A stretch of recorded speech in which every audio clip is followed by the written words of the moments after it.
Good morning, Congress. Can I please call Congress to order? Can I please call on Karen Dudley to move Standing Orders Committee report number 4? Thank you.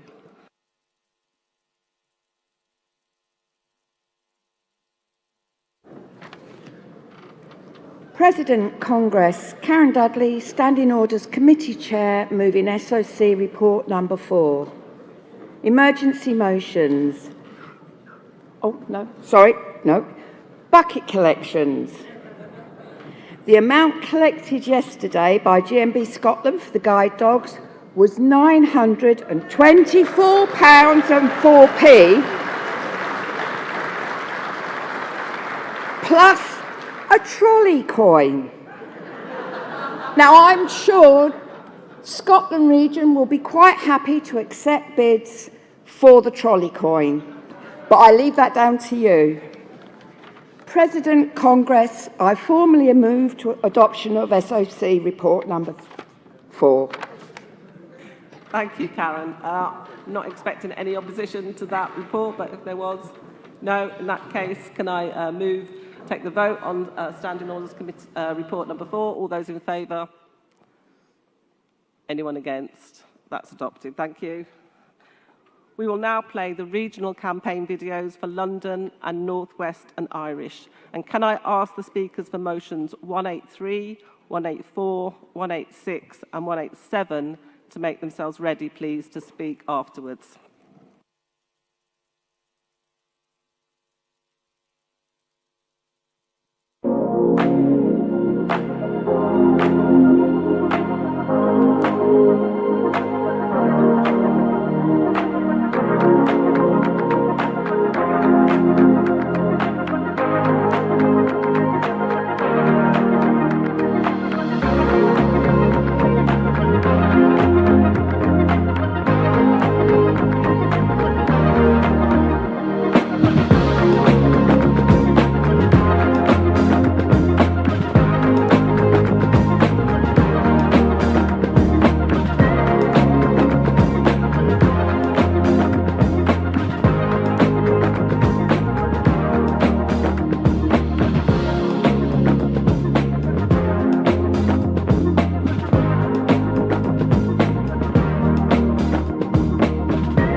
Young workers are worried about the cost of living crisis, facing rising rents, spiralling inflation and more likely to be in insecure work. But we face a further challenge: unfair pay. A majority of our members believe they're paid less than older equivalent colleagues. As GMB London Young Workers, we demand fair pay! Equality is at the heart of everything GMB does. Campaigning for equal rights has been a long hard battle, but GMB are big at the forefront of the fight, which has led to many legislative changes. The way we measure our success must be on the difference we make in the workplaces where our members are employed.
2 more brilliant videos, and once again, thank you to Warren, Denise and Paul and the staff and members for those brilliant campaigns and your wins. Well done. We now move on to motion debate under Social Policy General, and can I ask the mover of motion 183 to come to the rostrum?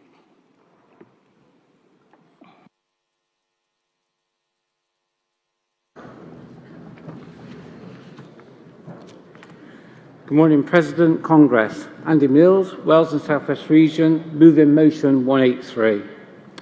Congress, with inflation standing at the highest it's been in over 40 years and the food energy costs at record levels, millions of people and children are unable to meet their basic needs. At Congress in 2021, motion 252 called for a legal right for food. At Congress 2022, there was a CSC statement on cost of living. Again, 2018, Congress passed a special report on universal free school meals. The list goes on, colleague, and we all know it's only getting worse.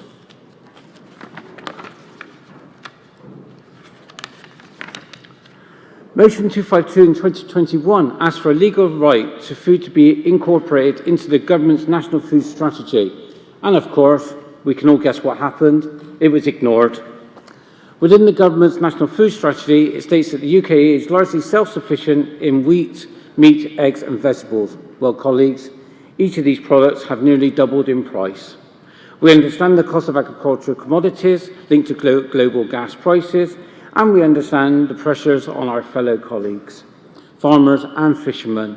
So to help everyone in the food supply chain, we need a government strategy which will make a difference now. Colleagues, with many people facing the greatest austerity and unable to afford life's essentials, the need for our support is increasing rapidly, daily, and it's not going to get any better. Congress, our job is to work to support people to make lives better, but the cost of food and other essentials is preventing people from securing that change.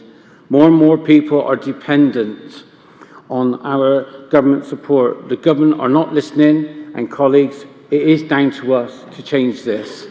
With the situation is getting into a crisis position, Congress calls on the CSC to demand that the government act now to declare a national food emergency, address the food crisis that millions of families are facing in the UK today. We welcome the CSC supporting this motion and accept the qualification for a UK food strategy work-led transition, and it should be done in with the GMB policy. Please support this motion. I move. Thank you, Andy. Seconder?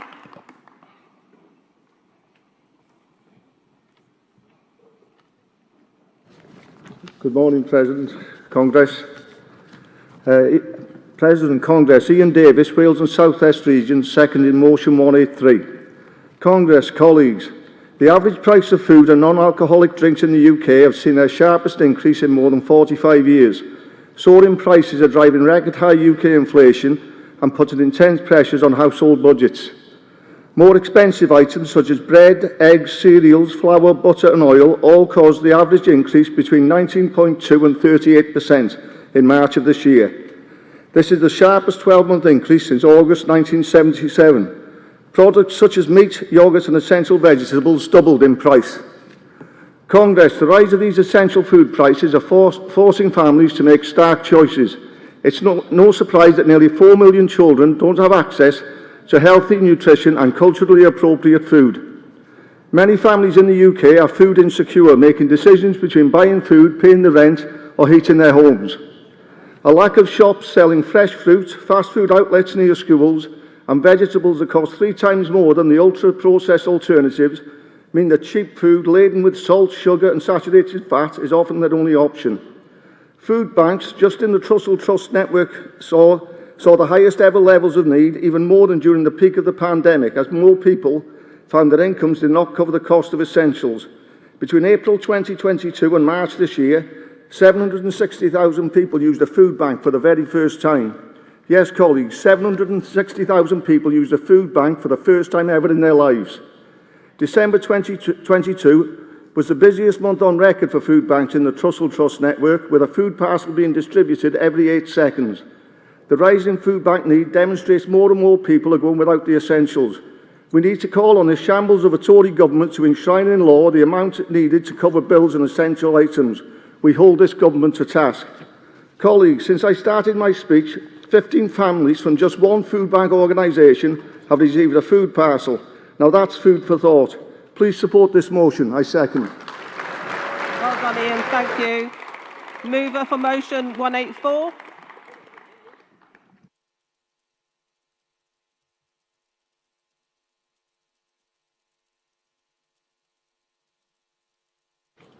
Morning, President. Good morning, everyone. Nathan Keatley, Midlands Region. I bring to this Congress an ongoing issue for many. 2021, my 8-year-old was placed into intensive care. She made a good recovery, but at the back of it, she's a type 1 diabetic. Loads of thoughts, emotions went through my head about this. How can I inject my baby girl? What does the old diabetic thing mean for her life? Will she be able to do everything she was able to do before? She's always had a heavy carb diet, rice, pasta and so on. She's a fussy eater. And that's when things really started to hit home. Everything she eats, drinks will have to be assessed and counteracted with the insulin if needed. The slow release, fast release, blood sugar tests, arm sensors, ketones, bang. My head was just done, it was frazzled. Everything from now on is carb counted. Check blood sugar. This is scanned by using a mobile phone over a sensor attached to her arm. Then the fun begins, the carb counting. Carbs are molecules. Your body breaks down carbs into glucose. Glucose, or blood sugar, is the main source of energy for your body cells, tissues and organs. We were given this book. This is like your diabetic Bible. So you need to carry that around with you. You need to carry scales around with you to try and get the weight of the carbs, essentially. The weight on packaging very rarely relates to the actual weight and size of the packet in front of you. So now you need a calculator as well. I struggled to get around it. I don't know how she's 10 now, but a 10-year-old never expected to get their head around that. I'd like this Congress to put a campaign together to get carbs put onto all packaging menus. Most menus have calories on them. If you have a look on the back of packaging, it's the real small one that you can't really see, and you need about 4 pairs of glasses and a magnifying glass to be able to see the carbs on the back. It'd make life so much simpler for parents like me and for children like Ruby to have the carbs put onto packaging and menus, really. It does hold it back. There's probably a few diabetics here. I'm type 2 now, but there's probably a few diabetics here that could possibly relate to it. But more help with the carbs on menus and packaging, really. I'll move. Thank you. No. Thank you, Nathan. Thank you. And a seconder, please. Oh, okay, no worries.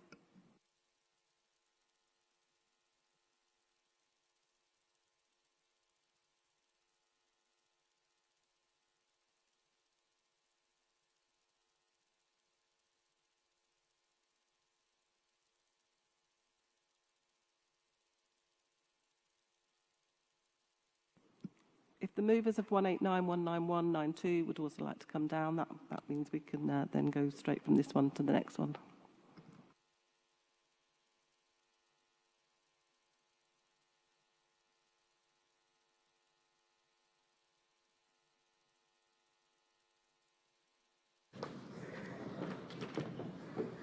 Hi.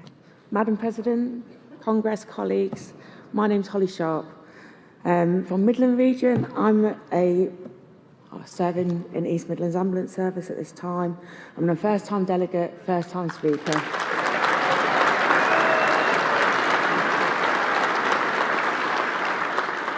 I'm here to second the motion of 184. This motion has been proposed regarding the labelling of food products regarding the carbohydrate content. The proposed measures are aimed to enhance the awareness of consumers regarding carbohydrate content, particularly those with specific dietary requirements such as diabetes, like myself, and I have many other health problems as well. And also, I'm medically trained, and I really struggle to work out the carbohydrates and things. I have first-hand experience on how difficult it is to be asked as a diabetic to cut down in carbs intake and reduce my blood sugars. Carbs are in everything. You don't realise what they're in. Without an app on my phone, it's nearly impossible for me to navigate or keep track of my intake. Labelling of products with carb amounts could have numerous potentials and benefits on public health, which are improving blood sugars for people who are diabetic or pre-diabetic, coronary heart disease, and helping people with weight management, which could reduce the risks of other chronic health diseases. I second this motion. Well done, Holly. Well done.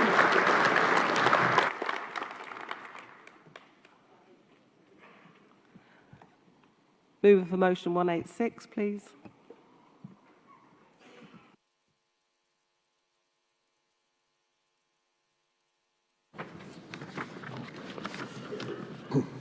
Madam President, Congress.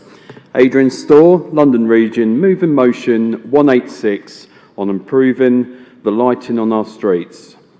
Congress, we have seen the rise in energy costs rising beyond our control. As our council tax increases, councils may be looking to cut costs. As some of our taxes go towards lighting, we need to make sure any council cost savings measured are at the expense of our safety. In 2020, Lincolnshire estimated that streetlights would cost them 1.95 million for the year, and previous years used to cost 4.5 million. This is because they changed to LED lighting and switched off lights from midnight to dawn, thus saving 2.5 million a year and reducing the carbon footprint. Another example is Cambridgeshire street lighting, which costs a whopping 10.6 million and has been commended for being one of the best lit up areas in the country, one of the top 10 places. With over 8 million street lights in the UK costing the taxpayer heavily over £880 million in total in the government spending in 2018 and 2019. Our country became more costly to the taxpayer with our rising energy costs by as much as 37.5%, with increased maintenance and energy costs rising. Street crimes and thefts are also increasing, making us all feel unsafe on our own doorstep. Crime rate statistics regularly show there is a rise in crime.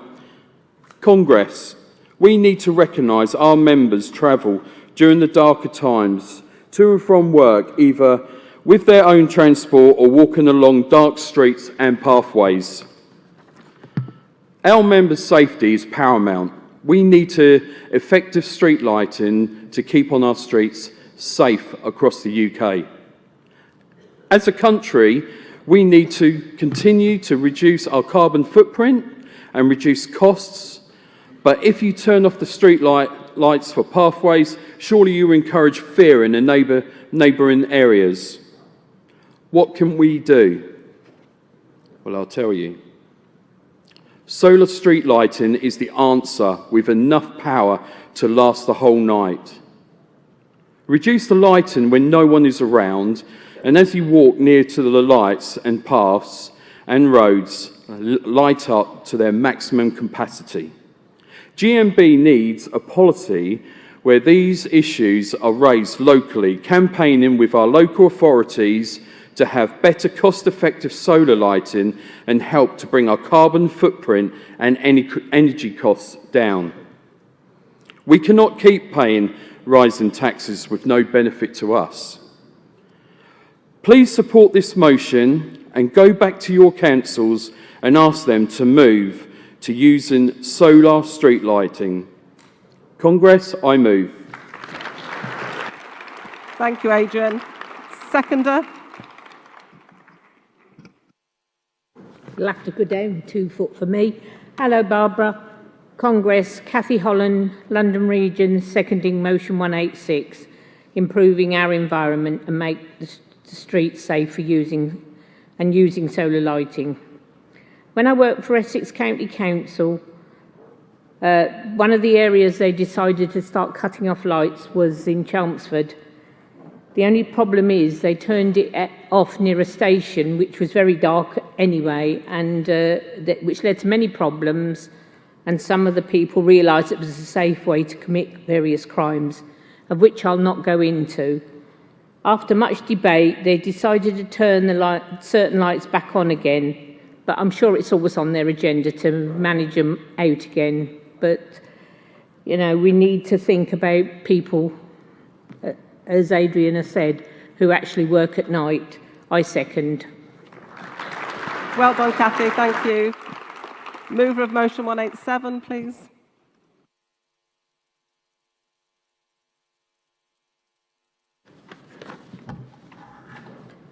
President, Congress, Kay Doherty from the North West and Irish region. Moving motion 187. Congress, we are calling on the Government to enact legislation to protect the use of cash. What is a cashless society? A cashless society is one where cash, paper and coin currency isn't used for financial transactions. Instead, all transactions are electronic. Congress, a cashless society is not in your interest. It is in the interest of banks and payment companies. Their job is to make you believe that it is in your interest too. The true motive is corporate profit. The move towards electronic and contactless payments has been gaining momentum for some years, but increased rapidly during the pandemic to minimise unnecessary physical transactions. Cashless society advantages. One major advantage of going cashless is reduction in crime. When people are handling less cash, bank robberies, burglaries and corruption drop. Cash is essentially untraceable. It's a useful tool for criminals. Those with technological ability to take advantage of a cashless society will likely find that it's more convenient. As long as you have your card or phone, you have an automatic paper trail of all transactions. Cashless society disadvantages. No alternative source of money in the case of technical issues or hacker activity. Lack of control over spending without a physical reminder.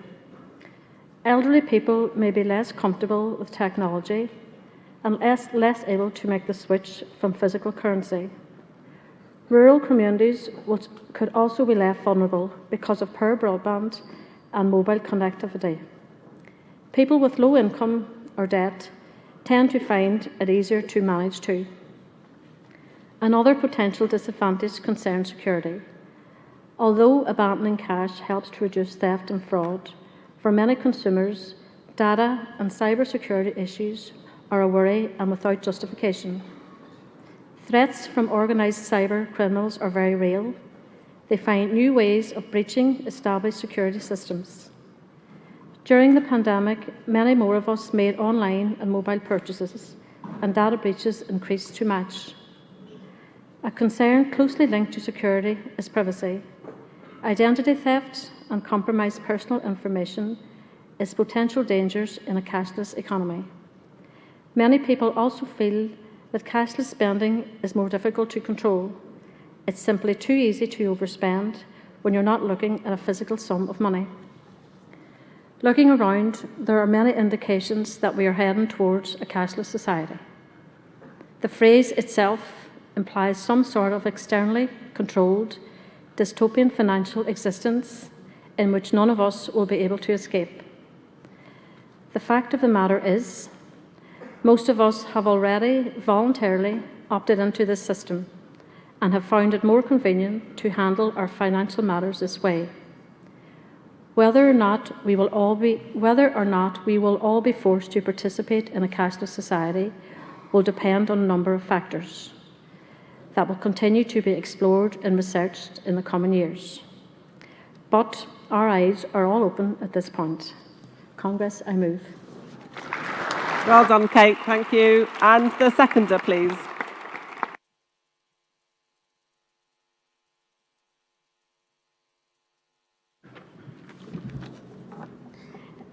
Louise Lyons, North West Irish N30 branch, first-time delegate.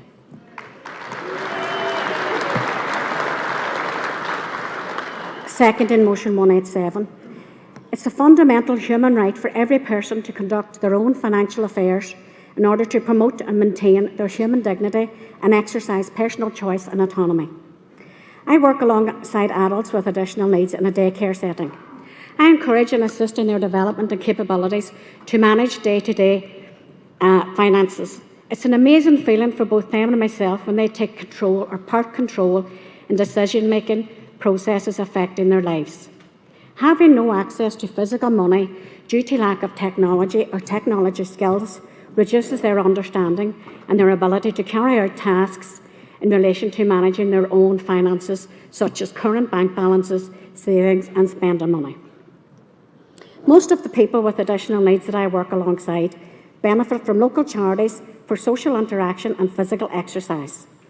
These local charities depend a lot on donations from collection boxes and shops or fundraisers such as cake sales, but don't have the facilities to operate electronic transactions for such one-off events.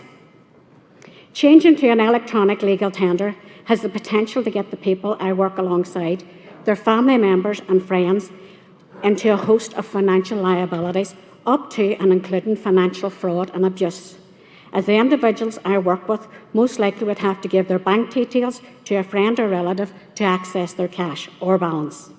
A cashless society leads to closing of local banks and post office branches, therefore job losses within our local communities. All of this adds to the rise of individualisation and loneliness that's currently happening within local communities. I second, please.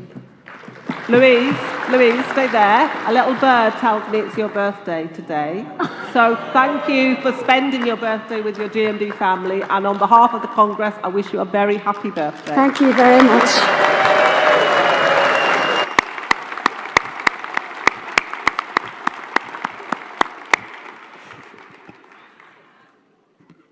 No, we haven't got time for that. I'm sorry.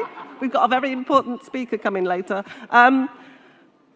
Unless there's any opposition, can I ask Kath Sutton to come and give the CEC response, please?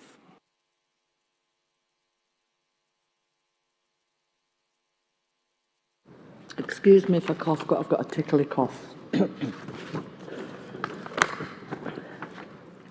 President, Congress. Kath Sutton speaking on behalf of the CEC on motions 183, 184 and 186, which we are supporting with qualifications. The qualifications on motion 183, food emergency, is that the motion calls for any UK food strategy to be subject to a work-led just transition should be made in line with GMB policy and conditions. On what a just transition should entail, set out at the CEC Special Report on Energy and Environment agreed in Congress 221. On motion 184, carbohydrates to be displayed on all packaging and menus for diabetics. Our qualification is that we are not in a position to make any expert interventions on the science behind this, and we defer to our colleagues and sister unions such as the British Dietetic Association, BDA. Finally, motion 186, improve our environment and make our streets safer using street solar lighting. Our qualifications are that this should be a policy across the UK, not limited to England, and that campaigning on the issue should be localised in the hands of the groups of members where this is a privileged issue. They should consider lobbying their local authorities to make a cost-effective choices as possible, whether it is a solar-powered light or other fuels.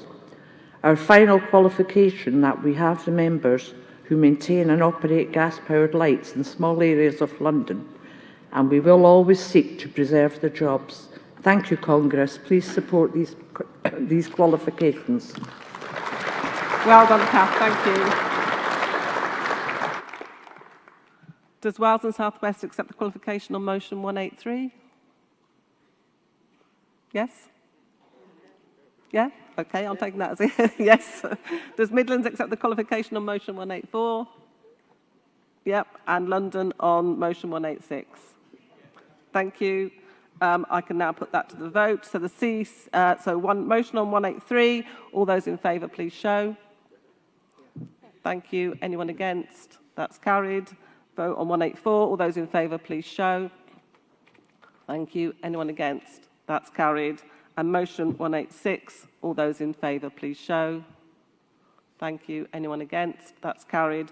CEC are supporting motion 187. All those in favour, please show. Thank you. Anyone against? That's carried. Thank you. So we move on to section 5, which is social policy and justice. And can I have the speaker for motion 189, please? And just while Taranjeet's coming up, just to say, Congress, could you please bring into conference any toiletries that you don't use this week and put into a box on the information desk in the foyer, and that, so that it can go to a local food bank and be added to all the parcels that go out from there. Thank you. Thank you. President, Congress, Taranjeet Chana, London Region, moving motion 189, addressing the colonisation issues and reparations. Congress, approximately 24 million Africans were forcibly removed from Africa and enslaved. During the transatlantic slave trade, Britain transported and enslaved over 3 million Africans. The scale and the brutality of the transatlantic slave trade sets it apart from the past and the present form of slavery. Congress, slavery was abolished in the UK in 1807. This was not the end of slavery. People could still own other human beings, but it ended the trade from Africa to the British colonies. It was later outlawed across the British Empire in 1833 under the Slavery Abolition Act. Slave owners were given money by the British government to compensate them for the loss of their slaves. The UK paid £300 billion to reparation to 3,000 families who owned slaves. In an article in the University of Brighton website in 2019, it stated, 69 slave owners and former slave owners had property in Brighton and Hove in the 19th century. In June 20, on the Brighton and Hove Council website, it said, "We must recognise that our wealth is built on sugar, trade and enslavement." Congress, reparation could be directly to descendants of slaves and countries where slaves originally were taken from, or put into communities of people of African descent to heal ongoing inequalities. In 2021, Jamaica requested compensation for the transatlantic slave trade from Britain. Britain is still one of the wealthiest countries in the world. There are British companies that grew on the backs of enslaved people. There is never going to be a right time to introduce reparations. The call for reparations for people of African descent is a trade union issue. Britain transported 3 million African slaves, and maintaining the imbalance of wealth, privilege and power in society in the form of institutional racism is a trade union issue. So please support this motion. Thank you, Taranjeet. Thank you. Seconder.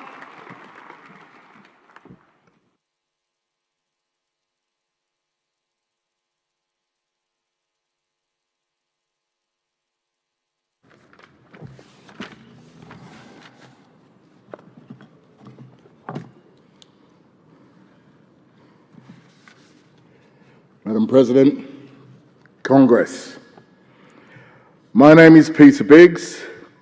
I'm from the London region, Harrow branch. And as a first-time delegate and speaker,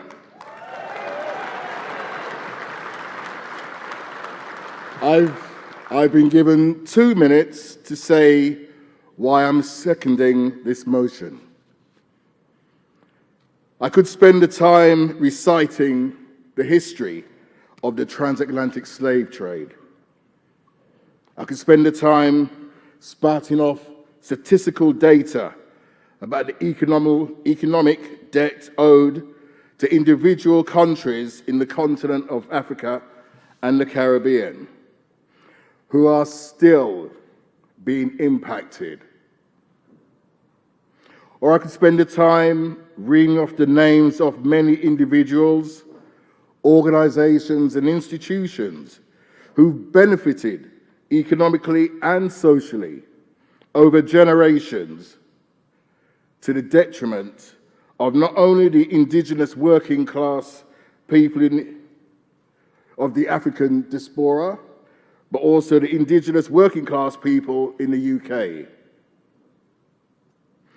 British slave owners were still receiving compensation and, I could never say this word properly, reparations for the loss of their chattel up until 2015.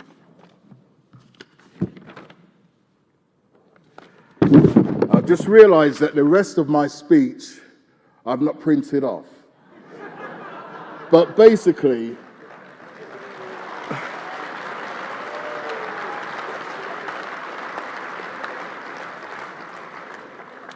my basic point is, the motion's not asking for a sum of money to be found for reparations, nor is it asking for a date for reparations to be paid. What we are asking for is for a grown-up conversation, or for that conversation to start, so that maybe that date could come a bit closer. So, Congress, that is why I second this motion. Well done, Peter. Well done. Can I have the mover of motion 191, please? And can I ask speakers and seconders for motions 243, 244 and 245 also to be ready? President, Congress. Omotayo Obadino, London Region, moving motion 191 on Windrush. Congress, we welcome keeping justice for Windrush alive on the GMB agenda, and especially this year, as on June 22nd, we mark 75 years. We continue to condemn the government's behavior towards this Windrush generation, fighting for the right to stay in this country. In 2018, the Home Office established the Windrush Task Force in order to give people the documents they need to demonstrate their status here, and a formal inquiry took place. But in 2018, many British citizens, mostly from the Caribbean, were detained, deported, and threatened with deportation, told they were illegal immigrants despite having the right to live in Britain. Further to the Windrush Task Force and the Windrush Scheme, the Home Office launched the Windrush Compensation Scheme in April 2019, which followed the launch of an urgent and exceptional payment scheme on December 17th, 2018. Many are still waiting for compensation. Many have died before getting this. In 2020, the Windrush Lessons Learned Review in 2020 was published, making 30 recommendations, all of which were originally accepted by former Home Secretary Priti Patel. Which prompted our motion was that in January this year, we heard about leaked documentations where the Home Office had done a U-turn on their promises to honor the recommendations. We think that this decision to drop recommendations is a real slap in the face for us and other Windrush campaigners. 5 years ago, after we brought this scandal to light, our motion is asking our race groups to keep this issue alive. The victims of the Windrush scandals have suffered a terrible injustice. Let's mark 75 years National Windrush Day on 22nd of June. to fight justice for all the Windrush generation. No more going back on promises. Please support. Thank you, Obateo. And the seconder, please.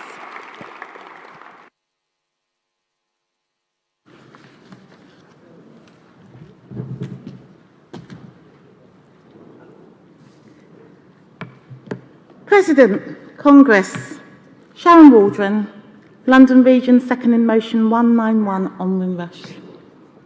In 1948, after the war, many Afro-Caribbean migrants came across on the HMS Empire Windrush liner, leaving their loved ones behind to support Britain, support our infrastructure, taking up much needed jobs in transport, hospitals, and many other skilled and low-skilled jobs. We owe them a debt of praise and thanks. They lived, worked, and raised their families here in the UK, contributing so much to our society, and still do. It's now been 5 years since the Windrush scandal was first uncovered. Whilst many seem to want to move on from the scandal, the people wrongly deported were denied their pensions, benefits, medical treatment, they lost their jobs, homes, and more, and they can't move on. Their lives were utterly devastated by the institutional racism of the Conservative government. In fact, we know many of the people treated so badly by this government have since died whilst waiting for justice. And to add insult to injury, instead of trying to put this right, this historical major wrong right, the Home Secretary is looking to row back on reforms they'd previously committed to.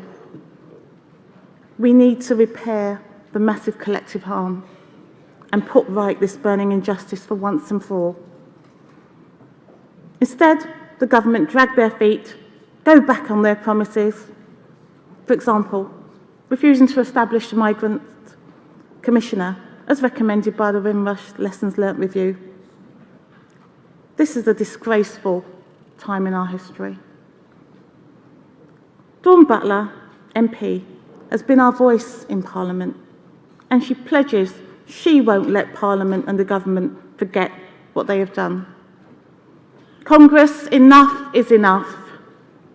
Let's have justice for Windrush. Please support. Thank you, Sharon. Mover of motion 192, please.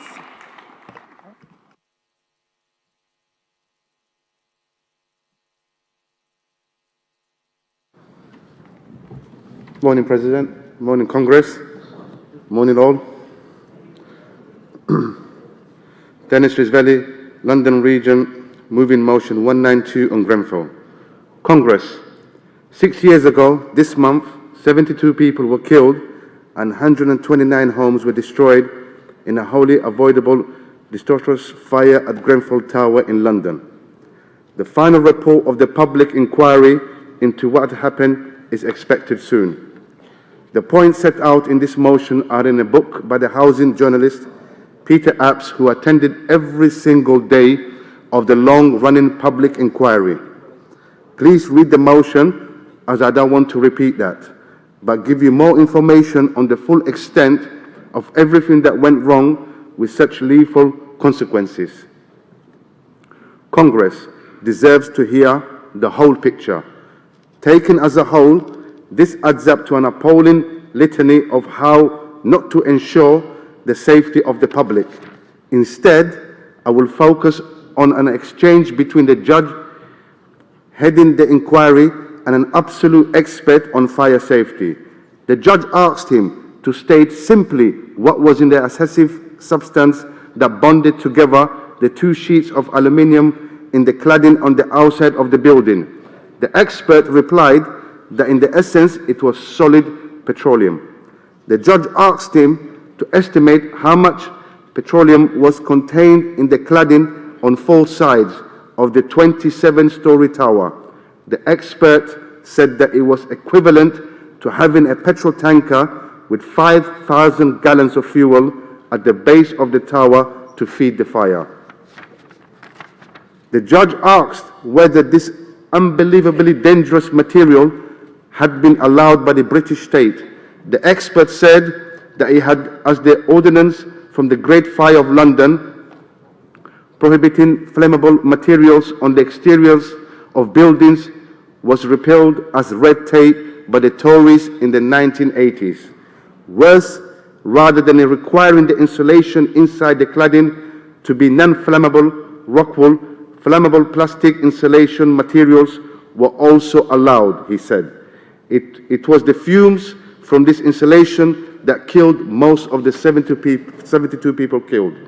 The inquiry found that there had been disastrous fire in high-rise buildings with flammable cladding and insulation abroad and in the UK in the years before Grenfell Tower fire. But the authorities seemed impervious to heeding the lessons from these terrible fires. One example stands out. There was a fire in 2009 which killed 6 people in the high-rise Lakanal House in Camberwell with flammable cladding and insulation like Grenfell.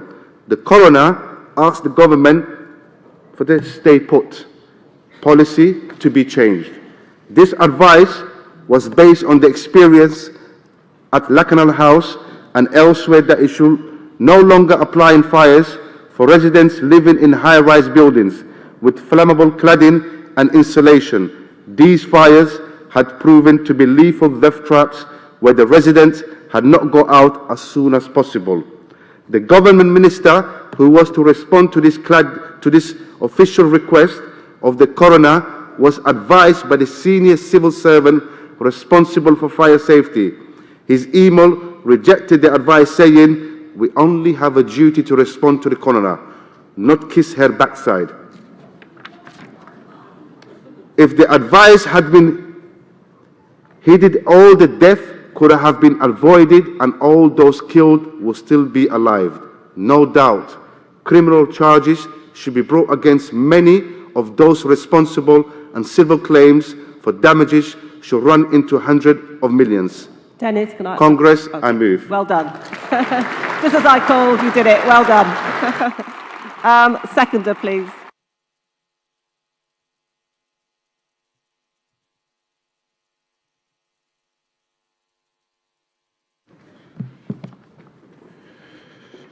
President, Congress, I'm Ben Campbell-White of the London region, seconding motion 192, Grenfell fire disaster must give rise to serious changes to restore public trust in regulation to prevent avoidable disasters.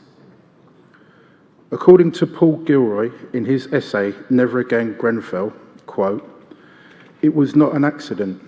The uncontrollable fire that stole those precious lives had been predicted. Warnings were issued, alarming arguments had been comprehensively laid out. The dangers were far from secret, but the risks were not acted upon." End quote. They say time is the enemy of justice. 6 years down the line, the public inquiry into the Grenfell disaster has yet to be published. No criminal charges have been brought to date. Amongst the refusals to accept blame, there is a merry-go-round of buck passing.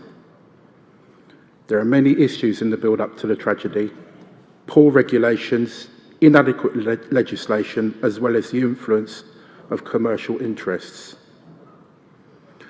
What we do not want for the members of the Grenfell community of Ladbroke Grove and Notting Hill and beyond is for the outcome of the inquiry to be swept under the carpet, for the system to fail us again. GMB must play its part in holding the accountable to account and to never forget. Congress, I urge you to remember and support this motion. I second. Thank you, Ben. Can I have Sarah Hurley to give the CC response? And while she's coming up, please can delegates be reminded to wear their passes at all times and do not leave credentials unattended in the venue or outside of it. And also the speakers for the next 3 motions, they're not going to be time before our political speakers, so you can make your way back to your seat. Sorry, we'll take them afterwards. Sarah. Thank you. President, Congress, Sarah Hurdy speaking on behalf of the CEC. asking for motion 189 to be referred. Education on colonialism and how it impacts on our society is an important part of understanding injustice that are prevalent and have a greater impact on our black and ethnic minority members. We are asking that this motion be referred to the CEC Race Sub-Steering Group and National Race Organiser so that we can consider who we might engage. The motion does not suggest any outside groups we might engage with for training, so there will need to be consideration by the Race Sub-Steering Group and who would be best placed to work with and the cost of such. The Race Sub-Steering Group will also consult on a position on reparations. Congress, please refer. Thank you, Sarah. Does London Region agree to refer motion 189? Thank you. That means there's no vote. And CEC are supporting motions 191 and 192. All those in favour of motion 191, please show. Thank you. Anyone against? That's carried. All those in favour of motion 192, please show. Thank you. Anyone against? That's also carried. Congress, we will now hear from our political speaker. The last time this speaker addressed Congress was in 2021, which was virtual, held online as COVID-19 kept us apart. That year, we were fighting technical difficulties as well as the Tories, and we were grateful for his patience and his support for GMB members fighting fire and rehire at British Gas. I am so pleased that he will be addressing GMB Congress for the first time in person. Congress, please give a warm GMB welcome to the leader of the Labour Party, Keir Starmer.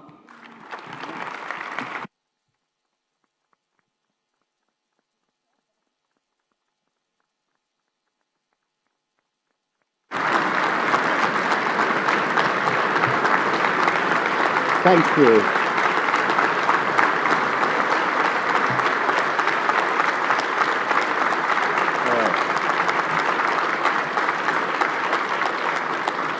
Thank you, Barbara, for that introduction and for your great service to this great union. And thank you, Congress, for that very warm welcome. It's a pleasure, it's always a pleasure to be in Brighton in the sunshine, and especially when the sun is beginning to shine on Labour's arguments. Now, there's more work to be done. Of course there is. And I'm under no illusion. The hardest yards are ahead of us.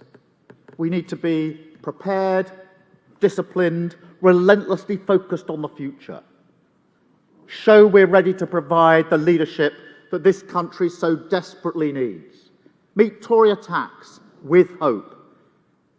But make no mistake, if we keep demonstrating that we're a changed Labour Party, that in everything we do, we put country first, that we know what true service means, then together we have a golden opportunity to shape the future to the interests of working people, firmly and decisively.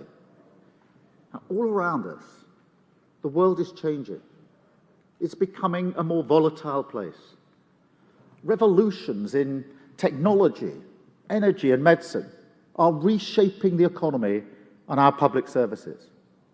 Climate change is driving global instability. War has returned to our continent. Our job is to lead working people through these headwinds, provide the confidence that Britain will be better for their children, bend the future so it delivers the stability, the dignity, and the hope that they need. Congress, a tide has turned. The rest of the world is moving on from the outdated ideas our opponents provide. The economic argument which has held back working people is now on the back foot. Put simply, people aren't going to take it anymore.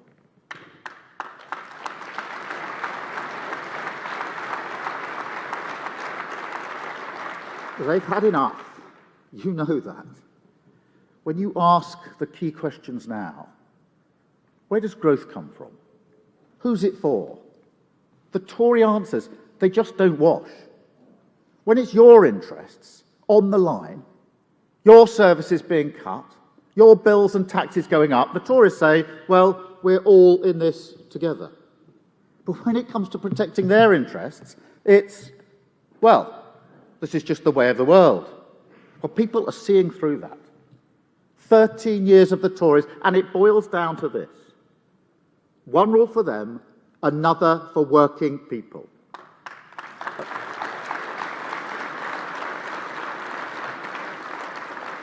And Congress, the prize at the next election, the prize is not just to win, not just to change our country, but to put this damaging idea in the ground for good. That's what my Labour Party, this project, has always been about. Now, I've always said we have different roles, different ways of fighting for working people, party and movement. I was there in 1986, in Wapping, when the police charged the picket, doing my job as a legal observer. Everyone who stood in solidarity with the print workers, they were doing their job as well. But you know, I remember thinking that night, there's one institution that isn't doing its job here, the Labour Party. No, because the Labour Party was in opposition. It was on the sidelines. It was impotent and powerless. That's the condition of opposition, and I can't stand it. And Gary, I know you share that frustration. Because just look at the price working people pay for it. The stagnation, the economic pain, the cuts to public services, attacks on working people and this movement. In Parliament, again this week, a bill that takes away your hard-earned democratic rights. Now, I can stand here and say, we will fight it, and we'll repeal it, and mark my words, we will. But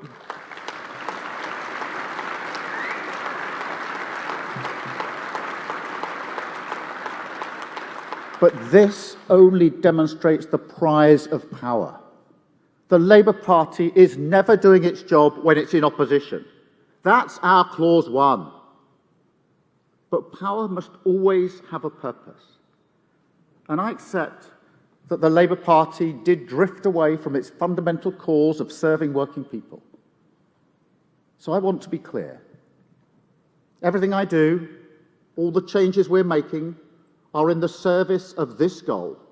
They are grounded in a new project which understands that the Labour Party can only restore hope in Britain if we once again become the natural home for working people.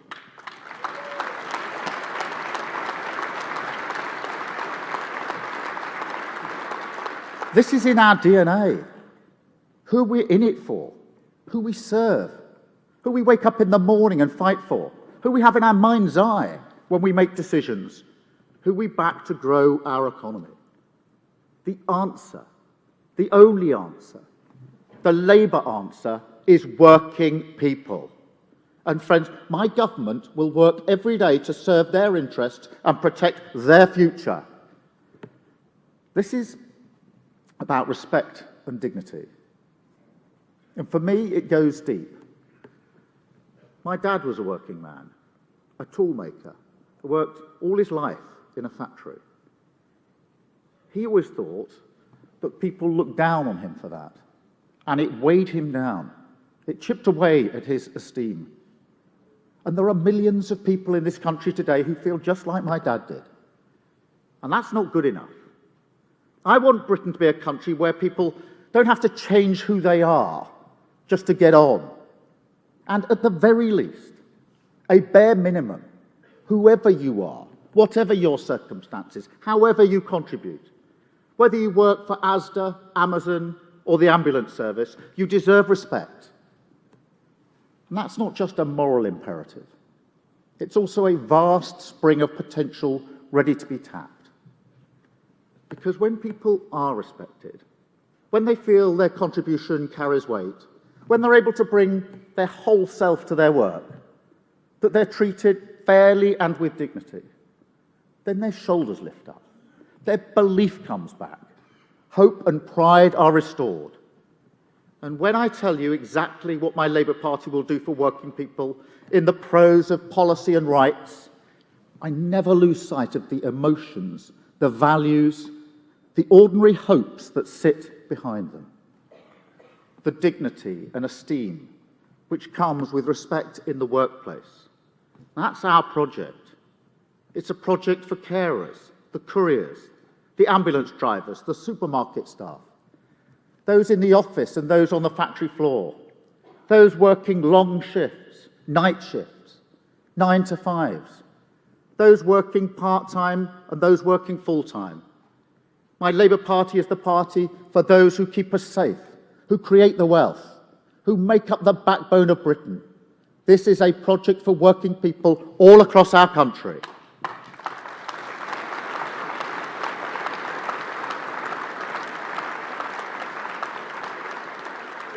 Congress, those are the people the country clapped for during the pandemic.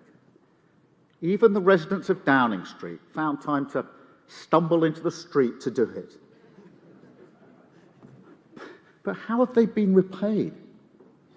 Just take carers as an example. This is a subject very close to my heart.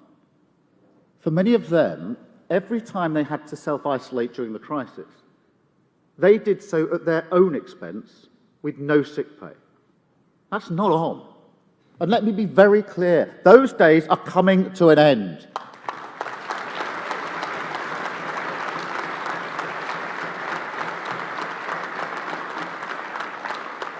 A country that doesn't respect care work is an uncaring country.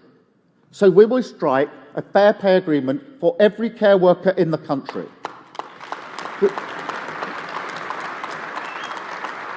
We'll get you around the table, and the deal you make will set a new floor, a higher floor, with more progression, more training, more rights, better standards, and yes, fairer pay. A fair pay deal for our carers. That's what people clapped for, and that's what Labour will deliver. And this goes to the heart of the Tories' failure. It's why we've had 13 years of chaos that's left our economy broken. They simply don't get that growth comes from working people. And because they don't understand that fundamental, they can't provide the secure foundations to build our country's future. To be honest, I'm not even sure they see the problem. If the City of London races ahead, whilst the rest of Britain stagnates, so long as there's a hint of growth on his spreadsheet, Rishi Sunak will claim that that's fine. But it's not. If you leave that many people behind, a nation can't grow fairly. You can't do it with low wages. You can't do it with insecure jobs and bad work, with a stand-aside government that doesn't fight for the future, without a proper industrial strategy. The average British family is £8,800 poorer than in other advanced economies. And economies like France, Germany, and the Netherlands. Economies that have better collective bargaining, have stronger workers' rights, and a fairer share of wealth across their country. So we will strengthen the role of trade unions in our society.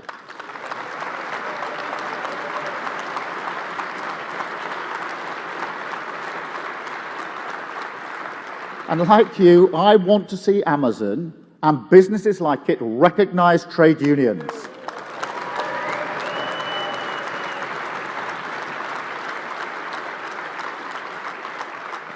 Nobody does their best work if they're racked with fear about the future, if their insecure contract gives them no protection to stand up for their rights at work, or a proper safety net that doesn't support them properly.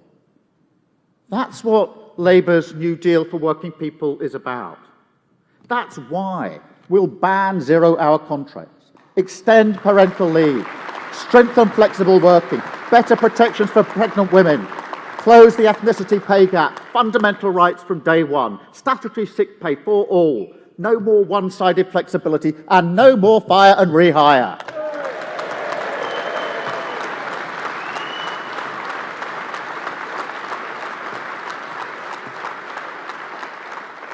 For years, working people have been told that good pay, fair work and dignity are somehow barriers to growth. Well, no more.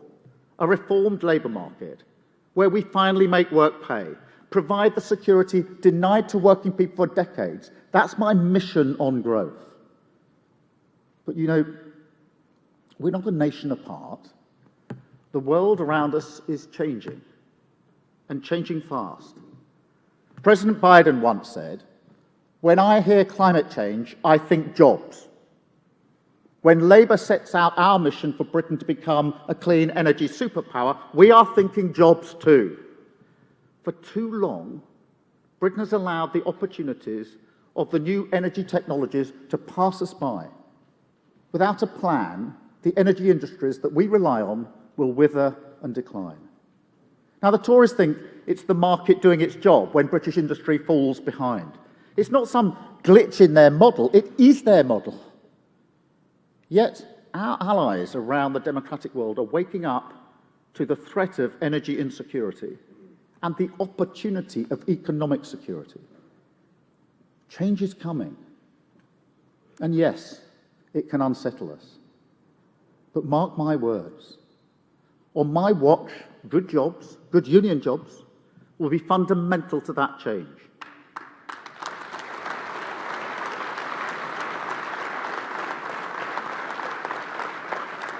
Decent pay, respect, dignity and fairness, cleaner, safer work, new and better infrastructure for Britain.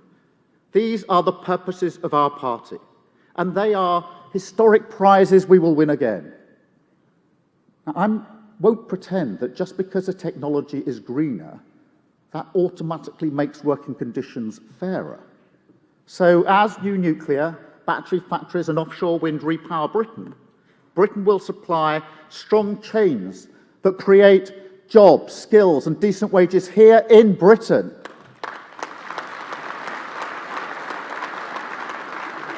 And we'll work with you to seize the opportunities of hydrogen, carbon capture and storage. Our Green Prosperity Plan, like President Biden's Inflation Reduction Act, is our plan for growth. And because we're Labour, it is a plan for working people, their jobs and their prosperity. We will create a new company, GB Energy, and through that vehicle, we will take advantage of the opportunities that we have. And because it's right for jobs, because it's right for growth, because it's right for energy independence, then yes, it will be publicly owned.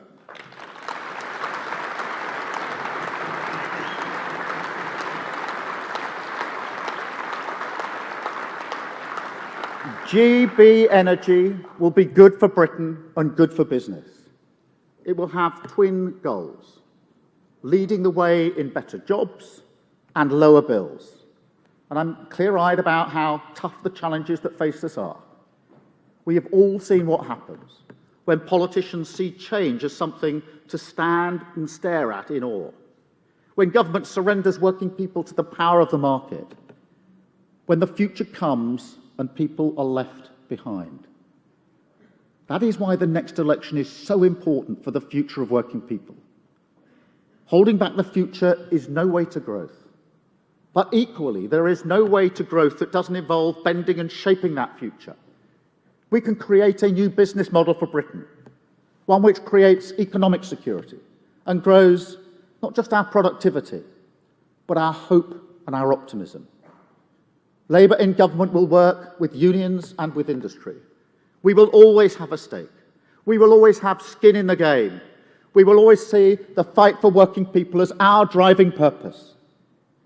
Because for us, this is personal. Together, we will make Britain work better. Together, we will give working people their future back. Together, we will build a better Britain. Thank you, Congress. Thank you. Thank you. Thank you. Thank you, Congress.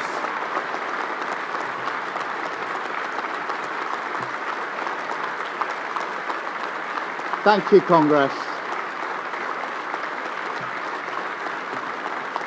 Thank you. I think and hope that we're now going to have some questions from members of the audience, members of GMB. And if I've got this right, they're going to come up so that everybody can hear the questions. And I think the first question is Mary. I'm sorry. Mary. Good morning. Here. Morning. We have undertaken a great amount of work to construct the New Deal for working people, a campaign mandate to win the next general election for families and fairness. Can you give us a firm commitment that the Labour Party will fully support the New Deal and be bold in campaigning for a fairer and more equal country for millions of families and working people? Yes. What can I say to that? Look, friends and colleagues, as we've been in opposition, we've developed actually very few bits of legislation that are ready to hit the ground on day one.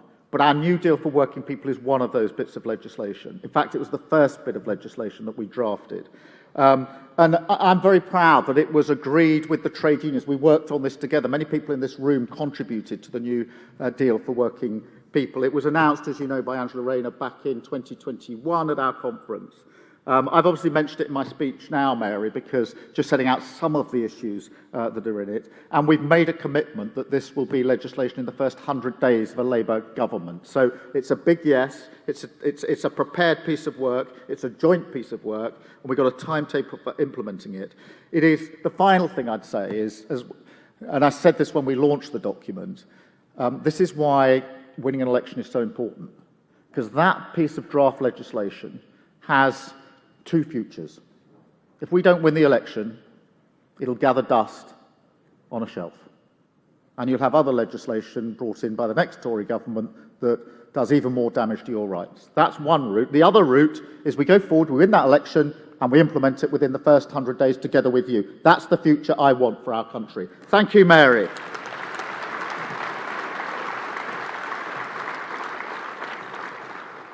Hi, Kia. My name is Sarah, and I'm from the Wales and South West region. So you just said that care work is really close to your heart.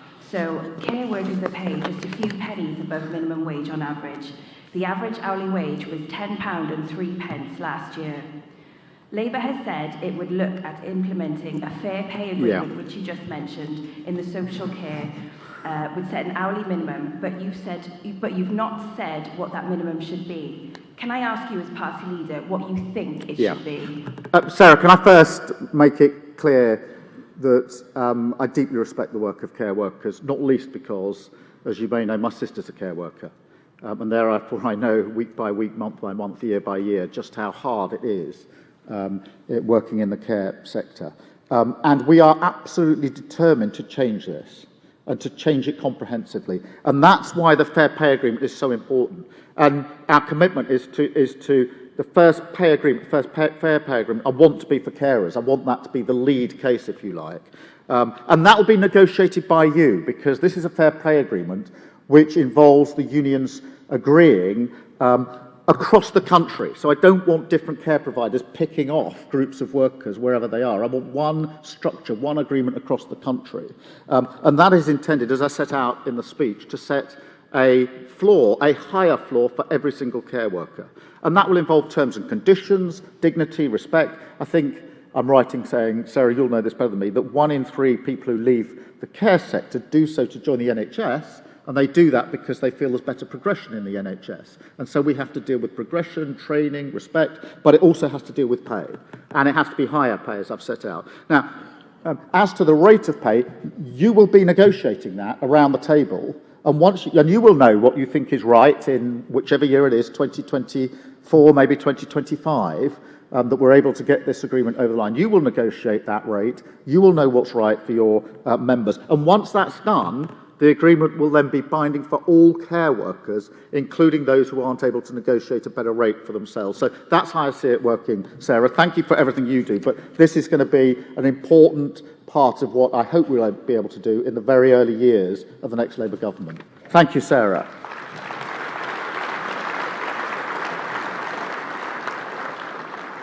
And I think we've got Dave, possibly. I'm Dave Lewis, representing North East Yorkshire and Humber. I'm an engineer, work for British Gas, but also speaking for all the workers in the gas industry. There's a lot of talk about just transition in the energy sector, but right now it's just that talk. The UK has lost on and continues to lose out on high-quality unionised manufacturing renewables jobs. Will you give serious support to workers like me in the energy sector and our families by calling for a moratorium on future offshore wind projects until the UK has secured the onshoring of jobs in this sector so that we can have a proper jobs transition? Well, Dave, look, I mean, at the heart of your question is a really important issue, which is jobs in here in the UK. And I think many people in this union, working people across the country, have been badly let down. And we've got to do more about it, Dave. Now, I don't actually think a moratorium is the way forward. But I do think that we've got to use vehicles like GB Energy. That will be a publicly owned vehicle where we determine where the jobs are to ensure that they are here in the UK. And that we have incentives in contracts to look at supply chains and where the jobs are for the supply chain. So, Dave, let me just give you an example that shows I absolutely understand where you're coming from. I was at Hinkley Point C yesterday, amongst other things, meeting the GMB reps there. And that's a fantastic project about the future of nuclear in this country. It's way behind schedule because the government's been dithering and delaying. But as Gary Smith pointed out to me this morning, in the supply chain to Hinkley Point, the only thing that's made in Britain is the concrete. Everything else comes from abroad. That's got to be wrong. And you talk about renewables, Dave. In Whiteley's, which, as you know, is the onshore wind farm just outside Glasgow, I think the biggest one in the UK, I went there to see for myself how it worked, to understand the challenges. And when I asked how many of these, I think it's 350 wind turbines, were built in Britain, the answer was none of them. They came from Indonesia because we'd lost the race to get those jobs. So, Dave, at the heart of your question is something I believe in very strongly, which is the next generation of jobs, the jobs that we need to secure and hold on to, the jobs of the future. We have to find a way of making sure that they're here in the UK. And I want the main jobs, the project jobs in renewables and other sectors to be here in the UK. And I want the supply chain jobs to be here in the UK as well. Thank you very much, Dave. A really, really important point. I think I've got Jason.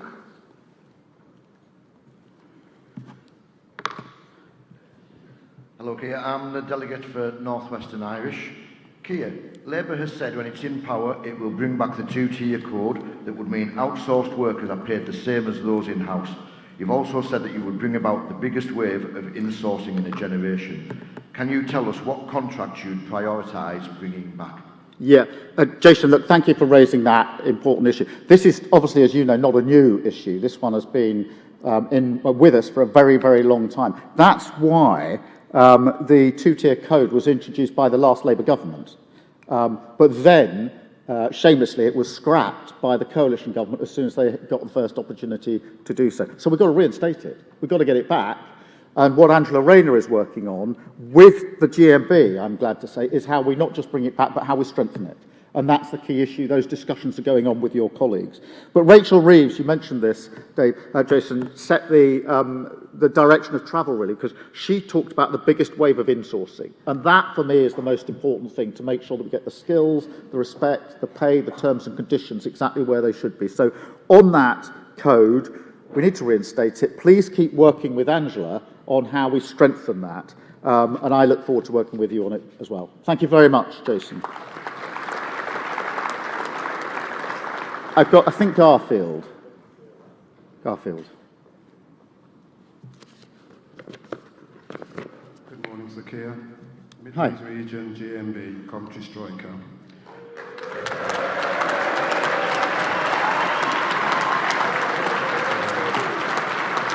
I would like to take this opportunity to convey this to you, please. Amazon is one of the world's wealthiest corporations, offering the workers in the UK a pay rise in pennies. Despite this, Amazon is a beneficiary of payouts from the public purse, receiving 684 million in central and local government contracts since 2018. Amazon is an irresponsible employer, driving down paying conditions, refusing to recognise its workers. This makes a Conservative government happy with this state of affairs. Our question to you at GMB Amazon: what will your Labour government do to stop this flow of public money to Amazon if they continue to refuse recognition of the workers' union? Garfield, look.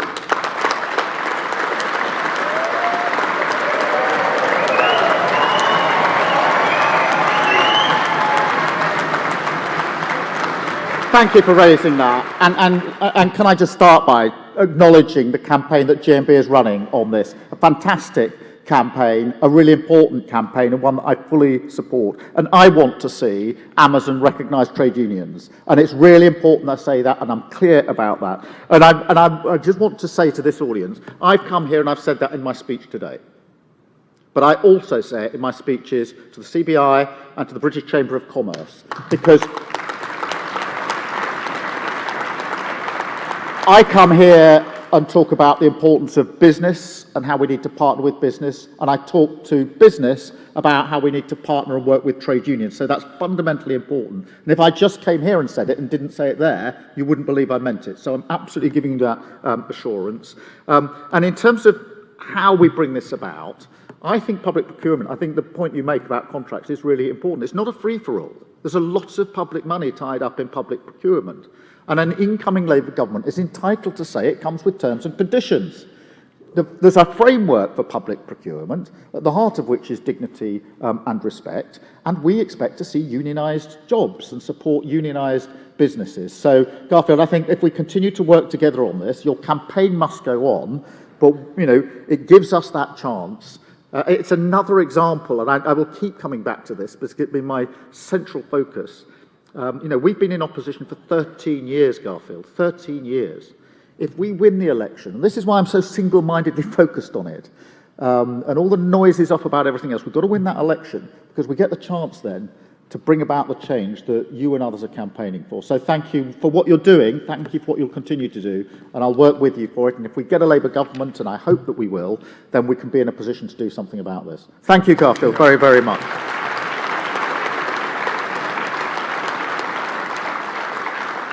I have Tam, I think. Thanks, Chair. GMB Scotland. Oil and gas are fundamental foundations of the Scottish economy, which heat homes from Kirkcaldy to Cambridge. Labour's position on blocking new licences is a threat to Scottish jobs and the UK energy security. Without new licences, we will be relying on imports from other countries who will reap the benefits of the jobs and taxes. The SNP have repeatedly promised a green jobs revolution, but far from being an oasis of work, Scotland's becoming a desert. We need oil and gas jobs, so when the current fields in the North Sea are depleted and Scotland's oil and gas jobs evaporate, what will you tell our members working in these sectors and the communities which will be decimated? Yeah, Tam, look, thank you so much. Thank you for raising that. Thank you for raising that. And I absolutely share your concern about future jobs. I absolutely share that concern. And I do know that you and others and working people across the country have been let down by the Tories and let down by the SNP on this promises about jobs that never materialise. And I want to be absolutely clear. Oil and gas are going to be part of the mix for decades to come, into the 2050s. And I don't think that part of our argument is heard loud enough and clearly enough. For decades to come, oil and gas will be part of the mix. But at the heart of your question, Tam, is this crucial issue. What happens next? What happens next? And what I will never let happen is a repeat of what happened in coal mining, where an industry came to an end and nobody had planned for the future, and we're still living with the consequences. We cannot allow that to happen. And I think there is an opportunity now to seize the next generation of jobs in nuclear, in new nuclear, in renewables across the country. And there's a race on. It's going on around, look at the Inflation Reduction Act in America, look at the EU's response. There's a race on for the next generation of jobs, and we need to be in that race. The wind turbines in Whiteleys were not built in Britain because we didn't get ahead of the game. We cannot let that happen again. So we've got to seize that opportunity to get those jobs in renewables. And I have estimated there's hundreds of thousands of jobs to be had, future jobs, 50,000 in Scotland, 50,000 jobs in Scotland.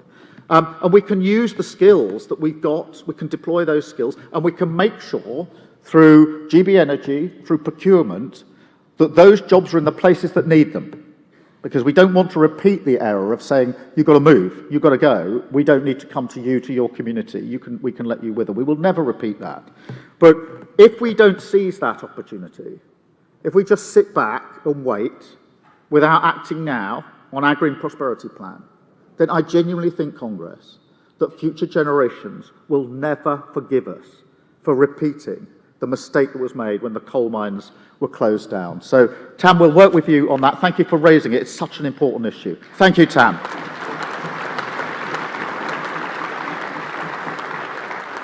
And I think I've got Joshua left. Joshua. Hi, I'm Joshua from Southern Region, and I work at Asda at Brighton Arena, so actually just down the road. And they've recently announced that they're cutting the pay of 7,000 colleagues across the southeast of England. This amounts to 60p an hour pay cut for a group of workers who has kept us fed throughout the pandemic. Not only are Asda threatening to cut pay, but anybody who doesn't accept will face the nefarious practice of fire and rehire. Yeah.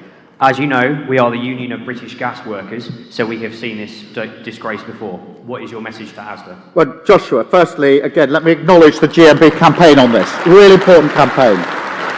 Hugely important campaign. And with it, the campaign in relation to British Gas as well, which GMB led from the front. And the answer to your question is very, very clear so far as I'm concerned. We will ban fire and rehire. It's as simple as that. It just needs to be done.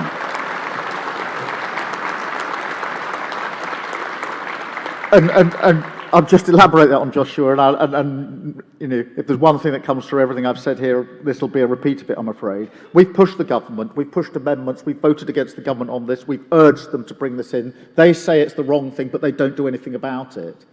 And so we're going to be stuck with it, unless and until we win an election. If we win that election, we will ban it. And that's my frustration with opposition. I can stand there in Parliament on the opposition benches saying fire and rehire is wrong. We can vote against it, but we're not changing it on your behalf or on behalf of working people across the country. We will only change it, because this government's not going to budge on it. They know what they're doing. They're not going to suddenly have a turn of heart. So we have to go on, make the argument, win the election, work with you, and ban it. And that's what we will do. Thank you so much, Joshua. And thank you, Congress. Thank you for having me. Thank you for inviting me. Thank you so much.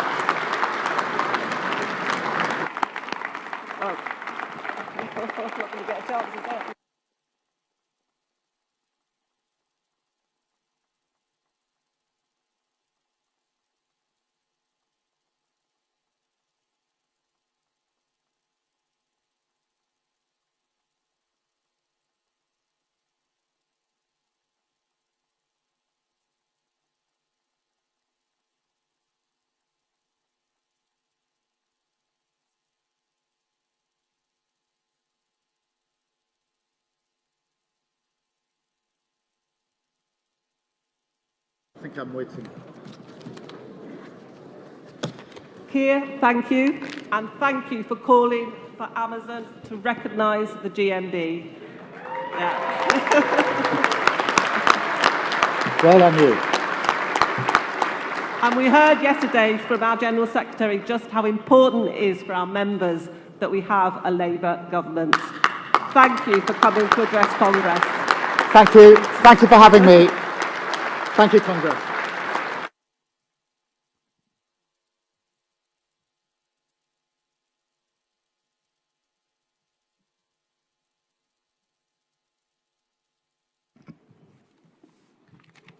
Congress, we'll now go back to the motions. Could I ask for the speakers and movers of motion 243, 244 and 245 to come down, please? And the speaker of 243 to the rostrum.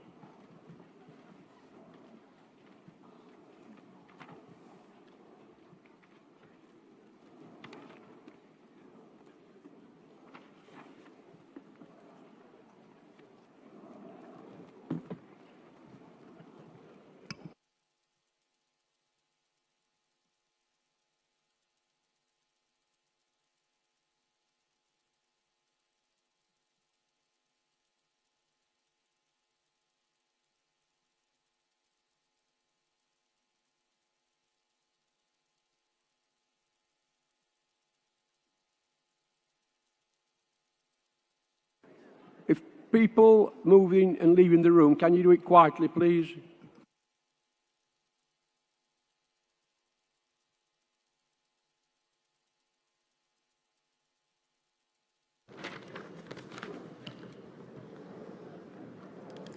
Congress President Cathy Cattell, Southern Region, first-time delegate, first-time speaker.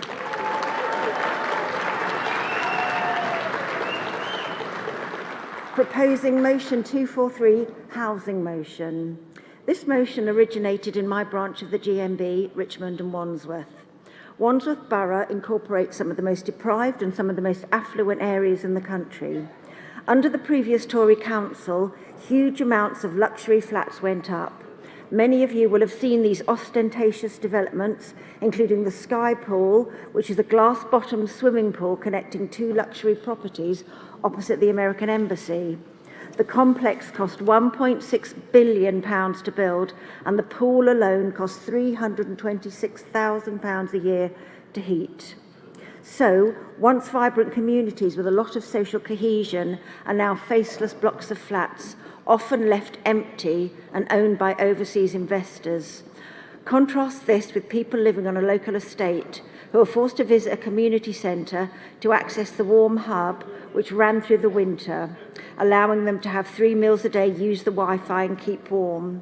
GMB members in these boroughs are often carrying out low-paid work, for example, refuse and parking services, estate cleaners and school support staff.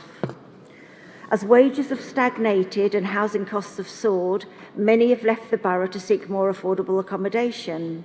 During the previous Tory administrations in Wandsworth, they delivered practically no affordable housing and definitely no social housing.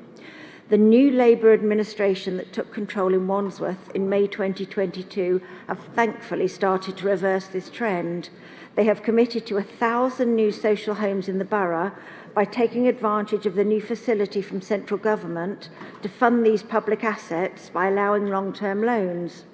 We need now to call on other Labour councils and a future Labour government to provide the funds it needs to build more council homes without selling off its own land. Investment in new council homes is the only way to protect workers from unscrupulous landlords in the private sector and overcrowded living conditions. Working people, no matter what job they do, deserve to be able to live near where they work. Decent housing is a fundamental right which should be accessible to all. Thank you. Solidarity, comrades. Thank you, Cathy. Seconder.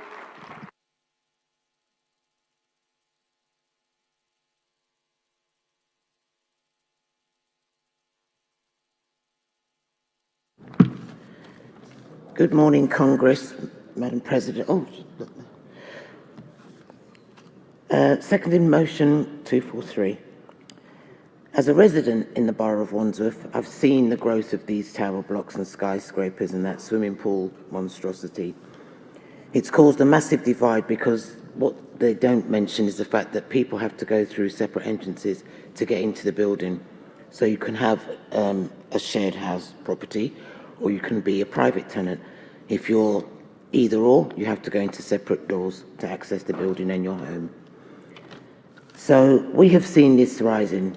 The council is building 1,000 new homes. They have started to do so, but because of the mass influx of the skyscrapers, it just looks like a concrete jungle, and it's not nice, it's not a pretty sight.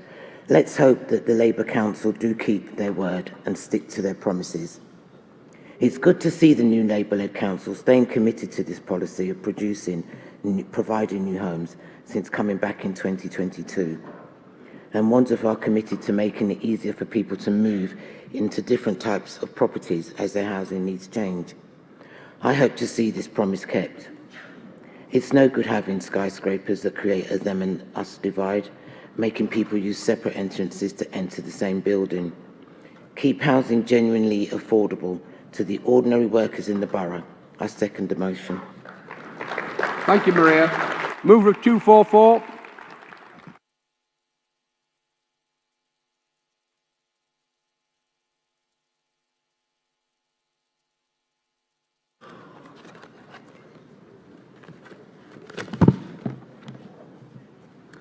Mr Vice President, Congress, Peter Young, Wales and South West Region, First time speaker, first time delegate.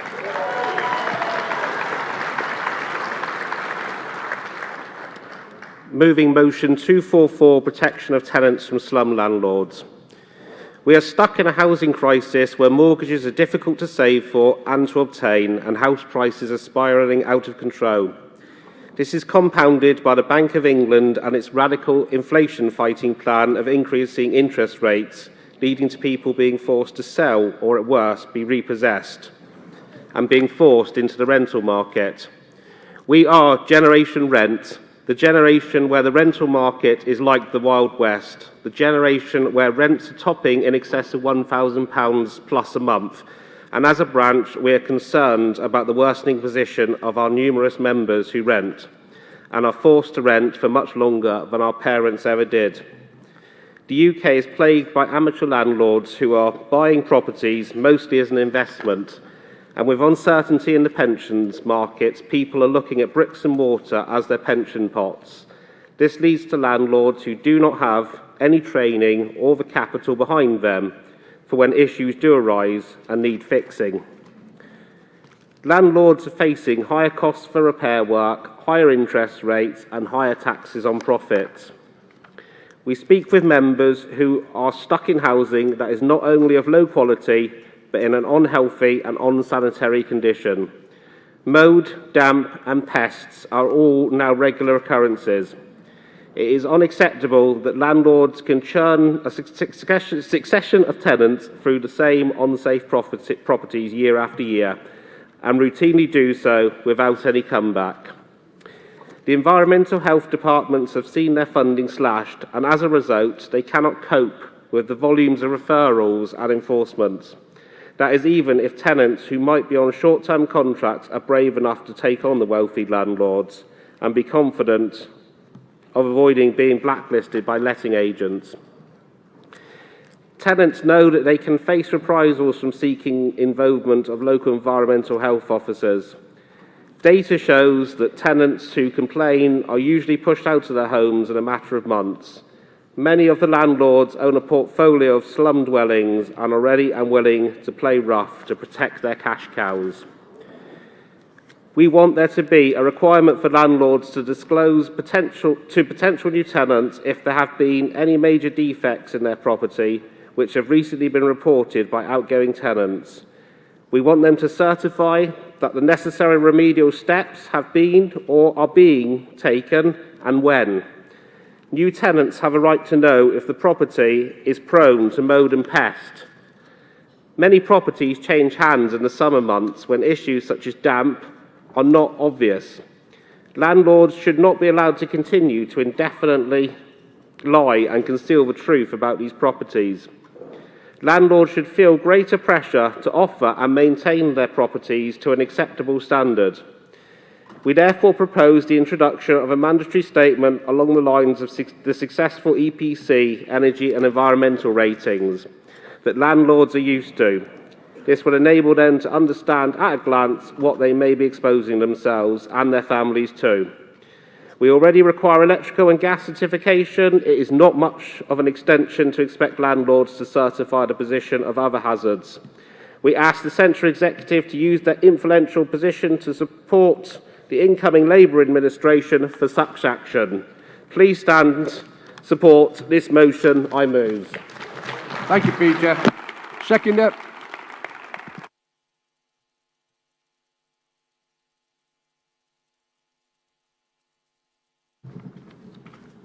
Mark Bowler, Wales and South West, seconding motion 244.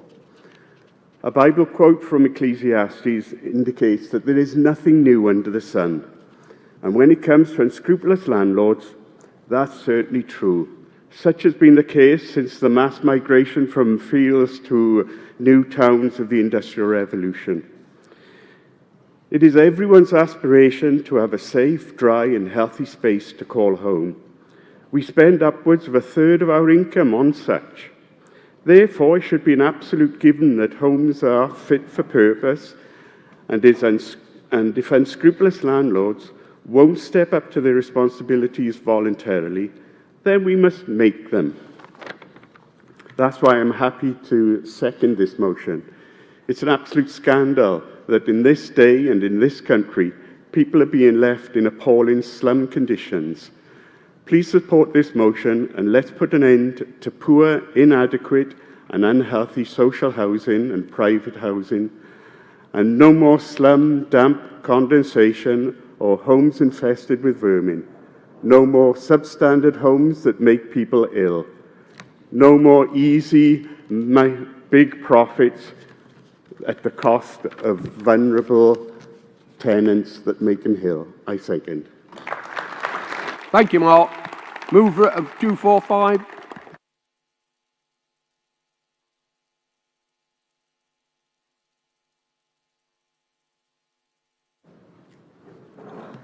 Dennis Risvelli, London Region, moving motion 245 on housing.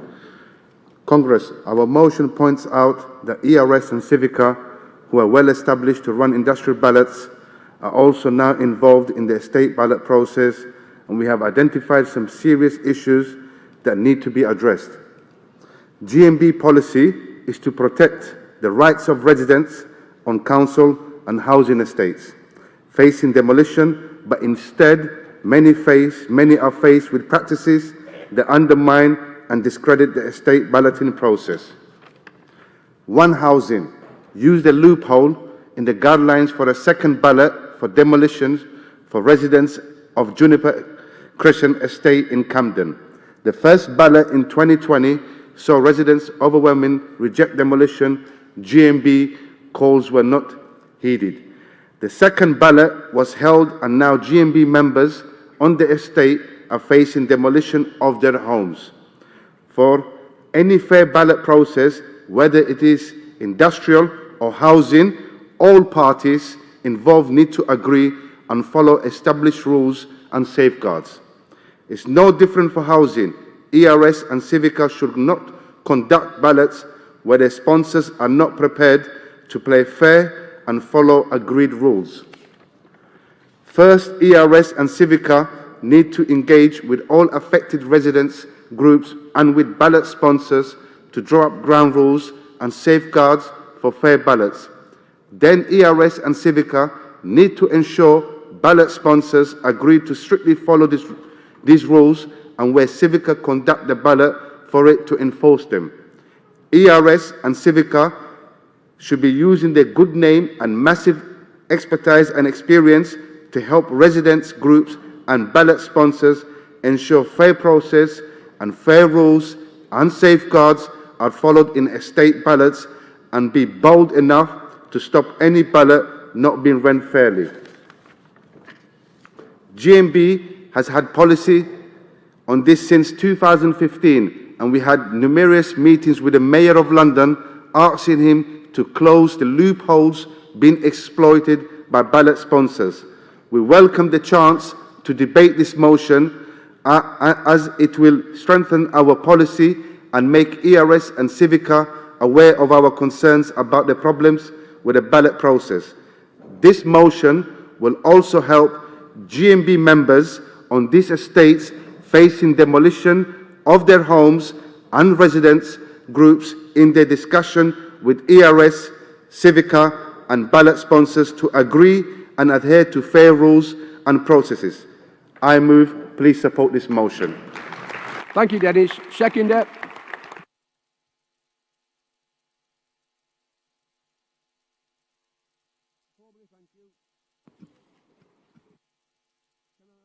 Sorry. Can I now call Sue Walker to respond?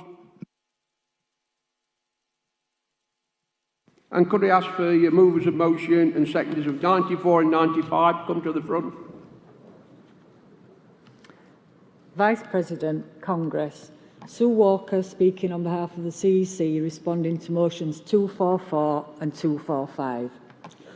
The CEC is supporting motion 244, protection for tenants from slum landlords, with a qualification. We do have long-standing existing policy on landlords needing to provide a minimum standard of homes they rent. But our qualification is that whilst we support the principle of this requirement of landlords, we are not in a position to be experts in what should be required. On motion 245, electoral reform services should not be involved with unfair ballots on social housing estates demolition. The CEC is asking for this motion to be referred. The CEC is deeply sympathetic to the prospect of our members losing their homes through a process that the community has deemed flawed. According to a New Statesman article in March 2023, the Juniper Estate ballot is the only ballot on estate demolition in London which first returned a no vote. Though through further correspondence with the branch, campaigning is ongoing and they have been in talks with the Mayor of London. The CEC is asking that this motion be referred so that more information can be gathered on the role Civica has played in the ballot, but also seek alternative campaigning within the local authority and engage in further talks with the Mayor of London. Thank you, Congress. Thank you, Sue. Colleagues, 243 is being supported. All those in favour, please show. Any against? That's carried. Does Wales South West agree with the qualification of 244? Yes?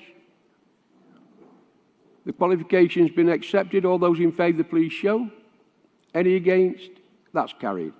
And does London refer reference back for 245? Agreed? You don't need a vote on that then. Can I ask for a motion, the mover of 94, to come to the rostrum?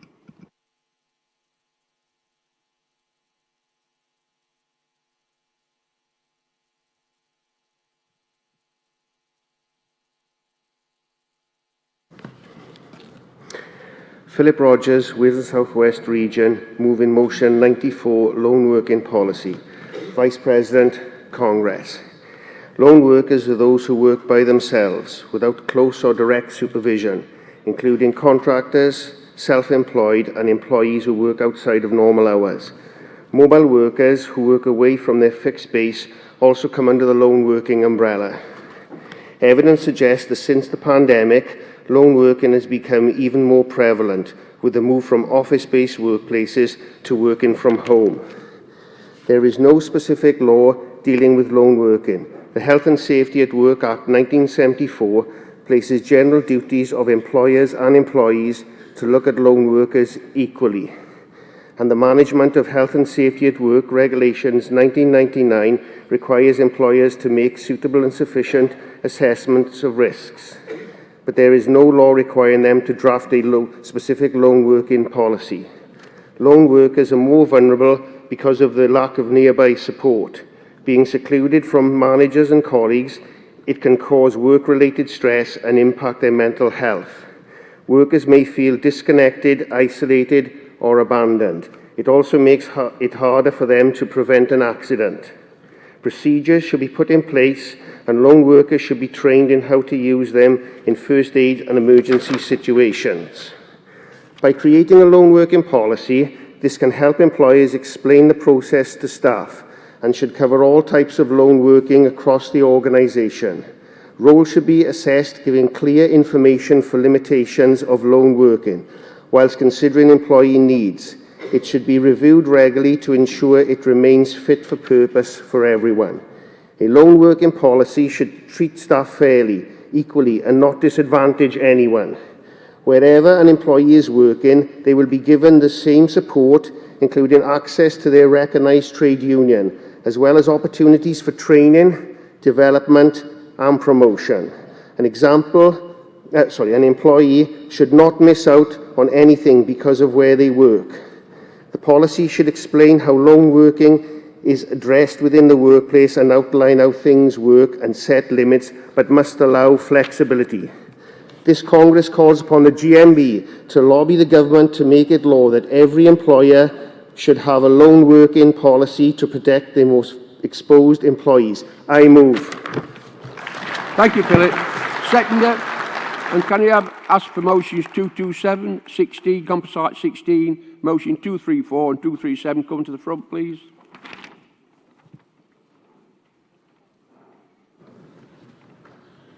Vice President, Congress, Andy Mills, Wales and South West Region, seconding motion 94. As it stands, there's no legal requirement for workplaces to have a lone working policy or even conduct risk assessments for lone workers. This cannot be right, because protecting our most vulnerable and exposed workers should be an employer's utmost priority. Management needs to think about who will be involved and what hazards could harm those working alone, including violence within the workplace and the workplace itself, particularly if it's a rural or isolated locations. And I've seen quite a bit of this year through people that work in my workplace. Employers must manage any risk before people work alone, because there is likely to be a greater risk for lone workers. It is harder for lone workers to get help, so they require extra training to understand any risks in their work and how to control them. A lone working policy would put down clear guidelines for uncertain situations, enabling employees to cope with the unexpected. It would also keep all relevant information and guidance within one place for easy access. It would prompt people to think about other practical issues, health and safety implications, and clear steps to follow. All these things would be covered within a lone working policy. Please support. I second. Thank you, Andy. Move with 95.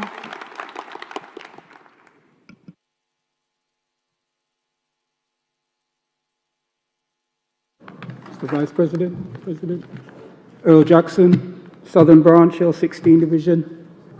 First time delegate, second time speaker, but I'm prepared today. This is my first Congress, but I was looking forward to this event because I've heard so much about it. And I must say, I have enjoyed the few days I've been here so far, so hopefully the rest of the days will go well.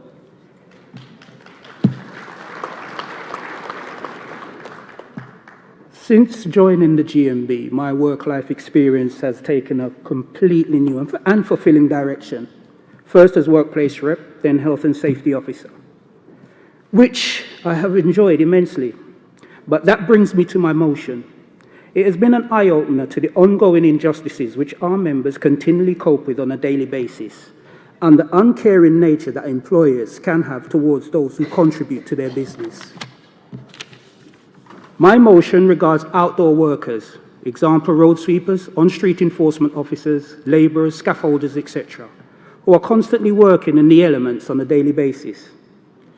As we know, climate change is a major factor in the weather we have had, and in recent summers, as last summer, we reached temperatures of at least 40 degrees, which was warmer than the Mediterranean. Staycation, not go away, don't go abroad, you can have a nice holiday at home. But as these things are, we know that there are times when, as pleasant as it may be, that sometimes the constant exposure to these conditions can have adverse effects on health. We should give prime examples of UV damage, aging of the skin, sun poisoning, which is something I've just learned about, and it's got flu-like symptoms, headache, fever and chills, sensitive, painful skin to the touch. But last but not least, the dreaded skin cancer, which can go undetected if you do not know what you're looking for. With these in mind, we propose employers should have in place a monitoring system for employees to have the regular medical checks for said conditions, which should occur annually. We can lobby employers in the strongest terms to look at ways to ensure safe working conditions are in place, and with direct campaigning, we could see such practices made lawful. No employee wants to come to a place of work to find they have developed a medical condition trying to earn a living. I repeat, earn a living, but instead receive a possible death sentence. Maybe a little drastic, but possible nonetheless. So I put it to you that no business is a good business without good workers to do the business. I so move. Thank you, Earl. Seconder.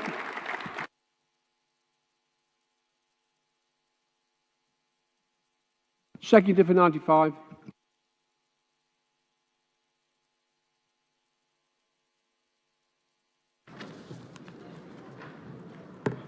Vice President, Congress, Ali Haidor, Southern Region. First time delegate, first time speaker.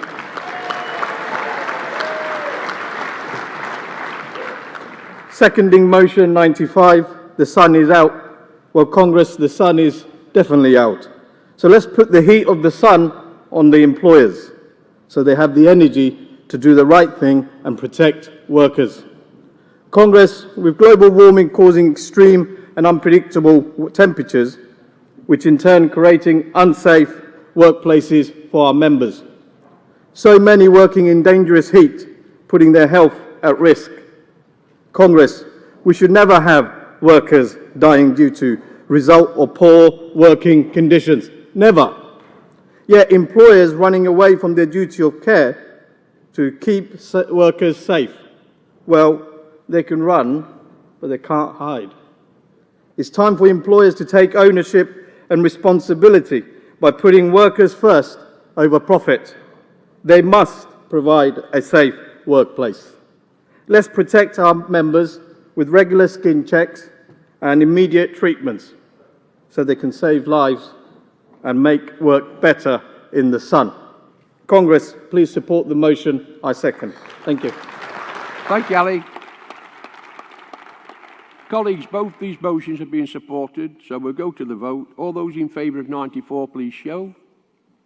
Any against? That's carried. All those in favour of 95, please show. Any against? And that's carried.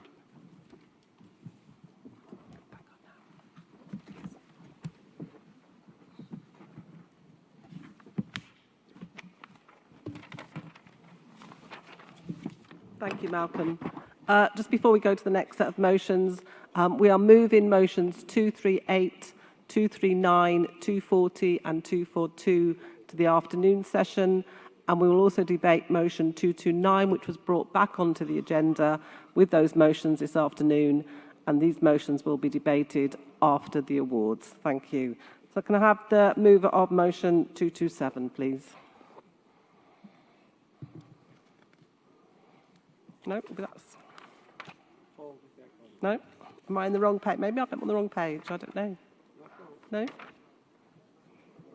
we got a mover from London region for motion 227? It's going to fall if nobody speaks on it. Okay.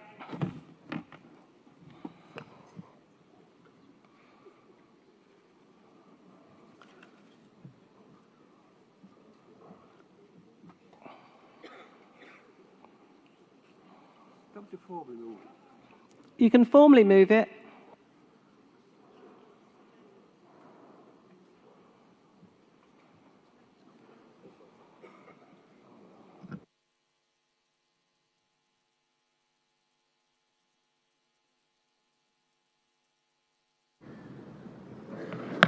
Sorry, Congress. President Congress, Taranjit Shah from London Region, moving motion 229, energy prices in the UK.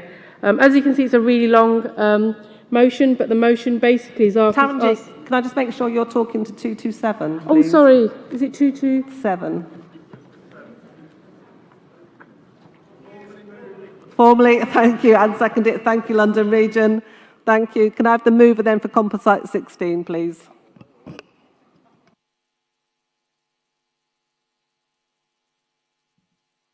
North Western Irish Region, and then London Region, and then Midlands.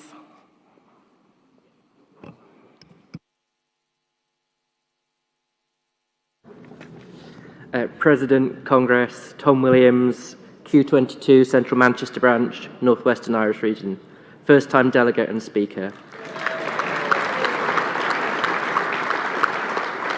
Moving composite 16. This winter, too many people were forced to go without lighting and heating because they couldn't afford to put money on the meter. Families with young children spending Christmas in the cold and dark. The Tory cost of living crisis has impacted us all. But for people on prepayment meters, the cost of living crisis was immediate and acute. They were exposed directly to the hikes in retail energy prices with disgracefully inflated standing charges. They were offered a voucher scheme riddled with problems and with millions still left unclaimed.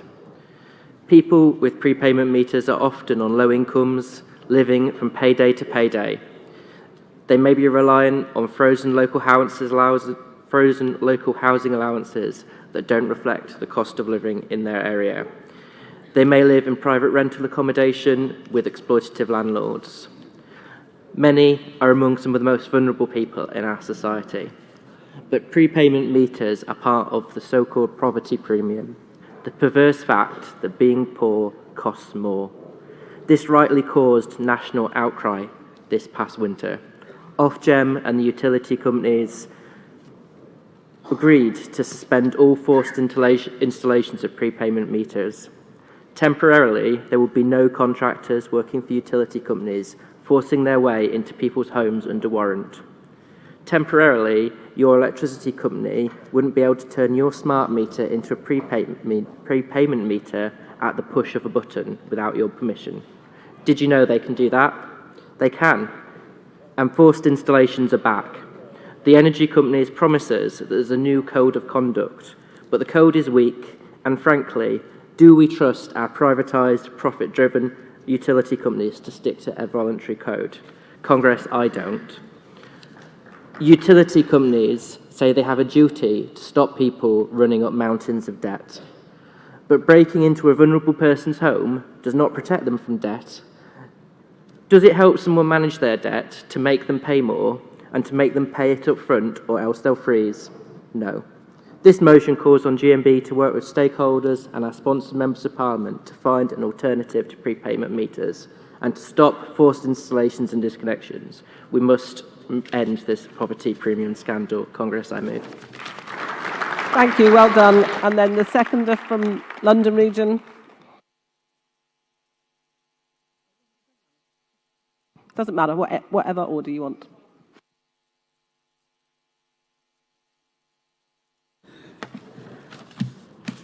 Morning, President. Morning, Congress. Rosemary Cooper, Midlands Region, first-time delegate, first-time speaker. Composite 16. Energy prepayment meters. This Congress notes that 3.6 million have had their gas or electric cut off in 2022. Others running out of credit and prepayment meters. Prepayment meters charge for energy at a higher rate that contributes when the customer pays monthly or by direct debit. For many, running out of credit is not a one-off event. More than 2 million people are being disconnected at least once a month. A fifth of those on prepayment reports going without heat or light for at least 24 hours.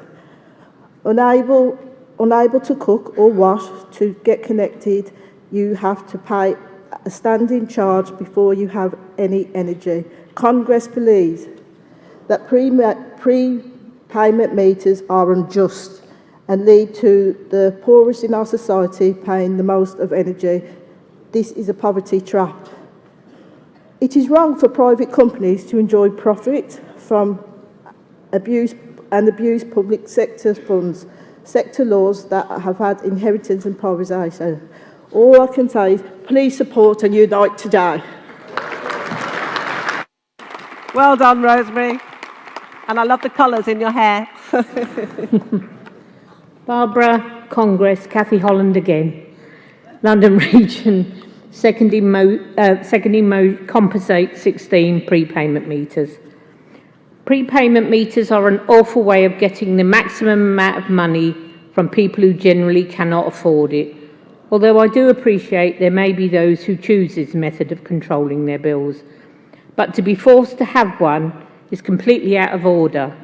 While energy companies are making huge profits, why not put some back in and lower the bills for those who need it most? I second or third. Thank you, Cathy. Can I have the mover of motion 234, please?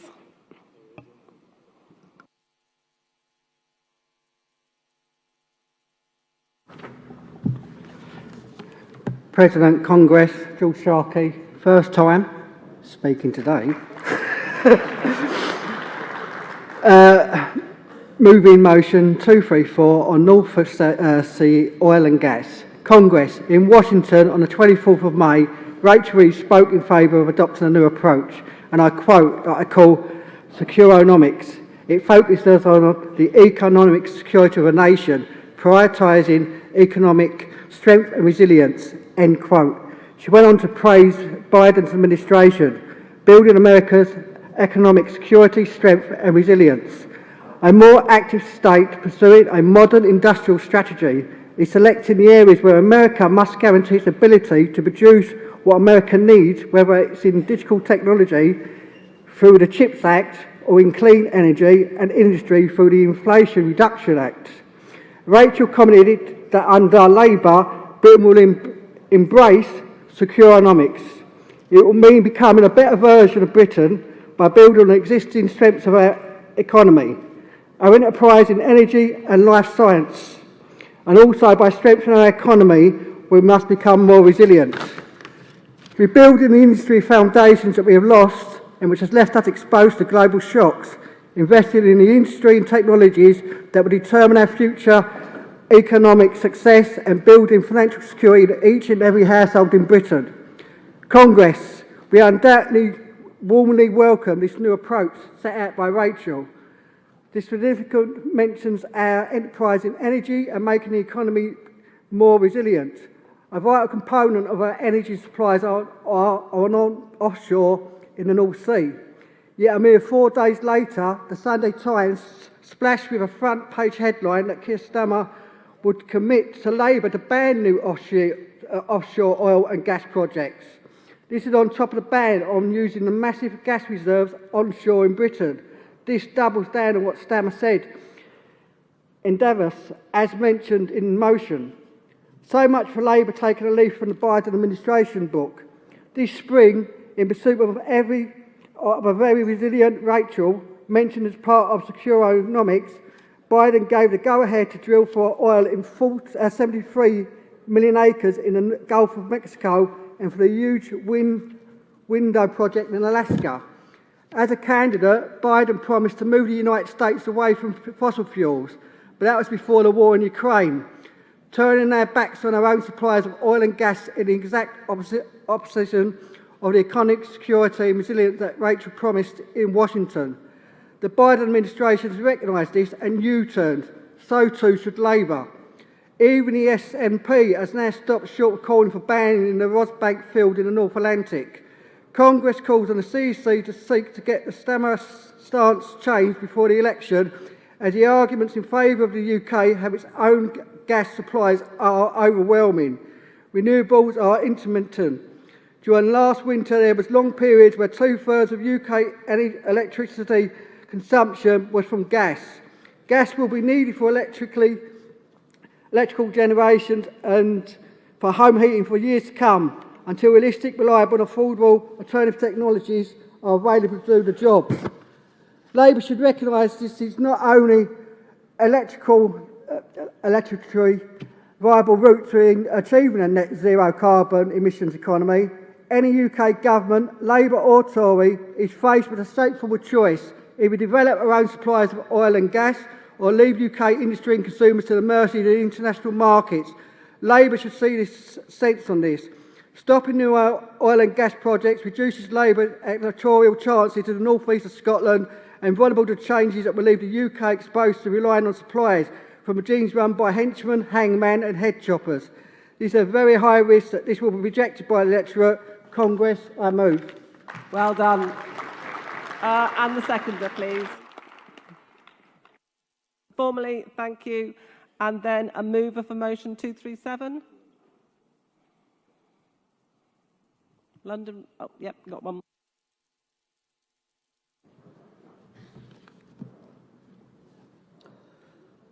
President, Congress, Alan Law, London Region, moving motion 237. Congress, since 2006, GMB London Region have consistently warned that there will be no backup plan in place for water supplies to cope with once-in-a-lifetime severe drought in London and the South East, and what it would mean for water supplies if within the region.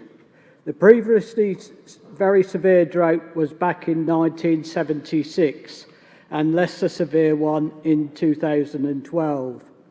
The region since then pressed for urgent action to resurrect a plan first developed in the Victoria times to move water from the west of Britain to the area. A more recent resource board scheme involved expanding a reservoir in the Brecon Beacons for the backup of storage. The water would be moved via the Severn and Cotswolds Canal into the Thames. This involved the restoration of a canal and the Sapper Tunnel. More recently, United Utilities offered to provide surplus water supplied in Lake Vernio in Snowdonia. This removes the expanding of a reservoir. It was this scheme which the region and National Union pressed Thames Water to adopt in long-term supply plan for London and the South East. This got no reaction then. However, there has now been a major change of approach from the water companies and UK Environment Department. After nearly 20 years of campaigning the GMB London region, they are now moving towards the plan advocated by the GMB. Speaking to the BBC last August, Sir John Armitt, Chair of the National Infrastructure Commission, said the Severn Trent and Thames Water were in talks to transfer water from Wales to the south of England, starting at the Lake Vernio. And I do apologise for the pronouncement of that to you, Welsh colleagues. Transfer via the Severn and through pipes of the canals to the Thames Basin. At the same time, the Daily Mail reported their senior Conservative MP was pushing the idea of water companies declare a very popular hosepipe ban last summer in London and the South East.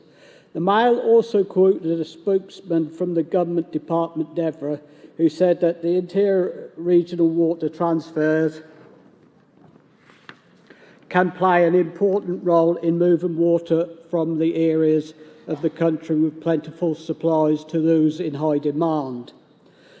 This is a very big and welcome change by the water companies and government to avert what could be devastating shortages of water in an area with a population of nearly 15 million people. We welcome and refer to the work with the GMB and South West regions on a joint campaign. Lake Vernio is a huge reservoir in Snowdon where there is nearly 90 inches of rainfall each year. It is the same size of 600 football pitches. It was built by the Victorians to supply water to Merseyside. It has no surplus water that can be used elsewhere. Also mentioned at Lake Vernio, some 5 million gallons water flows out of every day into the sea via the Severn. Comments about London stealing Welsh water in the context of severe droughts in parts of the UK occurred in the media last summer when GMB London region promoted this scheme during the hosepipe ban and beyond contempt. Congress, this is not the time to go backwards on this plan. Constantly pushed by London region and the National Union, Congress, I move. Just made it then. Alan. Thank you. Is that formally seconded? Thank you. There's no opposition, so could Robbie Scott from the CEC please respond on behalf of the CEC?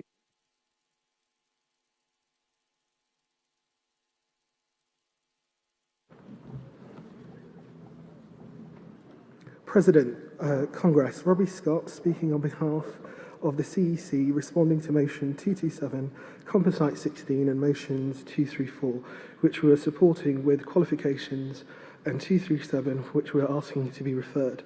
First, turning to motion 227, we're supporting the motion with qualification that instead of specifying which staffing resources are drawn on the motion, this should be evaluated to make sure that it's implemented in the most effective way. It has also been reported that the government may extend the cap on energy bills. Next, the Composite 16. We're supporting the motion with the following qualifications. Firstly, that pressure on the utilities companies need to be combined with a change in the law to end this practice. Secondly, the list of communications actions listed in the motion may not necessarily be the most effective means of raising awareness. We ask that those next steps are considered in more detail by the Commercial Services section and the Communications Department after Congress. Our final qualification is that while we can support the principle of a single standard tariff, this should not preclude the introduction of a lower social tariff for low-income households, as campaigners have called for. Our qualification for motion 234 is that this was not Labour Party policy, and the reissued Labour Party spokesperson quote made clear that a Labour government would not turn off the taps on oil and gas investment. They would stop new licences for new oil and gas fields. However, GMB remains concerned about this policy and see no conflict between issuing new licences and reaching carbon neutrality, and will continue to raise this matter. No new licences would leave us more dependent on imports and put at risk hundreds of thousands of jobs when oil and gas will be needed for decades to come. GMB will continue to raise the matter through the Labour Party National Policy Forum at all levels of the Labour Party. Finally, on motion 237, we're asking that this motion be referred. As this is a cross-regional issue, we're asking that the motion be referred so that the affected plans can examine the 1970s plans and assess what updating and implementing them would mean in more detail with national support if required. Therefore, Congress, please support motions 227, 234 and Composite 16 with their qualifications, and for the region to refer back on motion 237. Thank you. Thanks, Robbie. Does London accept the qualification on motion 227? Thank you. The North West Irish, London and Midlands regions all accept the qualification on Composite 16? Thank you. London region, do you accept the qualification on motion 234? And do you agree to refer back on motion 237? Brilliant, thank you. So I can go to the vote. All those in favour of motion 227, please show. Thank you. Anyone against? That's carried. All those in favour of Composite 16, please show. Thank you. Anyone against? That's carried. And then all those in favour of motion 234, please show. Thank you. Anyone against? That's carried. Congress, I would now like to invite our GMB Amazon strikers to come to the stage. Garfield, let me introduce them. Garfield Hilton, Salah Kazim Ahmed, Darren Westwood.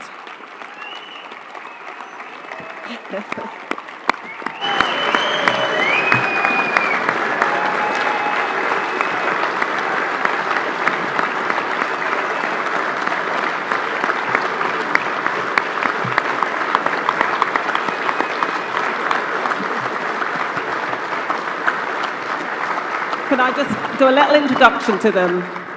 They made history this year, leading our members out on the first official strike in Amazon in the UK ever.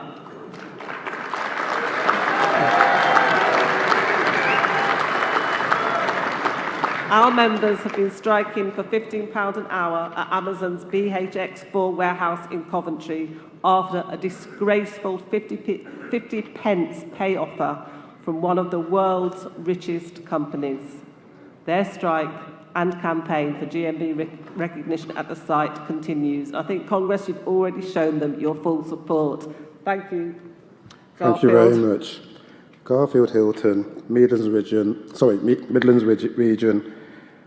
second time speaker, first time delegate. I would like to take this opportunity with my colleagues to give you an idea of what takes place in Amazon. From my point of view, I'm going to focus on the conditions inside Amazon and the hope that we have. And I want to share these stories about the treatment that people receive at the Amazon UK fulfillment centres. The first one is a person called Nick. He has worked at Amazon for 6 years. He was recently diagnosed with bowel cancer around the time of COVID. On his return to work, he was given light duties with some reasonable adjustments. We discovered he was becoming distressed due to the actions from the managers on the floor. They expected him to go to areas of heavy work. He refused, citing his condition.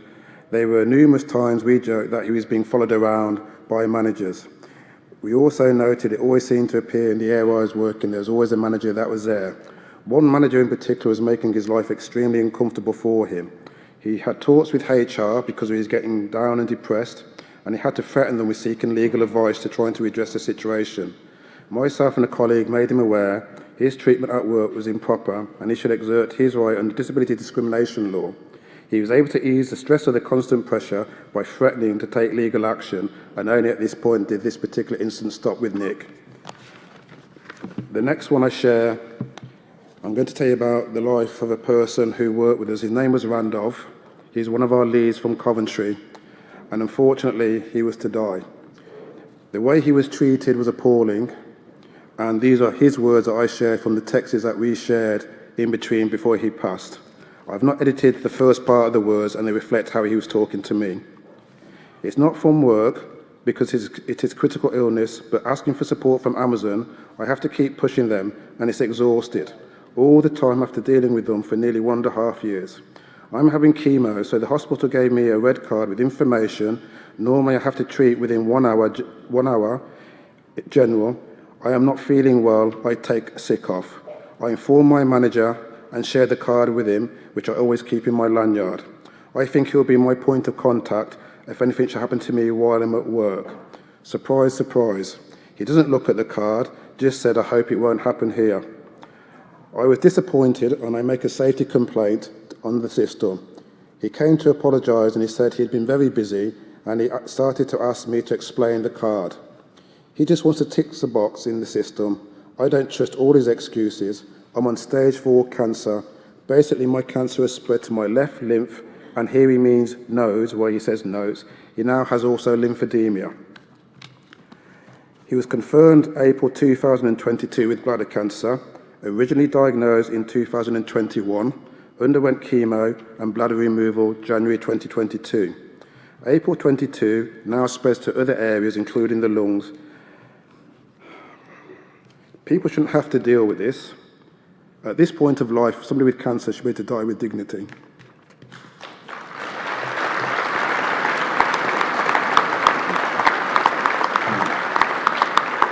This is my story, and it concerns my health problems that I encountered while at work, leading to a formal meeting. My health is changing, and I don't realise straight away. I know I'm making mistakes and errors that I don't normally do.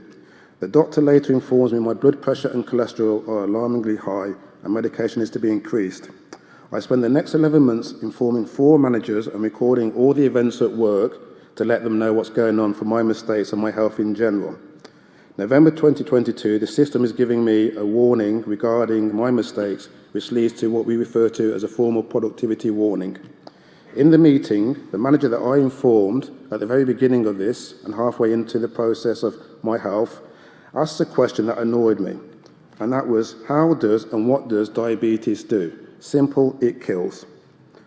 I appealed the decision, and this was overturned because I showed over the 11 months period, and I haven't documented it, that I tried to make the employer aware and they hadn't supported me sufficiently enough.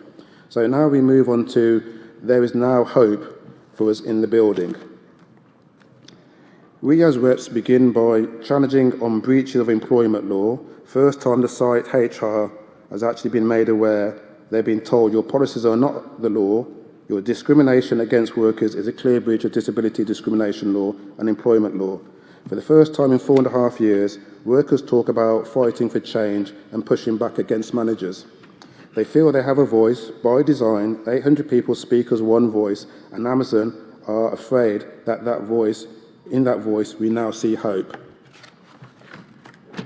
People who said they wouldn't join the union, who I spoke to on many occasions, all of a sudden they have joined the union, realising there's always safety in numbers. Everybody now expresses confidence and is prepared to talk about the situation, and that's where I finish, and I leave for my colleagues to take over. Thank you.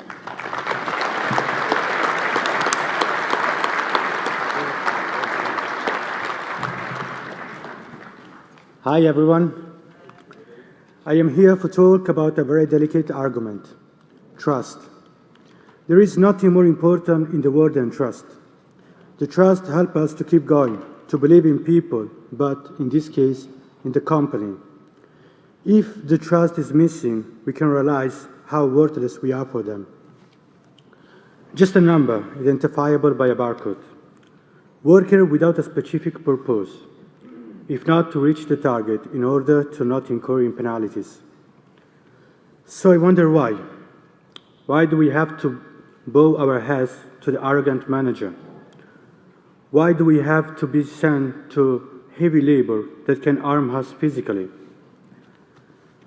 We are the essence of the company, but they haven't figured it out yet. During the most difficult period in the world, I am referring to the beginning of the pandemic, most of the companies shut down. Only the NHS and the company that gave the primary goods were open. But the giants of the web, like Amazon, they were able to triplicate their earnings. We, as a worker, have contributed to that growth by risking our lives and those of our loved ones. Despite this, we will keep working to provide our family. We knew that somehow, after COVID, we would have to deal with inflation. We assumed that Amazon would take care of us, in the same way we did with them during the pandemic. But not everything is going on the way we believe, especially when they betray us. One day, during a daily meeting, they told us they increased our pay raise with 50p. In that precise moment, we realized how worth we were for the company. From the associate face, you could notice how much frustration and how much hatred they were feeling for the company. We had to do something, but nobody has done any movement. In the same week, I decided it was time for a change. With the help of a colleague that is not working anymore in the FC, we decided to make that fateful move. We informed our colleague about our intention, and with the spread of our word, we managed to bring people in our canteen. We wanted answers, and we were ready for anything to get them. Unfortunately, things did not go as we planned. Instead of giving us answer, they told us to go back in our place and keep working.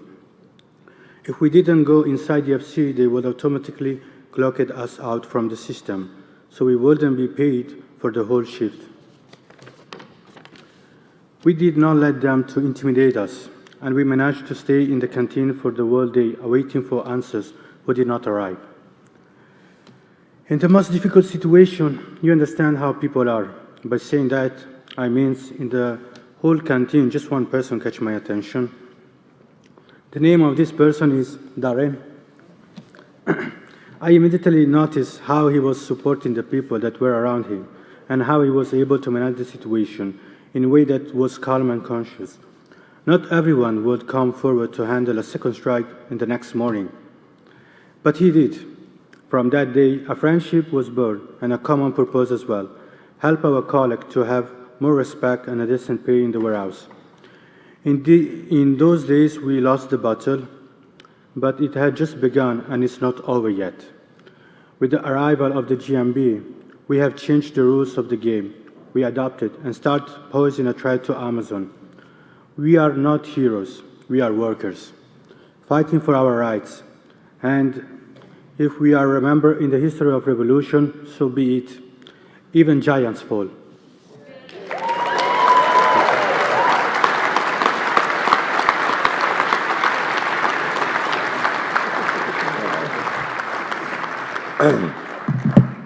Wasn't expecting that. Thank you all so much for inviting us down to tell our stories, and thanks for all the support you've given, the messages, the donations, even standing with us on the picket line. It's been fantastic. Way back in August, I thought there was nothing we could do. You know, I took these people out. Into Coventry Town Centre. I thought Lady Godiva would be symbolic, but there was a lot of people, because of the diversity of the workforce, most people don't know who Lady Godiva was, so we just aimed for Primark. Everyone knows Primark.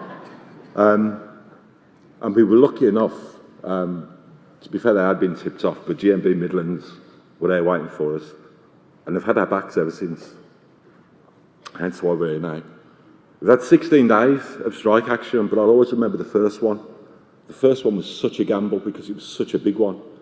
You know, we were taking Amazon out, And GMB Midlands decided we wanted to do it at midnight because we got so much press coverage, and I thought it would be fantastic to see those people walk out rather than just not turn up for work. Those people clocked out their machines, those people clocked out of their stations, walked past managers to go and clock out, and they did it. Not only did they do that, they walked through security, constantly being monitored by cameras. They went and got their belongings, walked up the stairs, lined with managers and security, walked across a bridge that felt like the Green Mile, and walked down the stairs, and then went through the security gate once again, all the time being watched by managers. Now, we'd forgotten how long it took, and we expected them to turn up at midnight, but it didn't. And while we were waiting, the fog came down, and that little yellow smile, that's actually the wrong way up, broke through the fog, and suddenly we saw these shadows coming through. Hollywood could not have done a better job on that day. It was fantastic, and those people are the bravest people I've ever met in my life to do what they did. And you know what? Since then, I know it's been 16 days, but those people keep coming and coming and coming. Inside that fulfilment centre in Coventry, it used to be 1 in 50 were members of the GMB. When we walked out in January, it was 1 in 5. And as it stands today, we're the majority. We're the majority.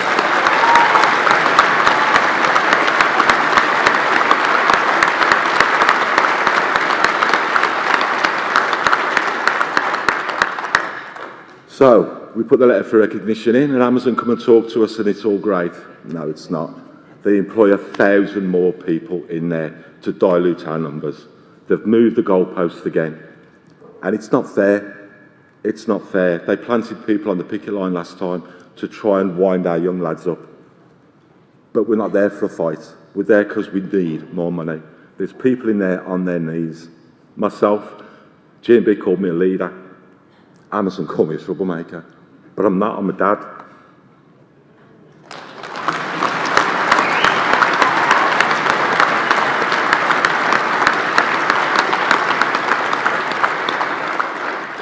So once again, I'm going to ask you for your help, because I know in every region you've got a fulfilment centre, and I know across the country there's 70,000 people just like us that are just waiting for you to speak to them.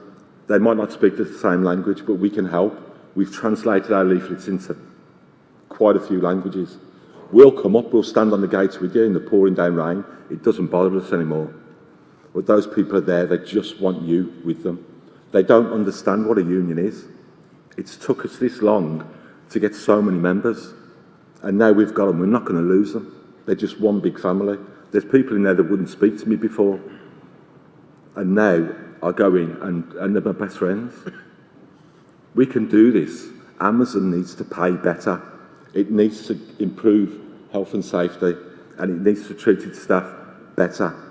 They have a slogan: as soon as you walk through the door, have fun, make history. And that's what we're doing. And I tell you now, we're having a whale of a time. Thank you very much.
Goodness, what can you say after that? Thank you, but that's so inadequate. But we wish you and all the success for your campaign. You've got the whole support, and other regions will join you. I know other Amazon warehouses in other regions are taking up that fight as well. And as Garfield whispered to me, we're going to smash them. So that's it. Look, Congress, that does conclude this morning's business. You get a bit of an extra long lunch break, and see you back at 2 o'clock. Okay, thank you. Oh, I haven't got an announcement. It is for Amazon. Okay, sorry. There's a bucket collection for Amazon. Okay. Yeah, dig deep.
GMB regions for the tremendous support throughout 2023. There are still some good prizes left, and order your flags and placards from a 100% trade union organised factory. Many thanks.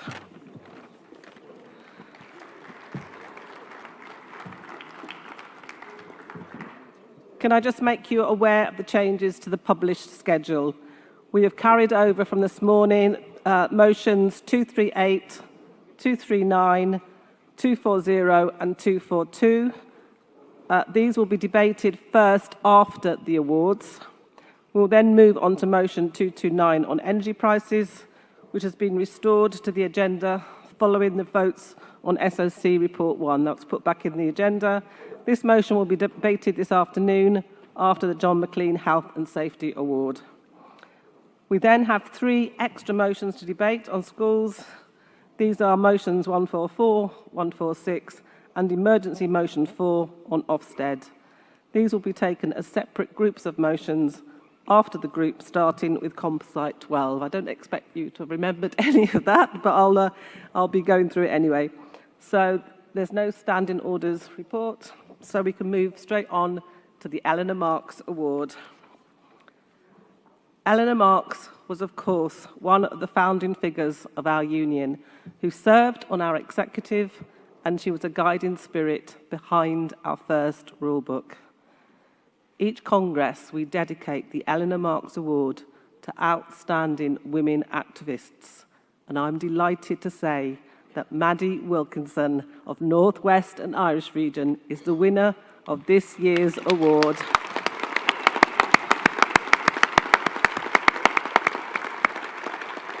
Maddie is a tireless equal pay campaigner who has overseen the development of so many reps within GMB and grown Cumbria County Council's branch by 25%. Her campaigns in recent years have included the menopause at work, food aid to members, and encouraging discussions of men's health issues at work. Maddie, thank you. Can we get the awards out?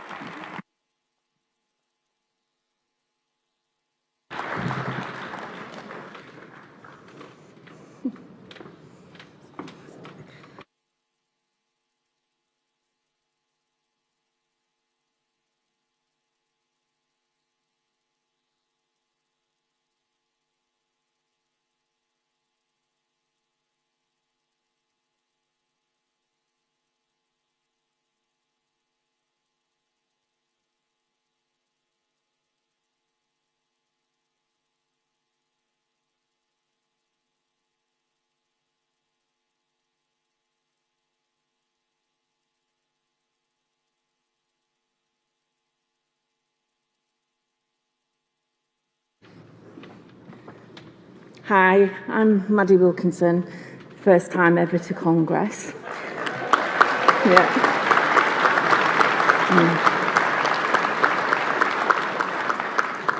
And although the award's been given to me, it's part of the team. And I have to say, 12 months prior to this, there's no way I would be stood here. So thanks to Paul McCarthy and everybody at the North West and Irish region for supporting the Cumbria branch in everything that we've tried to achieve. Thank you.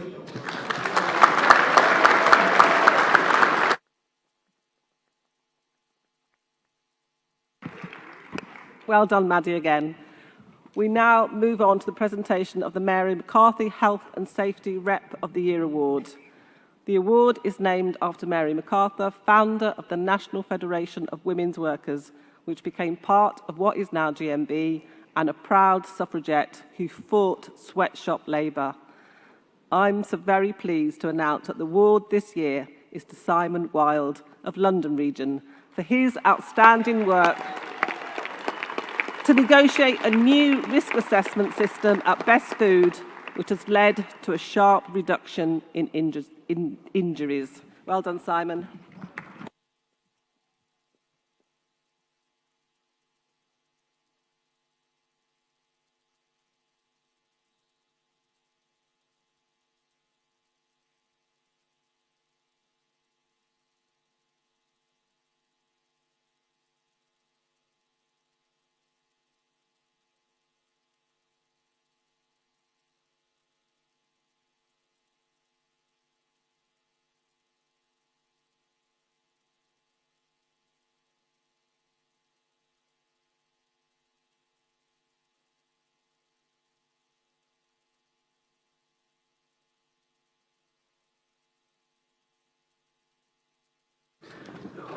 Well, thank you very much. Receiving an award like this doesn't really happen to people like me, just a humble truck driver from Manchester. This award isn't just about me, it's about all of us here in this room today and the daily fights and struggles we all deal with on a daily basis. I would like to take this opportunity to thank a few people who helped get the GMB a great result within my company. First of all, Mick Vera, Angie Julia, William Scullion, Paul McCartney and Jose Suarez. These guys had my back all the way through the process. It gave me the drive and determination, knowing I had such support from my colleagues. There's a young lady sat over there, Lindsay Mann. She was immense all the way through this, and she still continues to support us. And I'd also like to thank Nadine Horton, our National Officer. Thank you very much.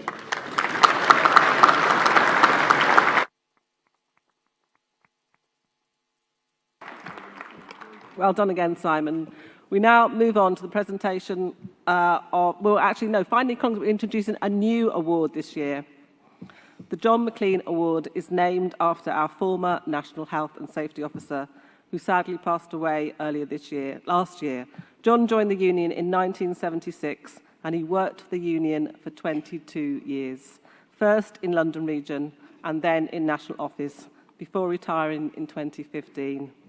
Even after his retirement, John remained active in the Joint Union Asbestos Committee and the Asbestos in Schools campaign. He is dearly missed by all those who worked with him.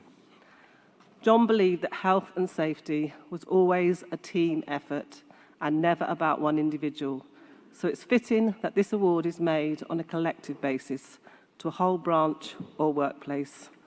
The winner of the inaugural award is the Asda Bulwell Nottingham Home Shopping Centre Safety Rep Team, whose campaigns have included overturning an expectation that members would work in -20 degrees temperatures and who removed defective fire safety equipment. It's my great pleasure to invite the winners onto the stage, Belinda Tong, John Gibney and Jeff Greaves.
I've been thrown in the deep end on this one, I'm afraid.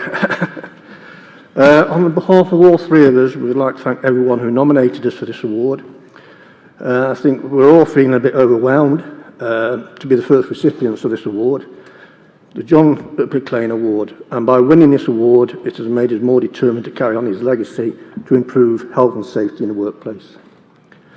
When we took on this role of GMB reps at ASDA, HSC in Nottingham, we also took on the role of health and safety reps. With just over a year's experience, we was under no illusion we had our work cut out. We were up against a management team who had a cavalier attitude to health and safety. And due to the fact they had never been challenged on breaches of health and safety regulations, we three were determined to change that. So we increased our membership, and it was through the increased membership where we knew we could fight them. So we took them on, and we took them on several fronts. And the main front, which mainly was the fire safety aspect, they, to say the least, were very, very aggressive towards that. During the Fire Focus Week, we did, in fact, do an inspection and found a lot of breaches regarding fire extinguishers. Belinda made a report and tried to hand it to the GSM, who blatantly refused to take the report off us. It was at that point we got Ben involved and we demanded a meeting with all senior managers. When they realised, or the GSM realised, what fines he was facing, possible £380,000 fine and prosecution, the penny dropped. And since then, we have made headways, slow headways, within the realms of health and safety. But I feel if it wasn't for the support of our members and the branch, this is not just our award, it's their award. Thank you.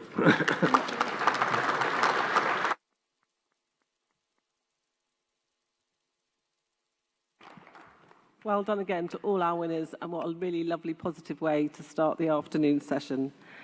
Congress, we now come to debating motions under social policy, climate change. Can I ask the mover of motion 238 to come to the rostrum, and seconders and speakers for motions 239, 240 and 242, please make themselves ready as well.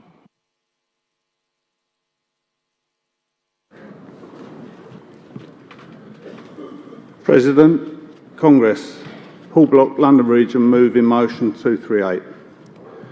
Congress, in June 2029, the UK Parliament adopted a legal target to achieve net zero carbon emissions in the UK by 2050.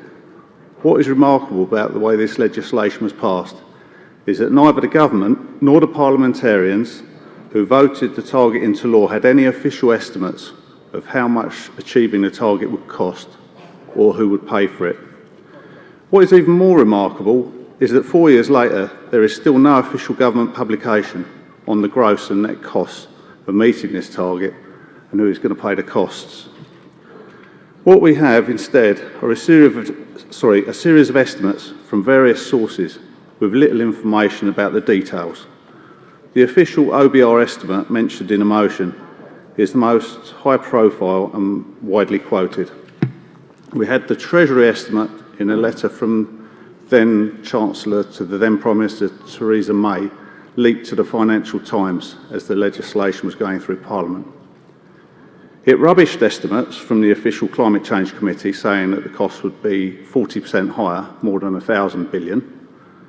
We have the 1,300 billion estimate from the OBR with highly speculative estimates for savings in lower energy bills and lower running costs of electric cars for lower net cost. The Electricity Systems Operator, the ESO, is a part of the national grid, which in April 2022 the government planned legislation to nationalise it. This is the body that has the minute-by-minute responsibility to manage the balance of the electricity in the national grid so as to keep the lights on. In July 2022, the ESO published its own official estimates. ESO workers are trades union members and are probably most highly skilled and experienced people in the whole energy sector on how the system actually works. Their estimates of the costs of net zero are much higher than the previous estimates, including that by the OBR. Their future energy scenario report says that reaching net zero will cost the UK an astonishing 3,000 billion. This does not include any cost for air travel or shipping either. The truth is that we don't actually know what meeting this legal target will cost, other than it will be very expensive. In truth, we don't actually yet know what technology will be the most widely used for home heating, for powering heavy industries, or for transport. There are many promising candidates in each area in development. The motion calls on the next Labour government to end this way of dealing with crucial component of public policy by setting up an independent investigation to provide official estimates on costs and how to best meet these in a progressive way. It should be done by engineering, technical and other energy experts, including economists and financial specialists, to properly study all the involved and produced reports based on the best available information to Parliament on this whole area. The motion set out that no more targets should be adopted on the hoof, rejects scare tactics not stood up in the IPCC scientific process, and calls for hard-headed realism about how the UK fits in with global efforts to solve a global problem. Congress, I move. Thank you. Thank you, Paul. Seconder? Former lady was that. Yep, cheers. Mover of motion 239.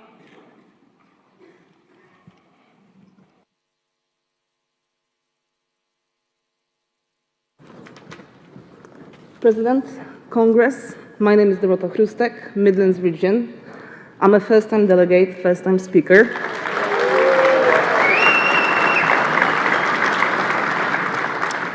This Congress needs to acknowledge hydrogen revolution.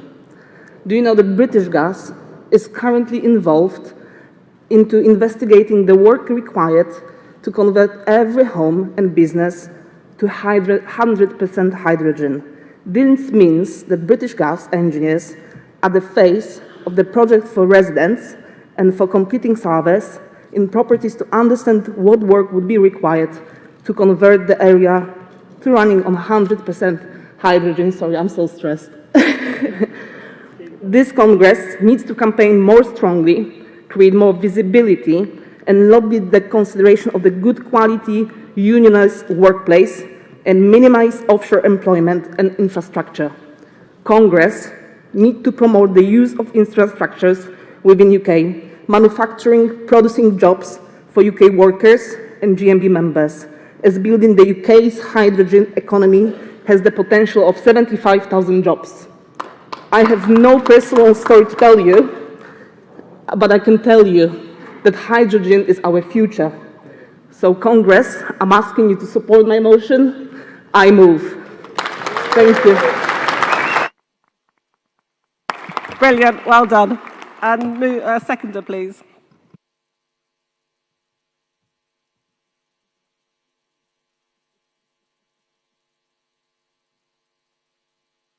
President, Congress, Steve Alexander, moving from Midlands Region, seconding motion 239, promotion of a net zero target. In 2022, the government commissioned an independent review of net zero with a target for 2050. That target's now been brought forward to 2025 through Chris Skidmore's report. British Gas launched various new services aimed at reducing household emissions, cutting energy bills, and British Gas states in its latest advertising they intend to recruit an apprentice a day until 2030. The company intends to train and employ 3,500 new engineers with green skills to install and maintain electric vehicle charging points, insulation, solar panels, hydrogen-ready boilers and heat pumps. As you've already heard from Dorota, they feel that hydrogen is the future. What the future is for us, the GMB will be missing a trick if we don't use this amazing opportunity to recruit these workers. We've heard from Keir Starmer this morning, he wants that energy industry to be unionised jobs. And I think that's where we're going with this. It's an amazing opportunity. Get organised and boost the industry. We need to make sure this potential number of jobs comes into unionised workplace and unionised jobs, GMB jobs in this country. I second. Well done. You're very disciplined this year, Steve. On time. Thank you. Can I have the mover of motion 240, please?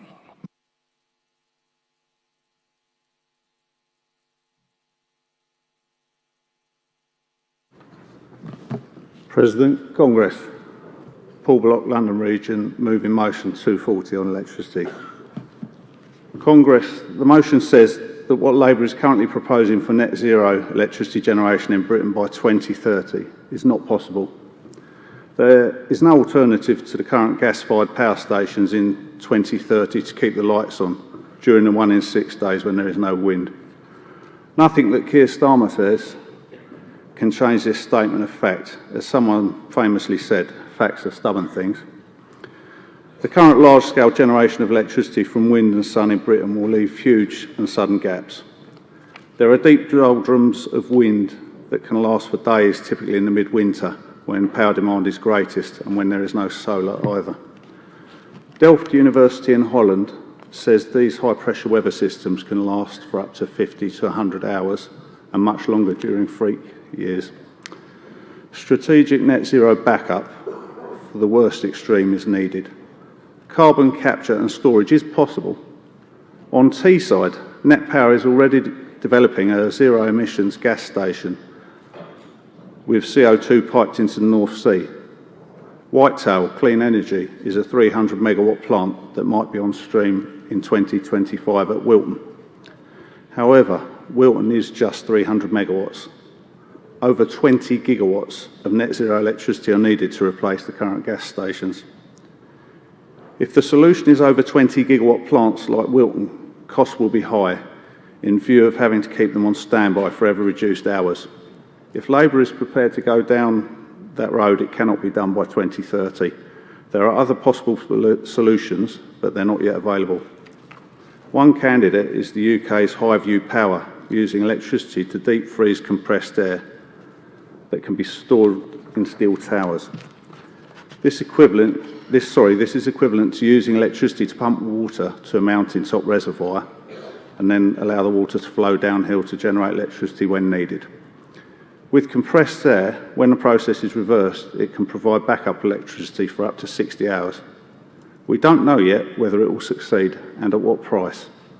Another candidate is Rolls-Royce developing a 470 megawatt mini version of today's nuclear reactors. It aims to lower the cost while relying on a nuclear supply chain that already exists and could be in service by the early 2030s. Then there are other possible solutions using hydrogen and nuclear. There is every reason to be optimistic and hopeful that net zero electricity is coming, but it's simply not possible by 2030. So instead of its fantasy land target for 2030, Labour should get stuck into the technology, engineering and economic challenges that will deliver net zero electricity, maybe over the next decade or so. And good luck to GMB delegates at next month's Labour Party Policy Forum on getting the Labour leadership to face this reality. The election outcome could depend on it. The electorate know these stubborn facts and will not risk the lights going out. Please support this motion. I move. Thank you.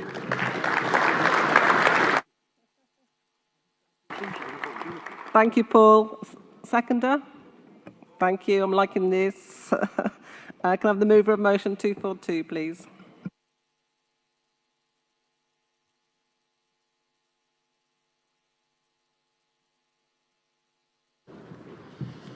Good afternoon, comrades.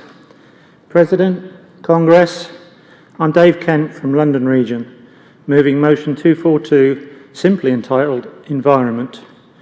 My comrade Jamie was due to speak on this motion, but he's had a family bereavement, so he can't be here today. This is his speech. Oh no, you might sigh, not another motion about the environment and climate change. But have you ever thought about why you might think that? Why the same things keep coming back to us at Congress year after year? The latest findings from the UN note that unless global action takes place to curb the rise in greenhouse gases within the next 18 months, we have no hope of reversing climate change. We can cross our fingers or hope for some Star Trek type tech solution, or we can leave it to our children to sort out, we tell ourselves. It's not that bad. Perhaps we'll discover something that makes it all right in the end. It's natural for us to think that. We procrastinate, or most of us do.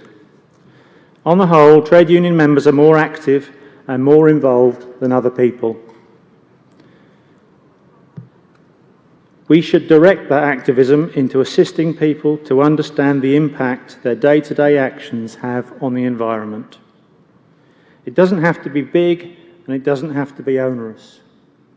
Just an acknowledgement, a drive in our education courses to speak about this threat, which arguably is as much of a threat as, say, unruly bosses or badly applied health and safety laws. Sharing insights that the GMB has gained from the trades it works in, combined with sensible social initiatives, such as letting people know if community heating is available in an area, or sharing tips on how responsibly to use electricity, or promoting recycling at work. Although not all these can be done by everyone, we can at least impart this knowledge to the next generation of activists to help them continue what we have started. Congress, please support this motion. We have only one planet. For a little extra consideration and a little extra education, we can build on the work done at previous Congresses and ensure that in 2 years' time, we're not back here saying it's too late. I move. Thank you, Dave. Thank you for stepping in at the last minute, and please give our good wishes to your colleague. London, seconder. President, Congress. I'm Luke Simcock. I'm from London Region. I'll be seconding motion 242. It seems like yesterday I was here as my first time speaker, but talking of yesterday, I noticed a couple of people in the room made some decisions going out last night. Obviously not me, I'd never do that. But some people went out last night and some people were a little bit groggy this morning. This is supposed to be this morning's speech, so I was going to be picking up on that. Obviously, some of you might have regret those decisions you made in the past, not acting like, maybe having a couple of waters before you went to bed and stuff like that. So, yesterday was good. Yesterday was great, right? You had a good time. It's a bit like the environment, isn't it? Because today, I'm having to stand before you because of the choices we've made in the past. We haven't made our change quick enough. We've got to address the critical issue that affects every single one of us, climate change. The United Nations gave a warning, which has already been given by the person who moved the motion. And in Paris, the goal was clear. The environment cannot heat up by more than 2 degrees, but ideally 1.5. This hypothesis was not conceived in some far-off commune, as some of the conspiracy theorists come out with. It's scientifically accepted fact, supported by 99.9% of the scientific community. If we exceed 1.5 degrees, we are playing a dangerous game of Russian roulette with our future. If we reach 2 degrees, there will be no turning back. Just to be clear on that. Therefore, I call on GMB for our education department to make a comprehensive training course and courses that will equip people with knowledge and skills that will reduce energy consumption and adopt friendly climate practices. Today is the time. Today is the time to take responsibility. Today is the time for action. Today is the time to make sustainable choices. In doing so, we can collectively make a significant impact on the fight against climate change. Today, let us prioritise the issues and invest in education and awareness programmes. Together, we can create a tomorrow for our children and the next generation. Please support this motion. I second. I was just about to step in there, Luke. Well done. If there's nobody to speak in opposition of these motions, can I ask Shane Allison to respond for the CC, please?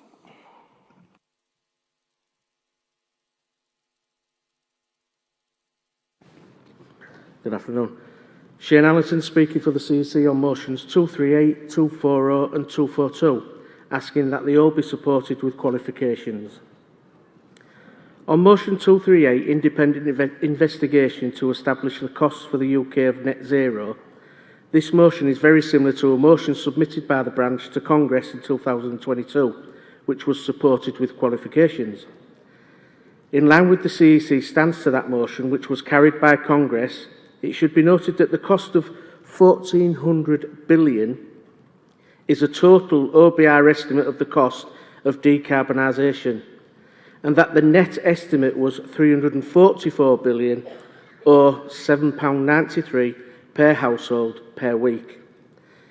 This is still a substantial figure, and the burden must not fall on ordinary working people. Both estimates should stand together. It is existing GMB policy to support the 2050 net zero target, and for the UK to develop international policies and solutions in response to a global problem, as outlined in the 2021 Special Report on Energy and Climate. On motion 240, Labour should drop the pie in the sky electricity plan for 2030. The CEC is supporting the motion with the qualification that important questions remain unanswered about the Labour Party's policy. It is unclear, for example, whether gas-fired stations will continue beyond 2030 if they are still fitted with carbon capture, utilisation and storage, CCUS. This is an important industrial issue for us. A stronger commitment to nuclear is also needed if the target has any hope of being met. We are seeking the freedom to secure additional commitments and reassurances as we head into the July 2023 National Policy Forum meeting, and to be able to respond positively if those commitments are secured. GMB will continue to raise the matter and our concerns through the Labour Party National Policy Forum and at all levels of the Labour Party. Finally, on motion 242 Environment, our qualification is to note that while these steps represent useful advice that members may wish to take into account, these would not be relevant to all homes and workplaces, and they are hopefully not binding on members. Please support these motions with these qualifications outlined. Thank you. Thank you, Shane. Does London accept the qualification on motion 238 and 240 and 242? Thank you. And the CEC are supporting 239. So Malcolm and I are going to do a little bit of different voting this afternoon and we'll make it quicker, actually. So because there's been no opposition, the regions have supported their qualification and the CEC support the motions. I'm taking it as one block vote. So all those in favour of motion 238, 239, 240 and 242, please show. Thank you. Any against? Those motions are all carried. We now move on to section 7, which is social policy, the energy and utilities market.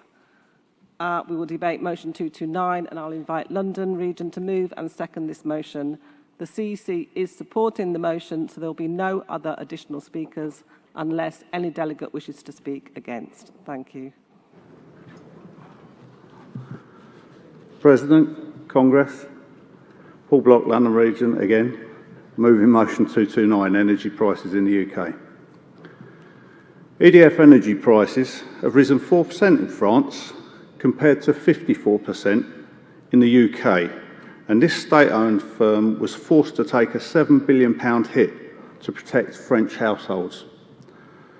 Congress, this should concern us all.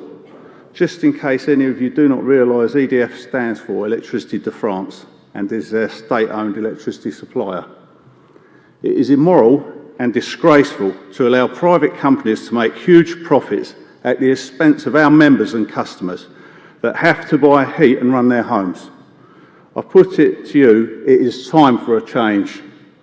I ask that the GMB lobby the Secretary of State for Business, Energy and Industrial Strategy. I also ask that this is discussed within the Labour Party in preparation for them hopefully getting elected at the next election. I think it's time for electricity and gas to be brought back into public ownership so that the pricing can be more carefully controlled, as it is in France, for example. The energy industries have been run for too long following a capitalist model that allows the businesses to be used as a vehicle for profit, a lot of which, by the way, goes out of this country. Salaries being paid to CEOs are above £1 million per annum. Directors also get very good salaries, and shareholders get good returns. There's a theme there, isn't there? Strangely enough, however, some of the staff that work in the industry are not that well paid, and ironically, may well be in fuel poverty. Profits from these industries in the past went back into government coffers, and some were reinvested in the infrastructure to keep up with technology and for maintenance purposes. Ofgem, the industry regulator, should also be held accountable, as they seem to wield very little power to actually help members and customers. Until such time as these industries are renationalised, the very least we should hope for is a regulator that has the ability to drive prices down. It is extremely difficult for most people to understand the best energy tariff to be on, and competition has been greatly reduced by the number of suppliers that have gone bankrupt in the last year or so. When the electricity industry, which I've worked in all my working life, was privatised, I remember a couple of statements were made. One, it would bring increased competition. Two, customer services would improve and be more efficient. I'm afraid to say both of these statements are clearly not true. The bills have increased horrendously and the service has not improved. I see this regularly and it's very frustrating. In summary, it cannot be right that in 2023 our members' energy costs are putting them potentially into fuel poverty. Whilst exiting my company van with large logos marked on the side, I've been asked by a few people recently, how can they reduce their bills? One of the people was elderly and was really concerned about his rising cost as he was retired and needs to heat his home. I honestly believe that the only way really to resolve this issue is to return the electricity and gas industries to publicly owned companies. The prices need to come down.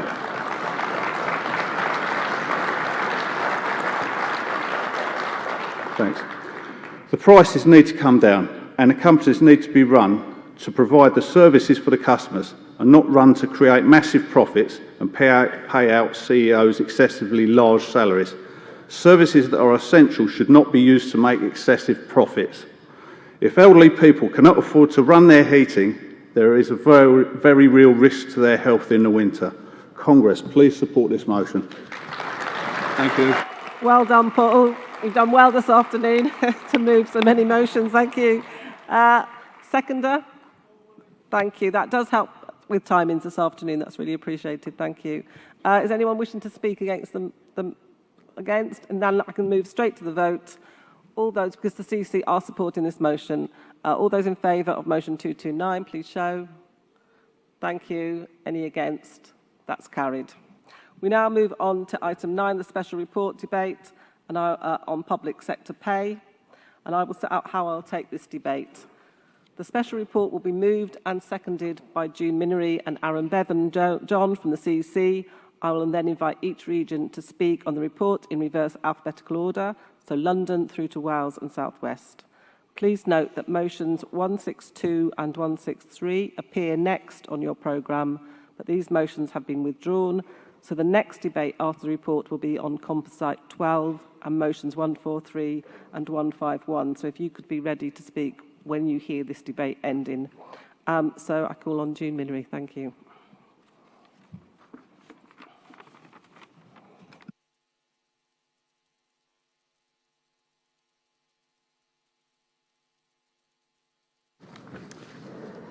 President Congress, June Minery, GMB Scotland, Public Services Section President, proud to be moving the special report on public sector pay. Congress, in every part of the UK, public service workers are under attack. From the council and NHS workers, whose pay has been cut by nearly a quarter in real terms, to the outsourced public service workers who have been cut out of our national agreements and some of the most basic protection work. And our police staff, civil servants, environment agency workers and school support staff who are being run into the ground. And while our members were in the grip of the worst pay squeeze in living memory, Tory ministers had the nerve to call our members a threat to public safety. How dare they, Congress? Our members are not a threat to the safety net. Our members are the safety net.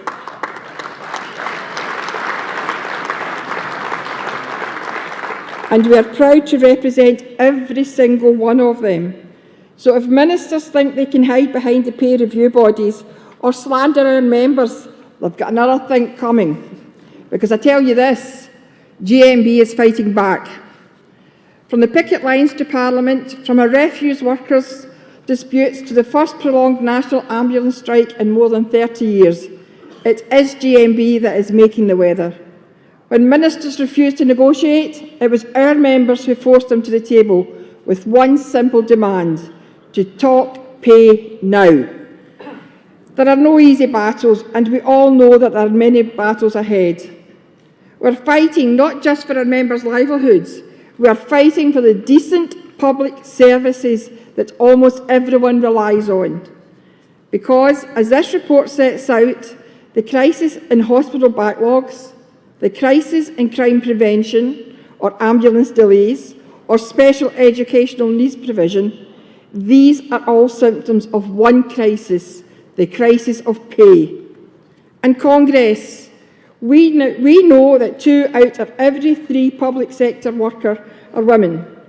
In the lowest paid occupations, it's more than 90%. Public sector pay cuts hit women the hardest, and we reject utterly a politics that refuses to pay our women members their worth. So we need to send a united message to politicians of all parties. The UK can no longer balance the books off the back of public service workers. And there can be no solution to the public anger over failing services until the recruitment and retention crisis is resolved. Congress, this report is not about determining our pay claims or dictating the machinery for bargaining. Those decisions will always be taken by our members through our sector democratic structures. It is about setting our demands of government policy. As this report sets out, we are calling for fully funded, restorative pay policies to reverse the years of cuts in pay, an end to the fragmentation of civil service pay bargaining, central funding to settle historic equal pay cases, restoration of the school support staff negotiating body in England, and real reforms of the pay review bodies. Congress, the acid test will always be whether our members can place their trust in the independence of that process. Congress, as the report says, public sector pay has been eroded over many years. The consequences will be felt for many years to come. But as the challenges face public services mount, there is no time to waste. The policies that led us to breaking point must be reversed now. That is what the report is about. It sets out a serious and credible case for change to make work better. We know that carrying the arguments in this hall is not enough. We must fight for them too. So please support the report. I move. Thank you, June. Aaron.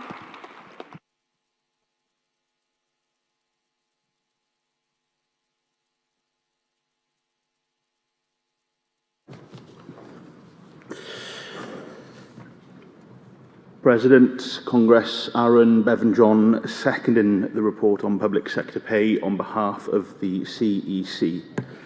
Congress, police staff are sometimes a forgotten part of the public sector. The Westminster Government pledged to restore police officer numbers, but they said nothing about the 18,000 police staff posts that have been cut in England and Wales since 2010. Our pay and allowances have increased by 21% since 2011, but inflation has been more than 50%. In some areas, a third of posts for critical and underpaid roles, like 999 call handlers represented by the GMB, are vacant. For us, the cost of living crisis is something that we have been living with for more than a decade. And last year's spike in prices is pushing low-paid workers over the edge. Our public service workers are driven into debt and using food banks to make ends meet.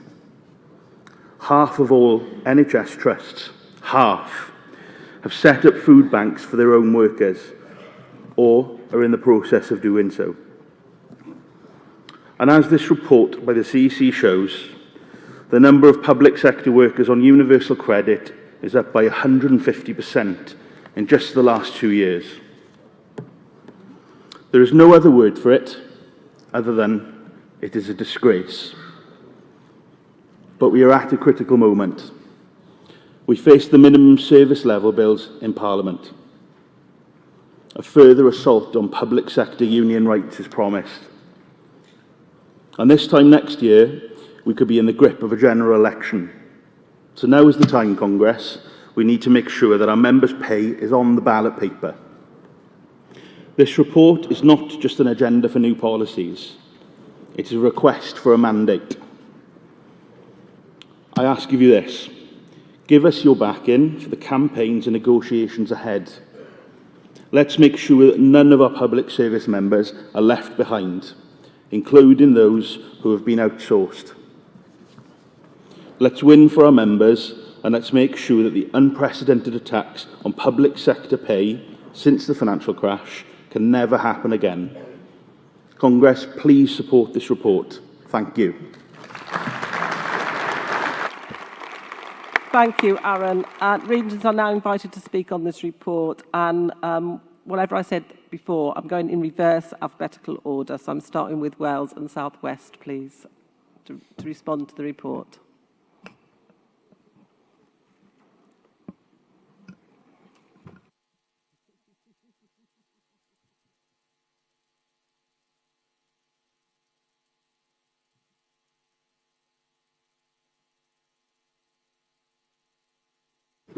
Not my fault. Mark Bowler speaking in support of the CC report on public sector pay. Public pay is in the midst of the biggest squeeze in our history. Not since the 1930s has things been this bad. Real wages are lower than they were 15 years ago, with the Tories unwilling to roll back from their plans for a low-wage, insecure economy where the rich flourish and everyone else of us loses. We are now a country that has the lowest GDP per head than any country in Europe since, save Lithuania. The poorest 20% in Britain are poorer than the poorest 20% in Poland. That's a sad indictment and just not good enough. We welcome the report's call for pay restoration. Just recently in Wales, we got the Welsh Government and the ambulance to commit to pay restoration. It took hard work and effort, but that change will make some difference to ambulance staff feeling the squeeze in the cost of living crisis thrown up by the Tories' ongoing rabid economic policies that have pushed Britain to the brink of despair. This government has failed to tackle inflation, and there is little evidence that public sector pay cuts have done anything to keep the economy afloat. We need a government that respects and rewards our public servants, and one that will oversee a growing economy. And I haven't listened to our special guest this morning. I think I know which government that is. We also agree with the proposals to reform the public review bodies. These organisations have been used as a mask to cover Tory cuts for over a decade. Any attempt to call them impartial is as discredited as the organisations are themselves. These boards, whose jurisdiction is set by the Secretary of State, and are used as a shield to implement failed Tory orthodoxy. They need to be freed up from the dead hand of Tory ministers and allowed to be truly independent of the Treasury, with binding timetables so that the government can't time out submissions. It is time for public pay to be prioritised after a decade of real cuts, and for public servants to get the pay that they once had. We also welcome the commitment to call on the next UK Labour government to implement its commitment to restore the two-tier code, a necessary step to tackle low pay. These measures, alongside others in this report, will do so much to change the story for those working in public sector. After a decade of Tory cuts, Britain needs a pay rise, and public sector workers need the pay restored. Wales and South West supports this report. Well done, Mark. Thank you. My apologies for making you run like that. Southern.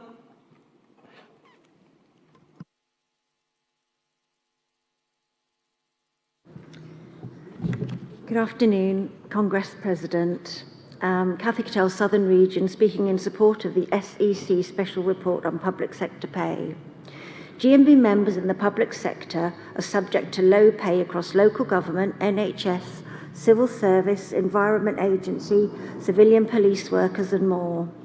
For 13 years, pay has been depressed, and a combination of real-term pay decline and a severe cost of living crisis is now a catastrophe. This is even worse for those at the lower end of the public sector. Many of our members' pay has slipped below the living wage, and differentials at the bottom of the pay spines have been eroded. Southern Region has a large membership in privatised public services. In my branch, many of these outsourced workers are disproportionately women and people of colour. There has been a dramatic increase in the number of casual workers in the public sector, and often those workers are most disadvantaged.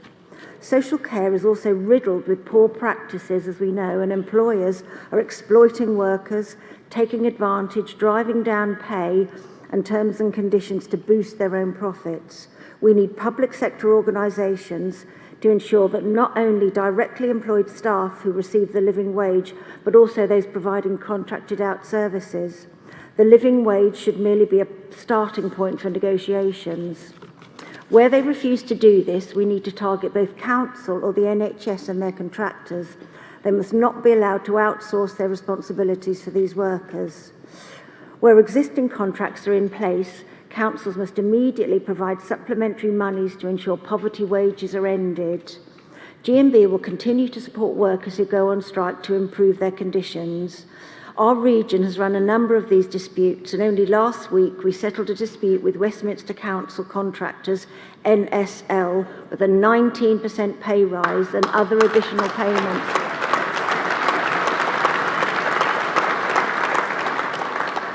To those strikers, we congratulate and salute your determination and solidarity. Thank you. Thank you, Cathy. GMB Scotland.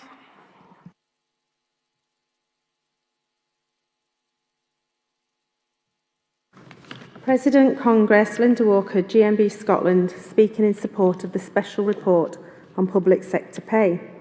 GMB has been winning for our public sector workers up and down these islands. In many senses, public sector workers have been the tip of the spear in fighting the austerity imposed on us by governments of all colours. In Scotland, we face not one, but two governments inflicting austerity on our public services.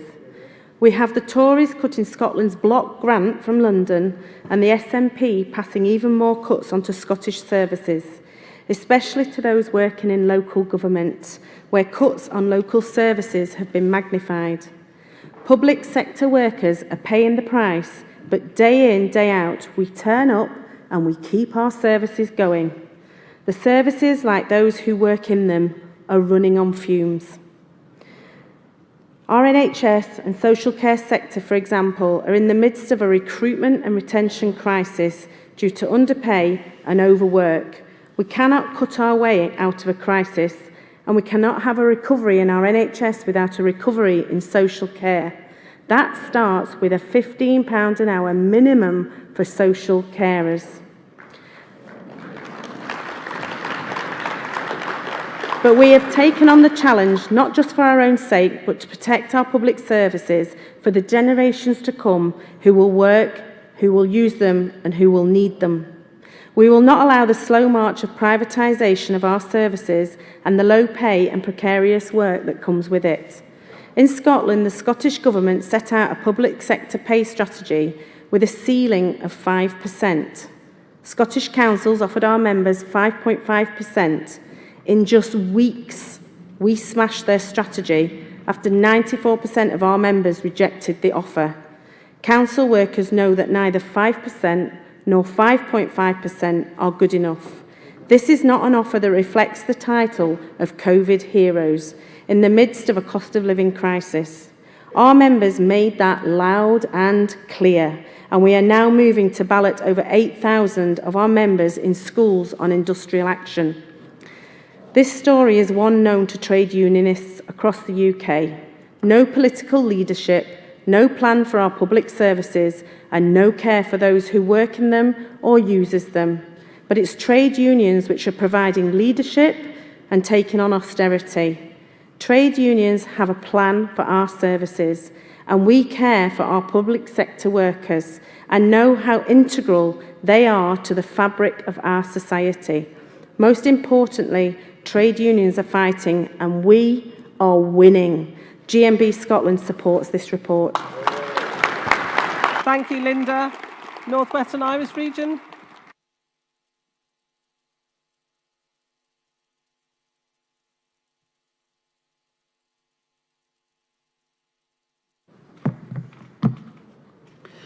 President, Congress, Michael Turnbull, North West and Irish region, supporting the CEC Special Report on Public Sector Pay. Public sector workers are the backbone of our society. Our members work tirelessly day in, day out to provide essential services that keep our communities safe, our family and friends healthy, and our children educated. The North West and Irish region welcomes this report. However, we need to ensure that there is parity when it comes to the four nations. There are significant differences in public policy and funding across the four nations. The lack of parity not only creates inequalities, but also undermines unity in the UK. The government needs to work with devolved governments to ensure that all citizens have access to the same level of support and services. We also note that current thresholds with minimum service bills are creating a situation where workers' pay is being hamstrung. These thresholds are designed to ensure that workers receive a minimum level of pay, but they also have the effect of limiting pay increases for longer-term employees. Members in this situation may not see significant pay increases regardless of their performance, training or experience that they bring. These workers will feel undervalued and demotivated, which impacts the quality of services provided.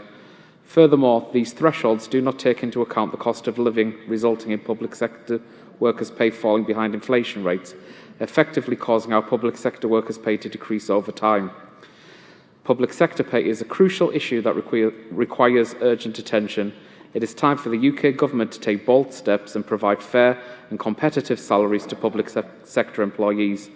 Let us work towards creating a society where all employees are valued and respected for their contributions.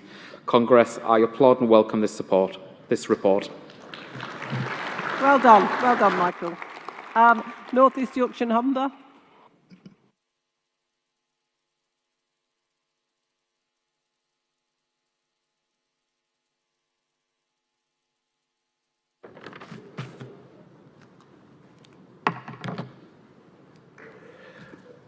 Congress, President, Ian Ball, North East Yorkshire and Humber, K20 branch, Kirklees Huddersfield convener, speaking on the public sector report to Congress.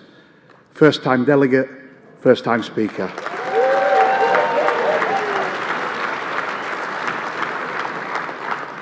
Brothers, sisters, comrades, I won't attempt to cover everything in this report, but as a public sector worker and myself married to a TA, I do of course welcome this report. A report that doesn't simply attempt to cover the obvious. Our ever-plummeting standards of living. The failure of government to value, understand, or even recognise us for what we do.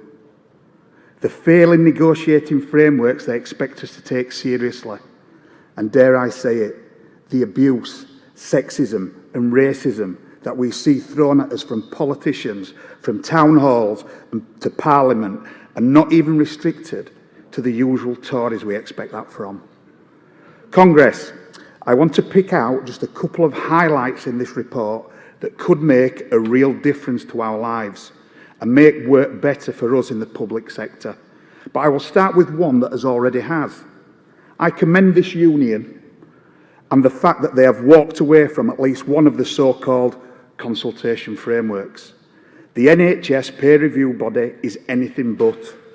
It is a quango for gaffers to kiss the government's arses and peddle their myths, and there is some sort of independence when it comes to recommending what staff are paid. It is not until they reform it, give us a say who sits on it, and hopefully the Labour government we expect to see soon back it, then we should carry on telling them to stick it.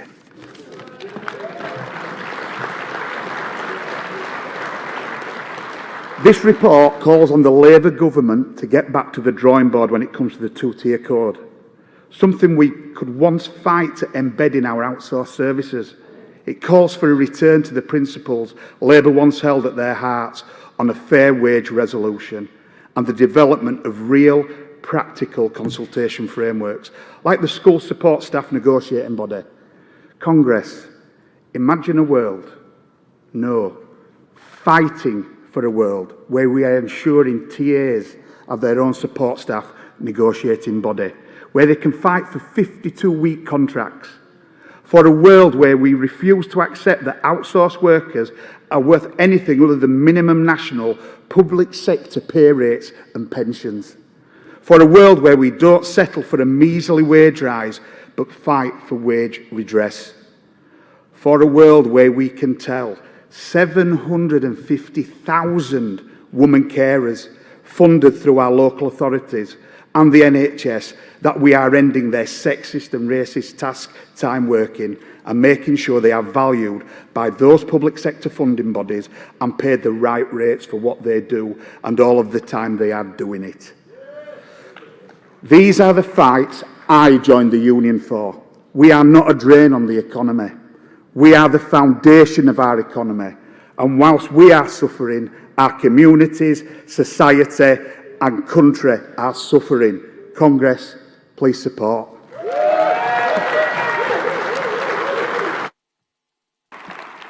Perfect timing, perfect timing. Midlands.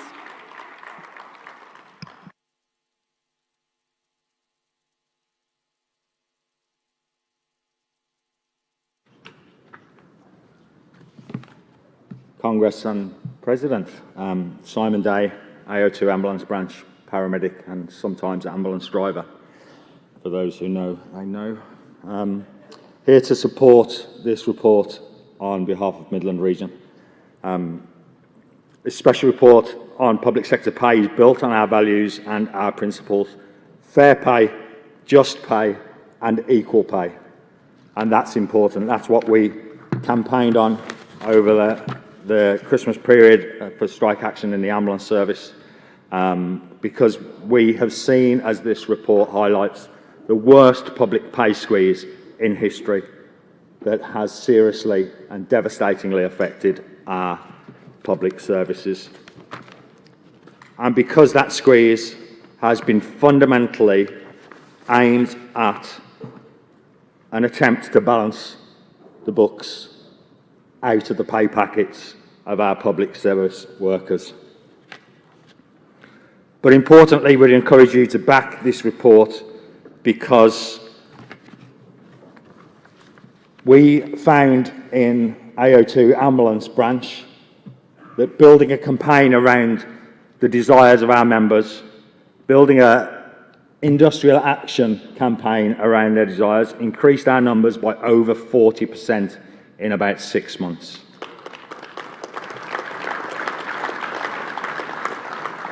And if we want to see more of that growth, I would encourage us to recognise and encourage others to build on the campaigns outlined in this report. We need to realise that we won't make work better until we make schools better, until we make community better, until we make our health better. And I'd add in social care to that as well. Please support restoring pay and conditions in the public sector. Please support this report. Thank you. Thank you, Simon. And London Region.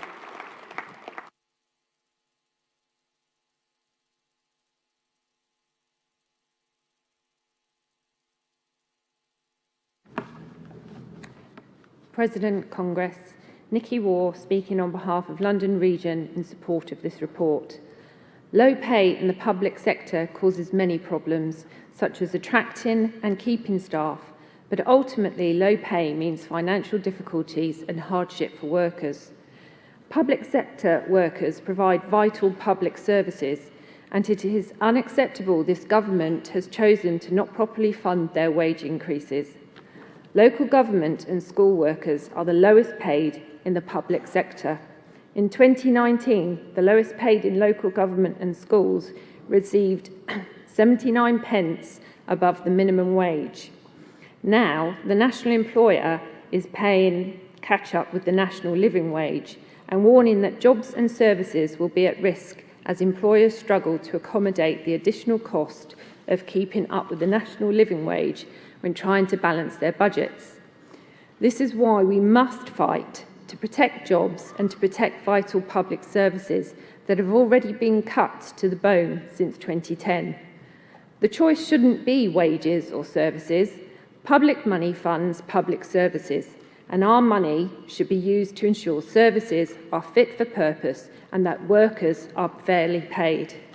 Is it any wonder that there is a shortage of school support staff when they lose out on 8 weeks' pay a year because of unfair term-time-only contracts and are amongst the lowest paid? This year's NJC pay offer has been rejected by members in local government and schools, and they now join other public sector workers who have sent a message to this government that they have had enough of being undervalued and underpaid. Together, we are stronger, and together we can ensure the fight for pay justice continues and is won. GMB London Region supports. Thank you, Nicola. Thank you to all those speakers. We move to a vote on the special report. All those in favour, please show. Thank you. Any against? That report is carried. We now move on to section 10, on to public service motions. Will speakers on composite 12 motions, I think they're already down the front.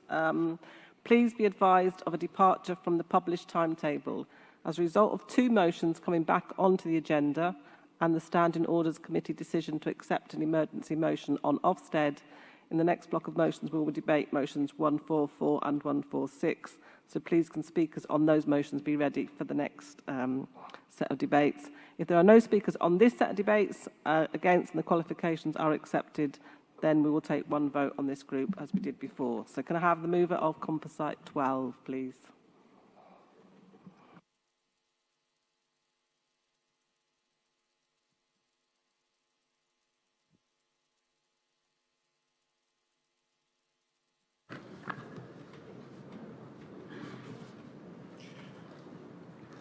Madam President, Congress, good afternoon. Robert Wheeler, London Region, moving composite 12, and Carolean and privatisation.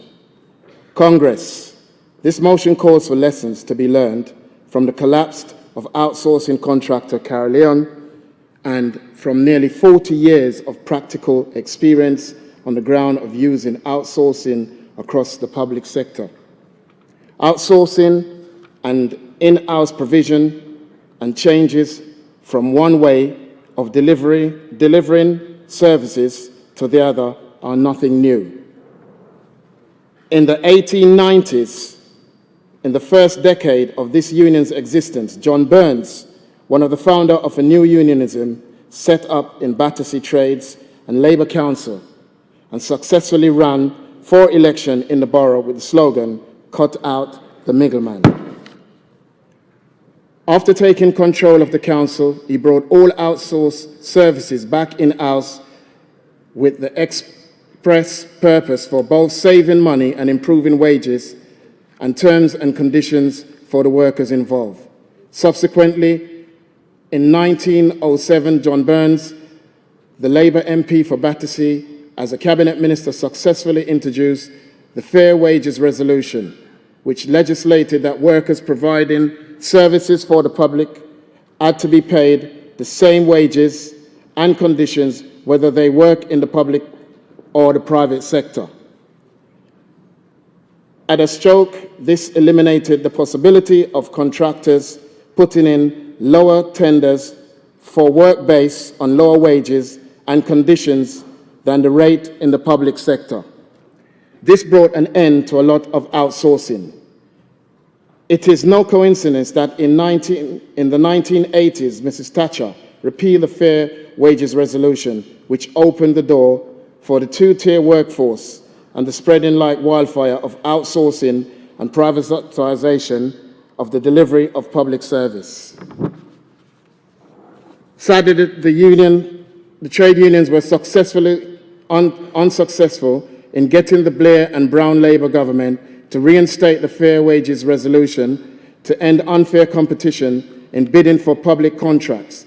The two-tier workforce has become a standard part of delivering public services in both Tory and Labour-run councils in the NHS and national government. The Carolean collapse is just one of the long litanies of things that had gone wrong over the 40 years. It is imperative that lessons are learned from this and a wider history of outsourcing. Other examples of profiteering are mentioned in this motion. This motion is to try to start a process where trade unions are more successful in persuading the next Labour government to take action and end exploitation of the lowest paid workers in the economy and get value for money for taxpayers. We call on the Labour Party to make a manifesto. Commitment to thoroughly review the history with a view to learn lessons that should inform its new approach to outsourcing and unfair competition in pay and conditions. This review should be learned the lessons from Carolean collapse and increase scrutiny and transparency. We need to end profiteering at the expense of taxpayers and, where necessary, end the use of middlemen and offshoring. Congress, I move. Thank you, Robert. Seconder.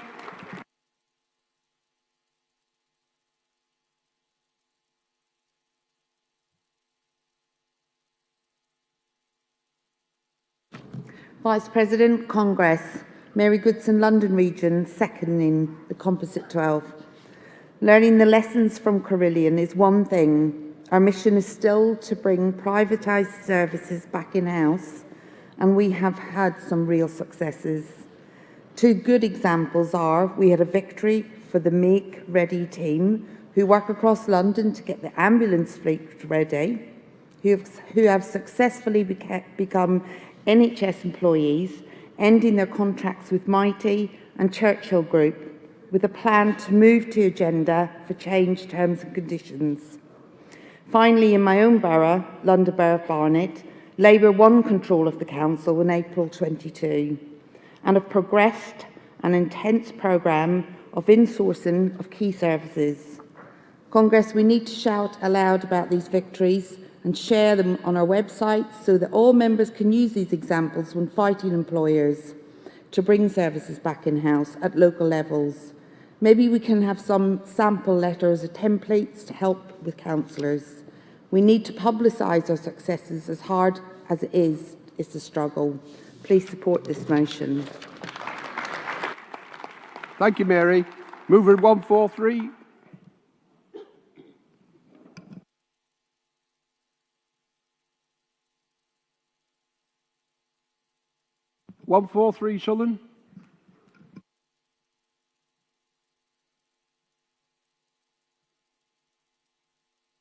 Southern. Vice President, right. Shireen Thompson,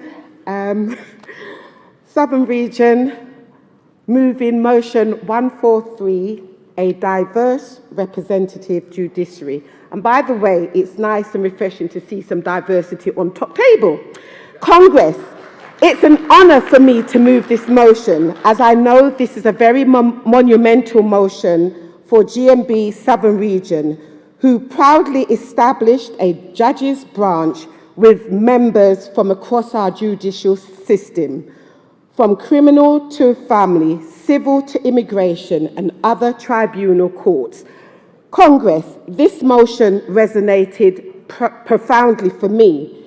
Being a victim myself of bullying, discrimination, gaslighting, victimization and harassment, and suffering adverse detriments at the hands of power who makes decisions that negatively and adversely affect the lives of others.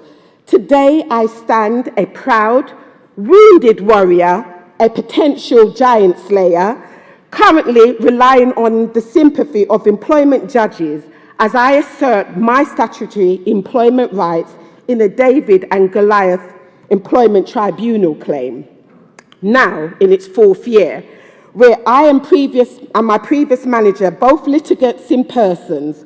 I'm proud to report on the 9th of May 2023, judges made reserved judgment partly in favour of my manager's race claim against all the odds and beating the 51% of union line criteria.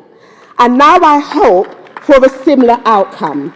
Congress, the fact I am standing here to move this judiciary motion proves to me that discrimination, bullying, harassment, victimization, it has no respect of person, status, class, or socio-economic. Shamefully, the old school boys club and the networks are still operating in the 21st century, and it must stop. During this Congress, I heard much about lighting and burning fires. In my culture, we say, burn fire upon that. So today we have got bonfire pan bullying and discrimination. So we need a fire service. Yes, this girl is on fire. I'm a girl with passion and for change. I hate injustice and hypocrites. And so today I rise to the challenge on behalf of judges to call out an end of bullying culture and toxic, hostile working environments. We bonfire pan that, and those in power and influence who turn a blind eye and take no action. Shame on you. We bonfire pan that. Congress, it's time to expose and speak up against all forms of discrimination and harassment as we build a multicultural environment and diversity in the judiciary system. Today, we shine the spotlight on the shenanigans of the judiciary system. Let's expose the secret sounding consisting of private communications amongst possible appointees, described by potential interviewees as a license to discriminate, perpetuate a judiciary which is perceived as being not only pro-white and male, but which also has a built-in bias against minorities and women solicitors. Today, we bonfire pan that. Well, Congress, a lot is riding on this support and adoption of this motion, as the reality for many who are subjected to this discriminatory silence, discriminatory practices, suffer in silence, ghosted, isolated and ostracized from their colleagues and peers. Many present to work exhausted, drained, with a deep sense of loss, with a sinking feeling of hopelessness. Sadly, this consequence leads to low moods, unsurvivable thoughts, I'm coming off, and worse plans of self-harming or suicide. Congress, we need to resolve for this GMB to campaign for the end of bullying of judiciary and to improve the culture within. And today we heard from the Labour leader this morning who wants to get back into government as we appeal to remove every aspect of discrimination in unfair appointments and promotions processes, including abolishing secret soundings. We bonfire upon that.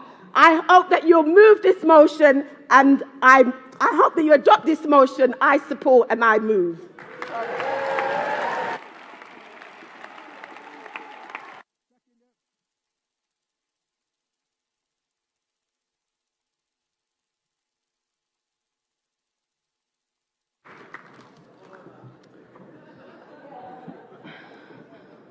Thank you, Shireen. How do you follow that?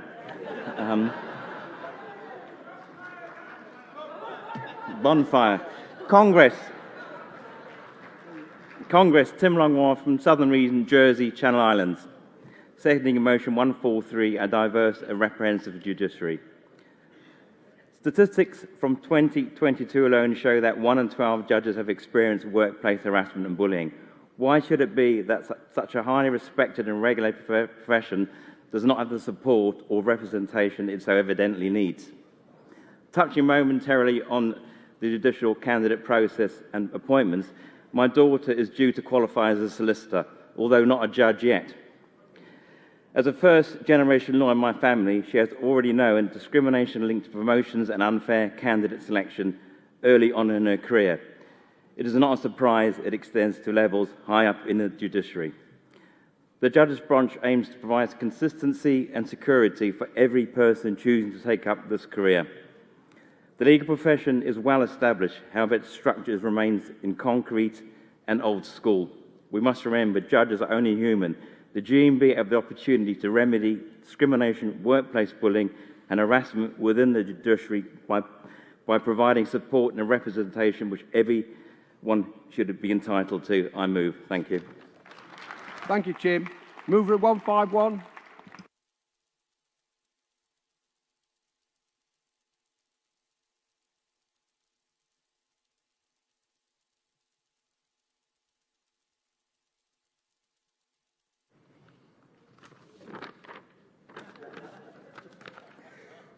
Congress, Mr. Vice President, my name is Peter Biggs. I'm moving a motion 151, fighting back against local government cuts and implementing GMB policy. Congress, local authority services have been under attack for years, thanks to Conservative austerity cuts which started in 2010.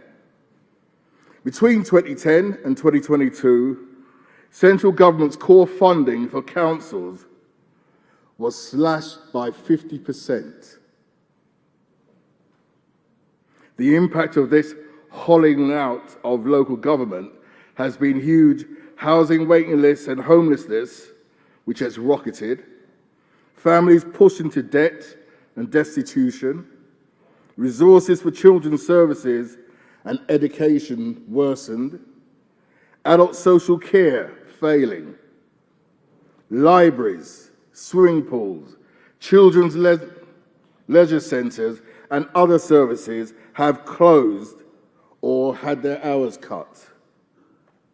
Council workers have seen their pay and conditions attacked since 2010. It's estimated nearly 500,000 council workers have lost their jobs, and many of those were GMB members. The cost of living crisis, the worst attack on workers' living standards in 50 years, has worsened this pressure. Soaring inflation means councils' reduced budgets have less purchasing power and at a time of increased demand for those services. Councils have warned of unanticipated deficits of hundreds of millions.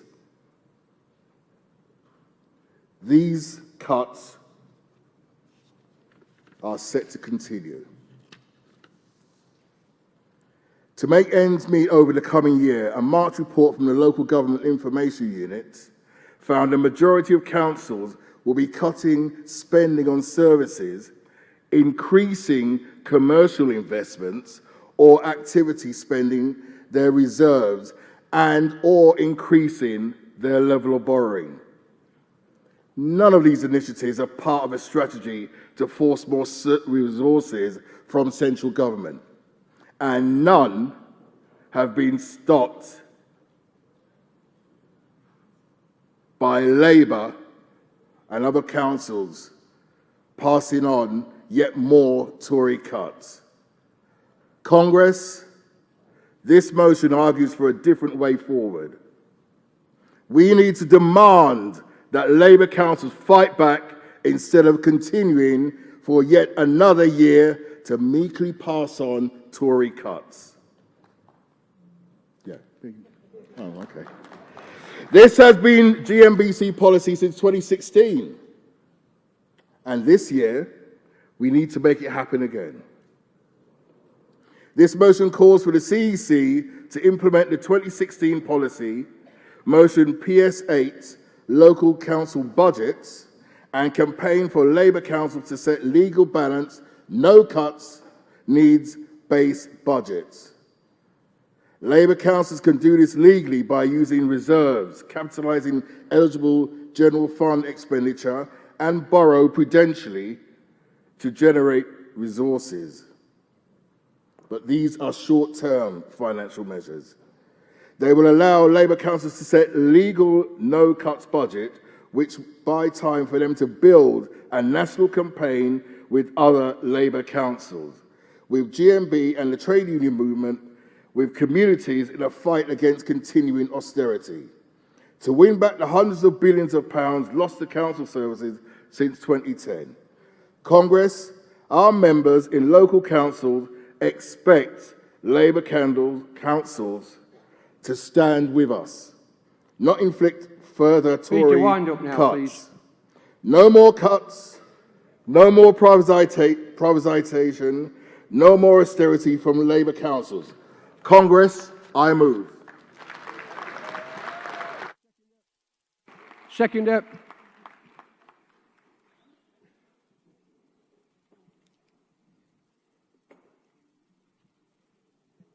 Second to 151.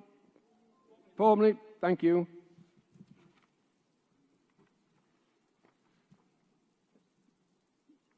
Conference. Does London accept the qualifications on Composite 12? Oh, sorry. First of all, can I ask Dean Gillingham to reply? Sorry, Dean.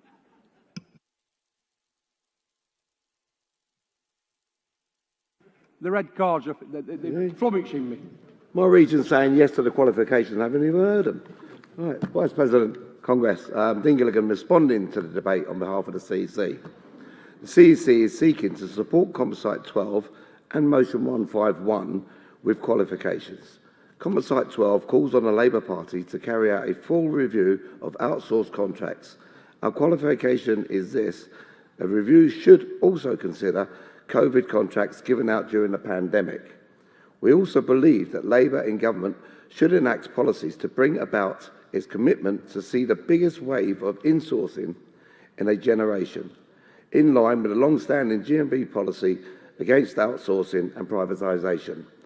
On Motion 151, GMB is at the forefront of the fight against cuts to local government jobs and outsourcing and austerity. GMB is committed to opposing cuts within the law and to campaign for fairer and more generous funding settlements. GMB actively campaigns against local government cuts at all levels of the Union and are actively campaigning for a radically improved funding settlement for local government. Our qualifications to this motion are that GMB will continue to campaign against cuts within the law. Changes to legislation since the 1980s can allow central government to appoint commissioners who will impose cuts without any democratic accountability. And as a democratic principle, the campaigning approach taken to individual council cuts must remain a matter for our members of the branches affected. It should also be noted that the National Policy Guide was first published in May 2017, and it was not intended to be a comprehensive record of all motions carried prior to that date. Congress, please support these motions with the qualifications I have laid out. Thank you. Thank you, Dean. Does London accept the qualification? Also for 151? Congress, all these three are being supported. We'll take them all together as one vote. All those in favour, please show. Any against? That's Composite 12, Motion 143 and 151 have all been carried. Can I ask for Motion 144, 146, Emergency Motion 4, and the Speaker of 144, please.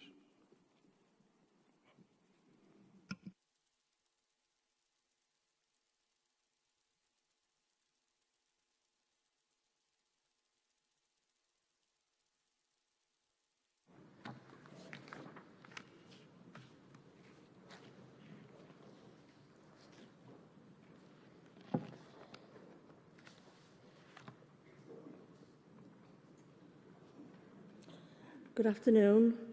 President, Vice President, Congress, Rosalie McKenna, L10, Leeds School Support Staff, North East, Yorkshire and Humber Region.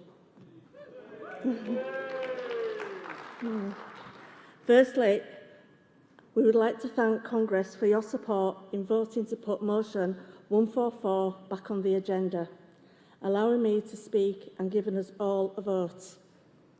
Before I lay out our case, I would like to put on record that we have only one National School Committee, not two. There are a number of school forums, but these are not national committees. Congress already recognises that SEND schools across the country are experiencing staff shortages and retention issues due to poor pay, an ever-increasing workload and unsuitable work and conditions. The increase of CF50s and CF50As, otherwise known as the SALT forms, mainly filled in by support staff, teaching assistants, learning support assistants in schools, reflecting the increasing assaults, violence, verbal abuse and other aggressive behaviour they are experiencing at work. This violence mainly comes from children. Even though educational health and care plans and other plans are in place, they may specify an appropriate ratio of staff while a child is in crisis, but not when their child is regulated. None of these plans factor in the whole class ratio, staff ratio for each, and it creates a culture within schools where you are putting sticking plasters over issues but not solving and maintaining regulated, calm and happy pupils.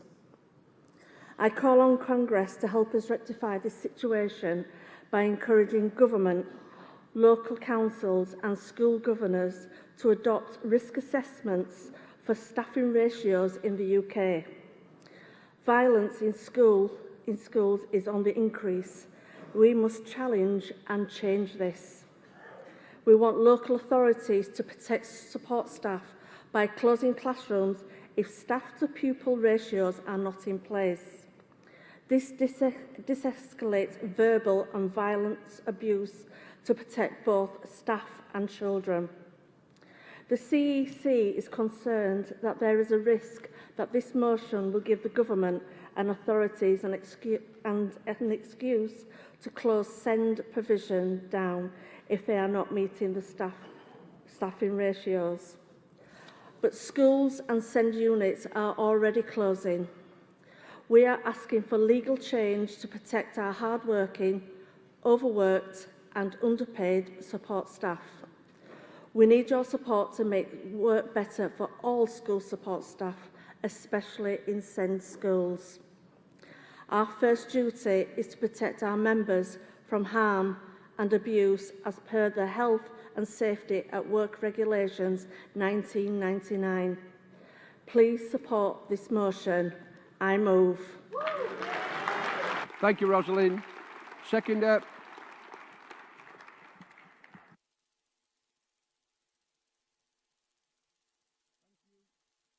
Thank you. Mover 146.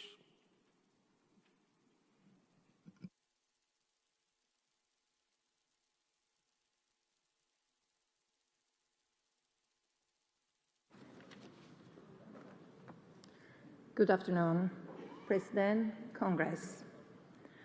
Lindita Saliasi from Southern Region. First-time delegate, first-time speaker. Moving motion 146, a clear cover policy for support staff. Congress, teaching assistants serve as the backbone of the school. They are the key members of staff who work closely with the most vulnerable children to access their learning and always go above and beyond their role and duties. Teaching assistants are increasingly being asked to do more work without being paid for the extra duties. This includes being asked to cover classes for absent teachers, sickness, teachers' planning time, or emergency cover. With the goodwill of the teaching assistants, this saves the school hundreds, if not thousands of pounds a year in agency costs. Yet, teaching assistants receive no extra money or recognition for doing this. At present, Level 2 teaching assistant should not cover classes at all. Level 3 teaching assistant can cover in an emergency, no longer than one session, so as the school can plan for agency cover going forward. Yet, schools are asking them to cover more, for longer without extra pay. Being a primary school teaching assistant myself for almost 15 years, I know exactly what it's like to turn up for school and suddenly being asked to cover classes on almost a daily basis. We are thrown in a deep end, without notice, without any preparation. It can cause a great deal of stress and anxiety. What I would like you to do now, I would like you to put yourself in my shoes. Imagine the pressure of being in a classroom, unprepared for the lesson, because you've been told to cover a class as soon as you walk in the school. Then I would like you to imagine dealing with a class of 30 children, and some of those children have challenging behavior issues. Add to that, children who speak English as their second language. Imagine in that class there are children with diversity needs, or the special education pupils whose teaching assistant support has not turned up that day. Now, I would like you to imagine what it's like to cover in a different year groups you have not worked in before, delivering a curriculum you have not taught before without knowing the children or the dynamic of their class. It can be a highly stressful environment when you don't have time to think or breathe. Would you like that for yourself? This is what a teaching assistant day across the UK looks like. This is what my day looks like. We are effectively replacing a teacher on a teaching assistant wage. Yet, we have to do this without extra pay, without being able to say no for fear of losing our job, in a time when we are not in a cost of living crisis. We are already one of the lowest paid staff in school, and all we ask is to be paid for the job we are doing. Teaching assistants are almost being exposed to a form of modern day slavery with the amount of unpaid hours they work in this cover role. We are asking for a clear cover policy in place which would ensure that if a teaching assistant is called upon to cover a class, that they receive the correct rate of pay. A clear cover policy would help define who can cover, when, how long the cover is for, and a clear pay scale when covering. Congress, please support this motion. Congress, I move. Thank you, Lenita. Seconder.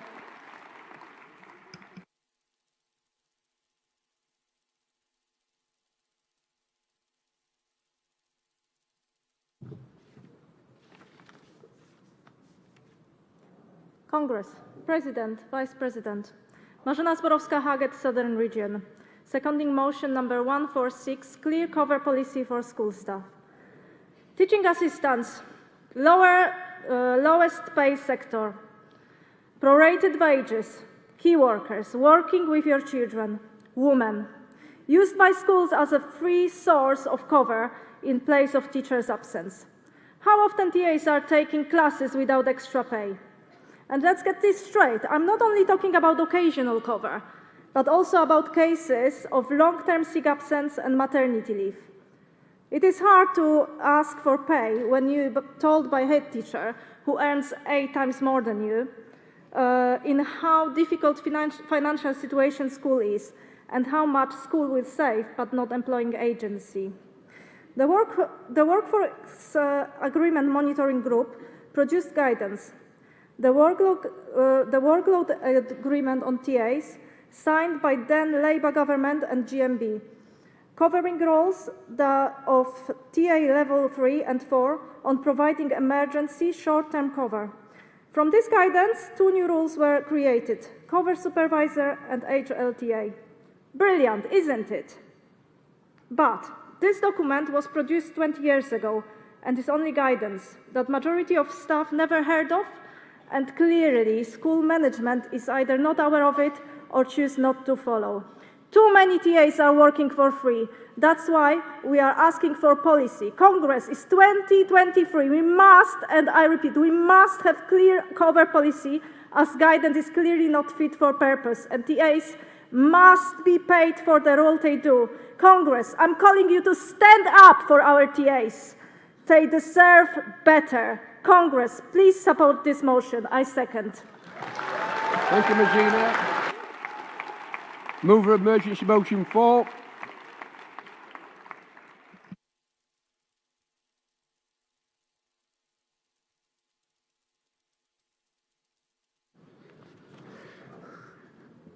President, Congress, I'm Luke Simcock from London Region.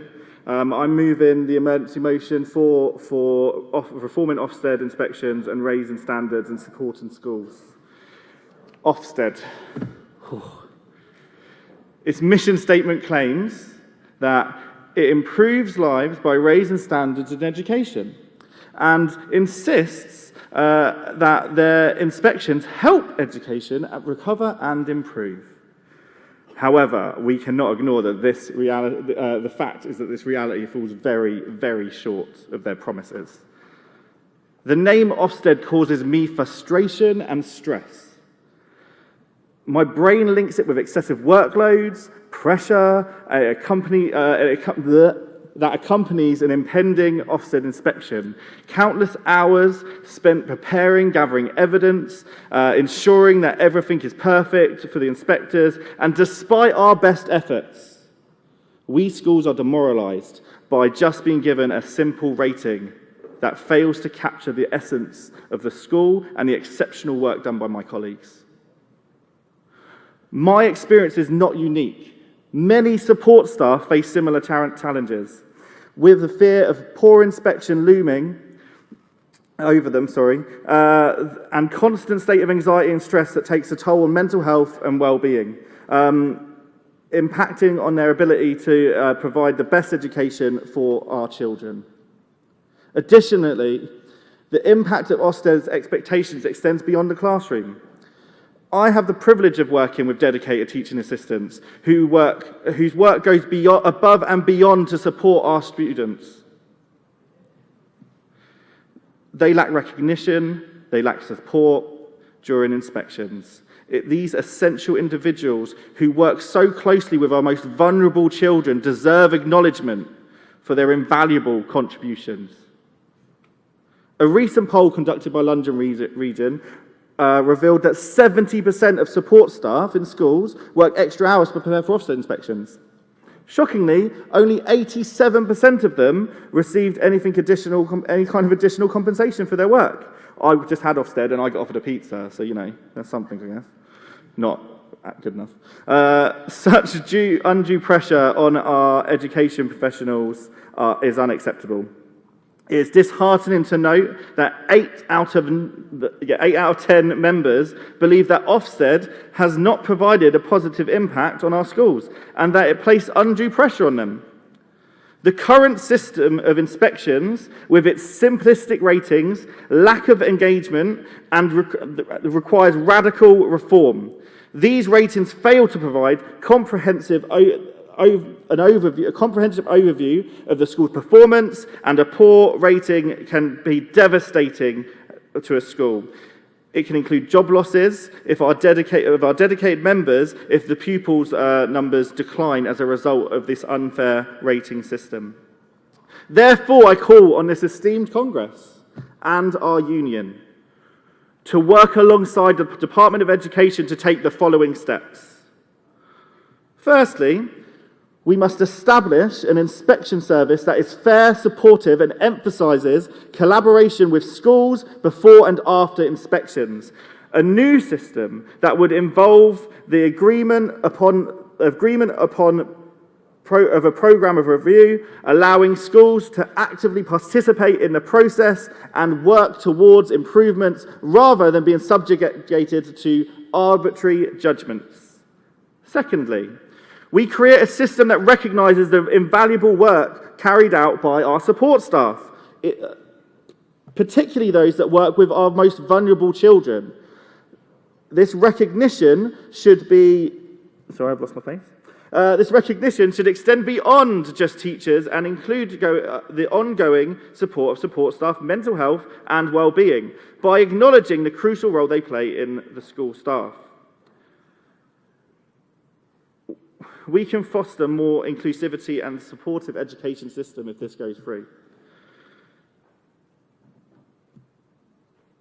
Please support this motion. I move. Thank you, Luke. Seconder.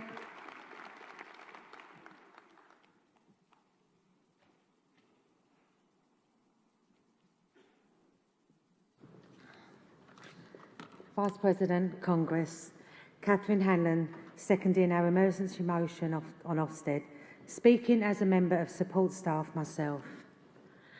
Our motion asks there to be an inspection system that works positively and collaboratively with our schools. It is not acceptable that the current system brings so much pressure and no positive change. Further, it is unfair that teaching assistants are expected to carry out unpaid extra work to prepare for the Ofsted inspections. The poll carried out in London shows that our members in schools are also experiencing stress because of the Ofsted inspections, But as it happens, so often support staff are overlooked in this regard. Comments from members include: support staff are under the same pressure as teaching staff when Ofsted come to observe. But we never get feedback, only teachers do. It is stressful waiting for them to come back. Also dreading if you're going to be stopped in the corridor and asked questions. I know my mind would go blank and I would be so nervous. Another told us Ofsted inspectors seem to be very dismissive of support staff. Maybe if they discuss their feelings on how the school is run, they would have other perspective. We had an inspection recently and only one of our support team got asked to speak to the inspector. And sadly, the attitude of Ofsted was typical. Support school staff are the backbone of the school. Schools simply could not operate without them, and yet they are overlooked, undervalued and underpaid. And they and the children they work with deserve to have a system that recognises great work that they do. We need change. Please support.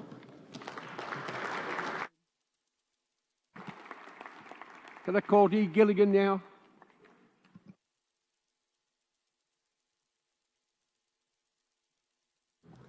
Thank you. Vice President, Congress.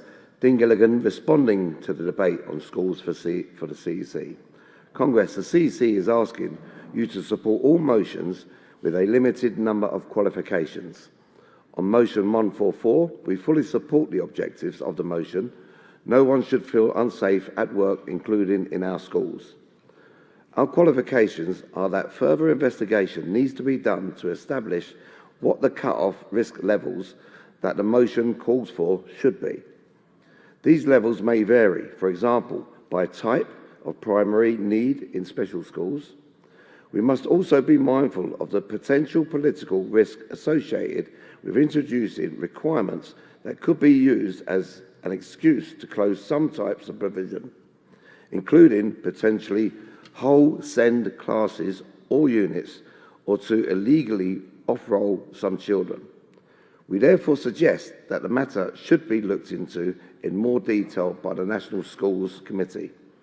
On motion 146, our qualification is that while Congress can give its full backing to campaigns led by our members, decision-making in national and local pay and conditions bargaining must always be in the hands of the members who are directly affected. Second, there is already guidance on cover which members should be using to make sure that they are only working what they are supposed to do. Our qualification is that any negotiated pay must be done through the appropriate committee and membership engagement. Finally, Congress, we are supporting the emergency motion 4, again with a qualification. The CEC's first qualification is that in cases of deaths by suicide, we should be cautious when discussing individual cases, and that the case highlighted by the motion, an inquest is ongoing. In addition, we would like to bring the matter of expanding any future inspectorate body or a reformed Ofsted to our National Committee with engagement from our members. There may be unintended consequences for our members if Ofsted's remit was to be widened, and any specific proposals would need to be subject to close consultation and scrutiny. The CEC recognises that we should also be sensitive and cautious in debate when cases include deaths by suicide. We would sign to the point organisations such as Samaritans if members have already been affected by these issues. Congress, please support the motions with the qualifications that I have set out. Thank you. Thank you, Dean. North East Yorkshire and Humberside, do you accept the qualification on motion 144? Thank you. Southern, do you accept the qualification on motion 146? Thank you. And London, do you accept the qualification on emergency motion 4? Thank you. Colleagues, I'm going to take this all as one vote as they all being supported. All those in favour, please show. Any against? That's 144, 146, emergency motion 4, all carried. Can I have the speakers of 152, 154 and 157, please, with 152 to the rostrum.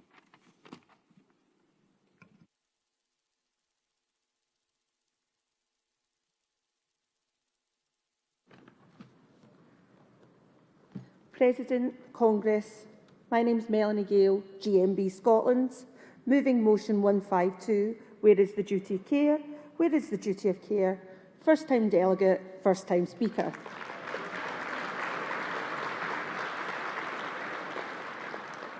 So who has the duty of care? And this isn't like on an NHS perspective. I'm bringing this motion to Congress to ask for your support and for this motion to be passed. Who has the duty of care and how to support our NHS workers, especially our GMB members? In Scotland, we have employed 161,329 people in the NHS, and this has been documented by the Scottish Government. In the NHS today, we're coming across already experiencing inadequate staffing levels, our skill mix is poor, and this could lead to only 2 newly qualified staff nurses altogether on a shift. Again, newly qualified staff nurses coming through our door are not there. They don't get the support from the most experienced members of staff.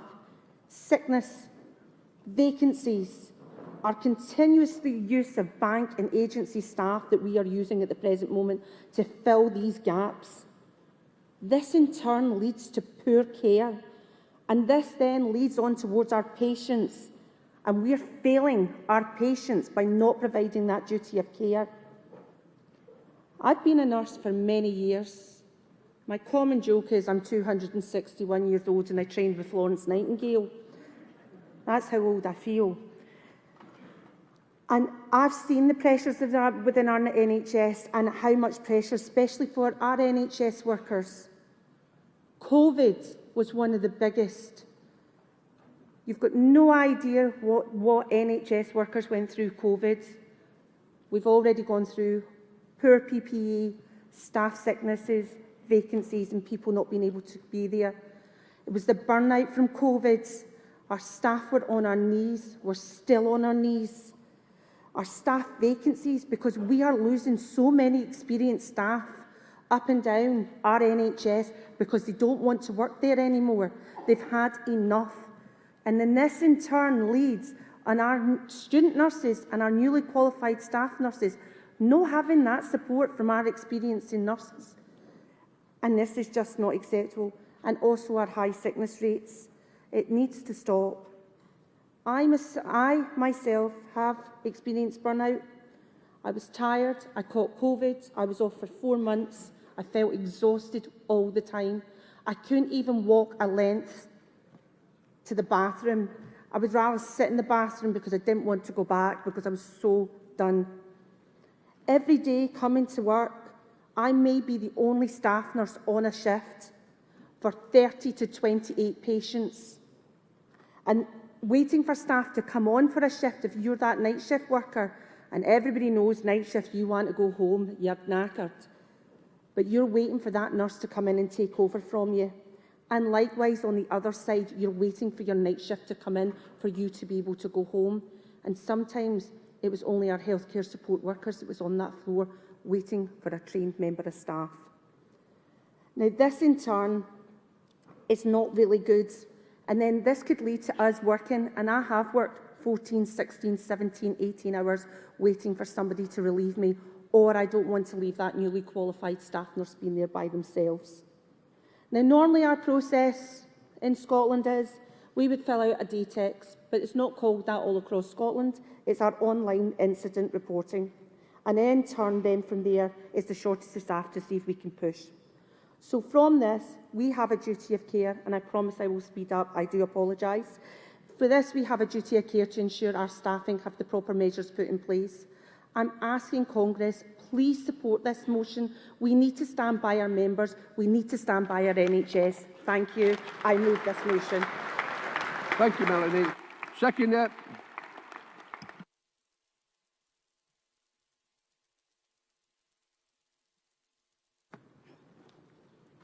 President, Vice President, Congress. Kirsty Radcliffe, GMB Scotland. Seconding motion 152. Where is the duty of care? A safe skill mix in any workplace is important.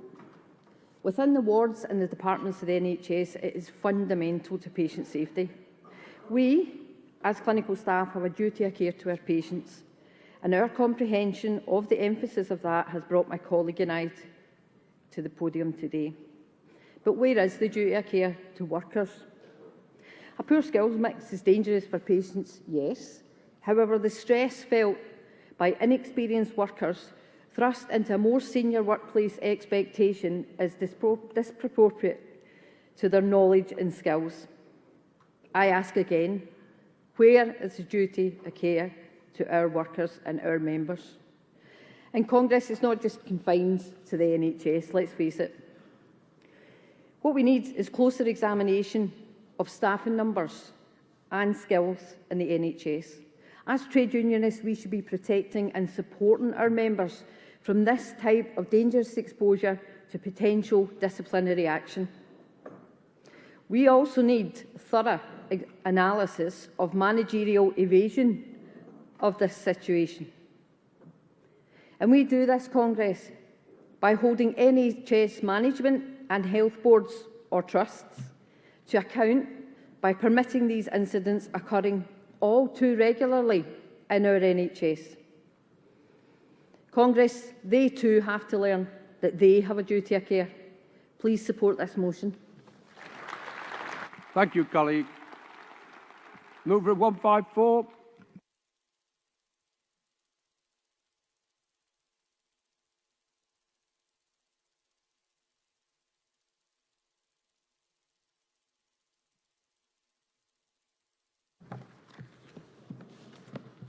Martin Jackson, North East, Yorkshire and Humber Region.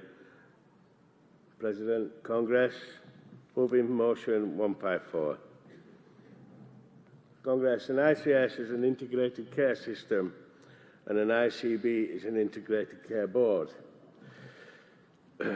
Boris's new reorganisation of the NHS in 2021-2022, it brought about 42 new organisations in the NHS.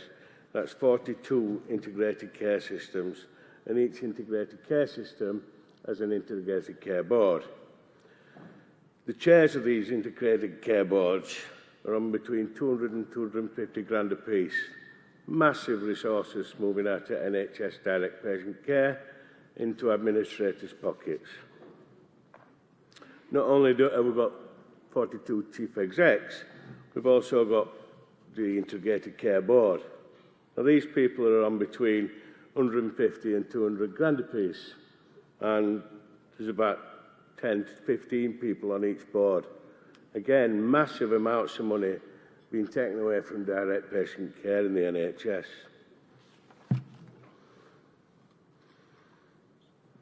And what's the cost benefit of this money taken away from direct patient care? For patients, it's pretty poor quality improvement. One of the first decisions that our integrated care board decided was to say that Barnsley Hospital will no longer treat hyperacute strokes. I'm sure you've all heard, Congress, on the television adverts in relation to stroke management and the need for direct, quick care and treatment. Well, our ICS decided that our district generals couldn't treat hyperacute strokes, so that we'll move them to tertiary centres in Sheffield and Doncaster. And what that means, Congress, is if you have a stroke in Barnsley Hospital, we can't treat you. Even though we've got the skills, we've got the skilled workforce, we've got the skilled medications, we've got CT scanning on hand, we've got everything that we need to deliver that treatment and care, but we're being stopped from doing that because of the ICS decision, and we've got to transfer that patient from Barnsley Hospital to either Doncaster or Sheffield, and that takes at least half an hour. So you can see where I'm coming from. That quality in care is absolutely hammered by delays in care, and it's absolutely appalling that people in Barnsley can't receive hyperacute stroke care. It's not just happening in Yorkshire, it's happening in this region, this very region.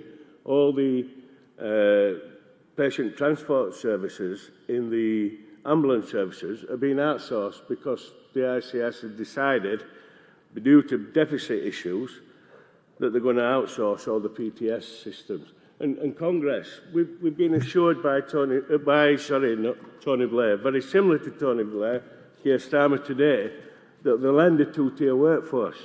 Now, if he wants to have a Labour government, what he needs to do is to start talking seriously, and he needs to start talking about stopping outsourcers of NHS and public services.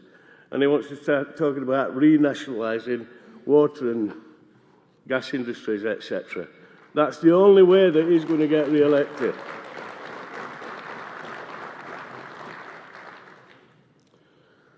In Midlands region, the ICS has declared an overtime ban in the ambulance service. They've declared that overtime ban because of an overspend. But what that means is that our members can't earn extra money, but there's a massive detriment to what patients can expect in the service. Because patients waiting for an ambulance for 5 and 6 hours a couple of months ago, they're going to be waiting for 10 and 12 hours now because... Martin, can you wind up? I can, mate. So, I've been here a while, Malcolm, I know what you like. So please support this motion. Thank you very much. Thank you, Martin. Seconder.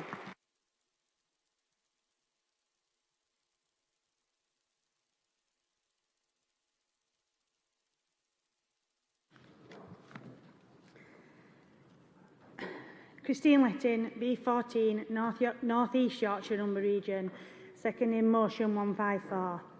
Vice President, Congress. We should fully support this motion that seeks to rechannel finances taken away from direct patient care and refocus the NHS funding so that people who desperately need these services are provided with high quality care, treatment that they deserve. Congress, as well as the massive investments in ICSs, we have significant problems at hospital levels.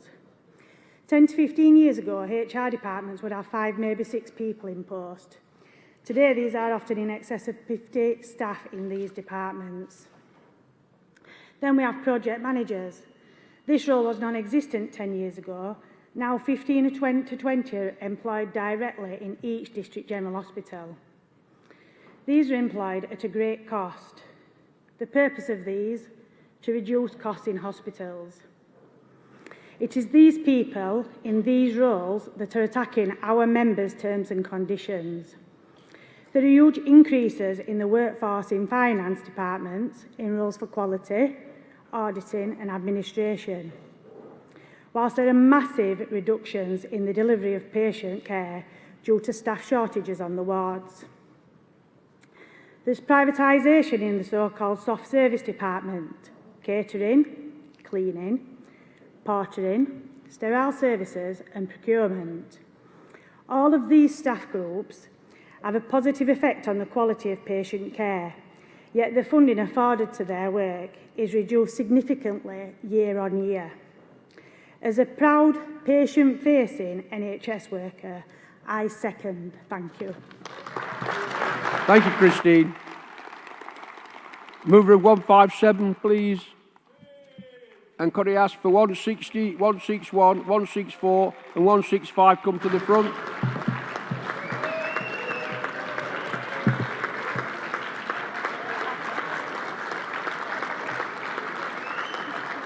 Vice President, Congress, thank you. Please accept my gratitude and the gratitude of our branch from the Midland region for all of you that gave us the opportunity to ask for support from our union for our campaign against Section 2 terms and conditions in the ambulance service. Can I also just take a little bit of a liberty and quickly make you aware of the GMB Serco Sandwell refuse workers currently on strike in Sandwell. Over 150 members of our union on the picket line fighting another greedy, outsourced profiteering company without the support of their sister unions who are crossing picket lines. Please join me and stand to show them our support and solidarity from our Congress.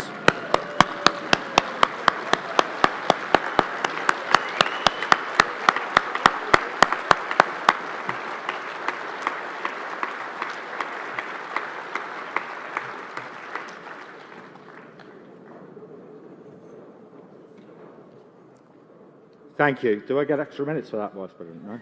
Sorry. Okay. The Right Dishonourable Tory Health Secretary on the 1st of September 2018 made sure that any new starter in the ambulance service was contracted on less favourable terms and conditions than current staff, and any existing staff member who moved their role in the ambulance service to progress their career was also then contracted on less favourable Section 2 terms and conditions. Staff paid on these terms and conditions receive less on social hours uplift for their shifts, are being paid consistently less in their pay packets, unlike their colleagues on Annex 5, and, probably worst of all, receive no unsocial hours payment when they are off sick. This introduced a further two-tier pay structure within the ambulance service that provides less favourable terms and conditions for new employees and existing employees who want us to develop their career.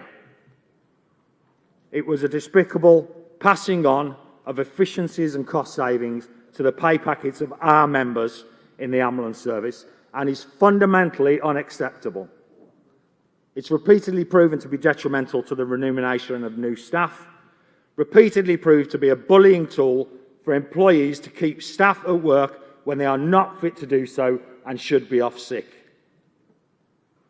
It has significantly contributed beyond any other factor in the ambulance service to the halting of progression and development of long-serving staff. These terms and conditions, although implemented across the country nationally, are not imposed uniformly by different ambulance trusts and result in regional variations of terms and conditions that flies in the face of GMB's position and opposition on regional public pay structures. That's why your National Ambulance Committee has prioritised a campaign to organise action amongst ambulance service members and remove Section 2 terms and conditions. It could be action that leads to a further ballot. Members holding equal or equivalent responsibility and roles should receive equal reward and terms and conditions. If they're doing the same job, they should be receiving the same pay and the same conditions and not be treated differently just because of their start date or because they want to progress.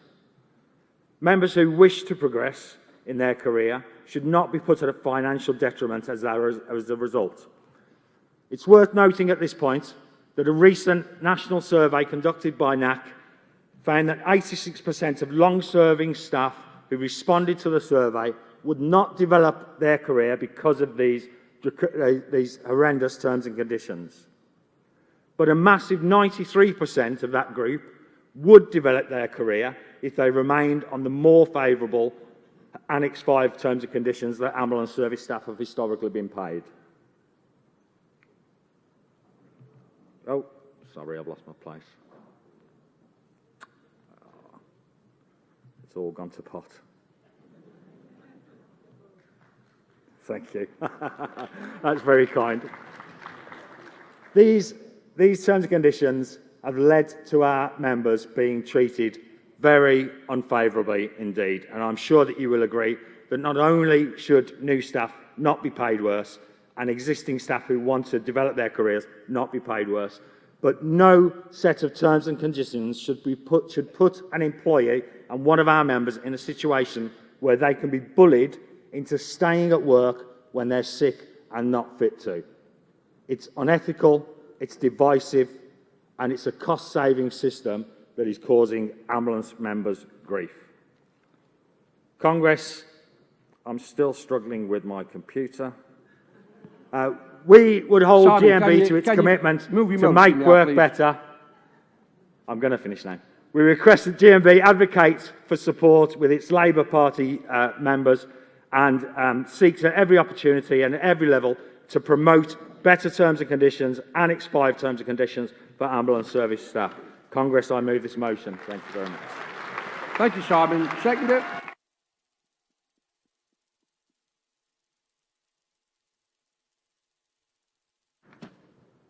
Vice President, Congress, good afternoon.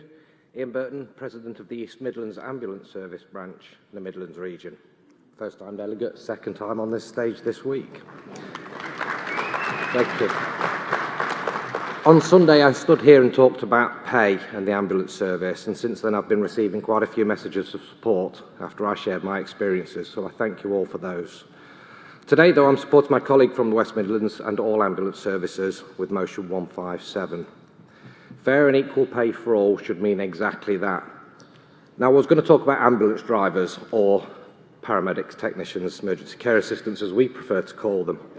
But there's unsung heroes in the ambulance service, and this Section 2 Terms and Conditions applies to those that we don't see, the control room staff. Dispatch officers, for example. 2 dispatch officers, one on Section 2, one on X5.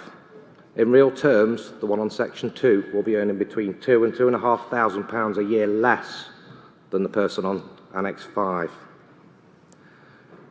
Retention and development of ambulance service staff is more of a problem now than it's ever been before. Section 2 is a huge barrier to that, as Simon's explained. Many trusts, including the one I work for, are relying on private ambulance providers to help bolster the numbers to put out that safe service they're commissioned to do because they can't recruit, retain and develop their own staff. EMAS spends £35,000 a day on private ambulance providers, money surely better spent within their own service.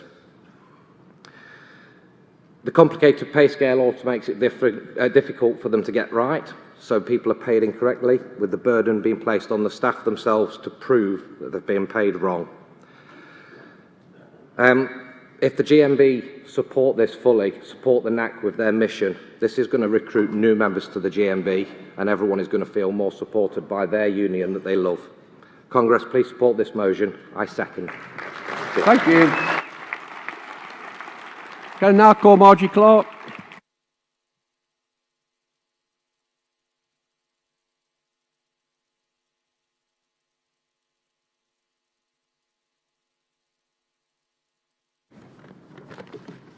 President, Vice President, Congress. Margie Clark, responding on behalf of the CEC on motion 154 and 157. The CEC is supporting both motions with qualifications. On motion 154, the CEC condemns any draining of resources away from the NHS. Our qualification is that before any campaign could be launched on this basis, there would have to be detailed research done into the existence and extent of the above. On motion 157, the CEC supports the call for action against the closure of Annex 5 to new entrants, which is contributing to severe pay, retention and progression problems in ambulance services.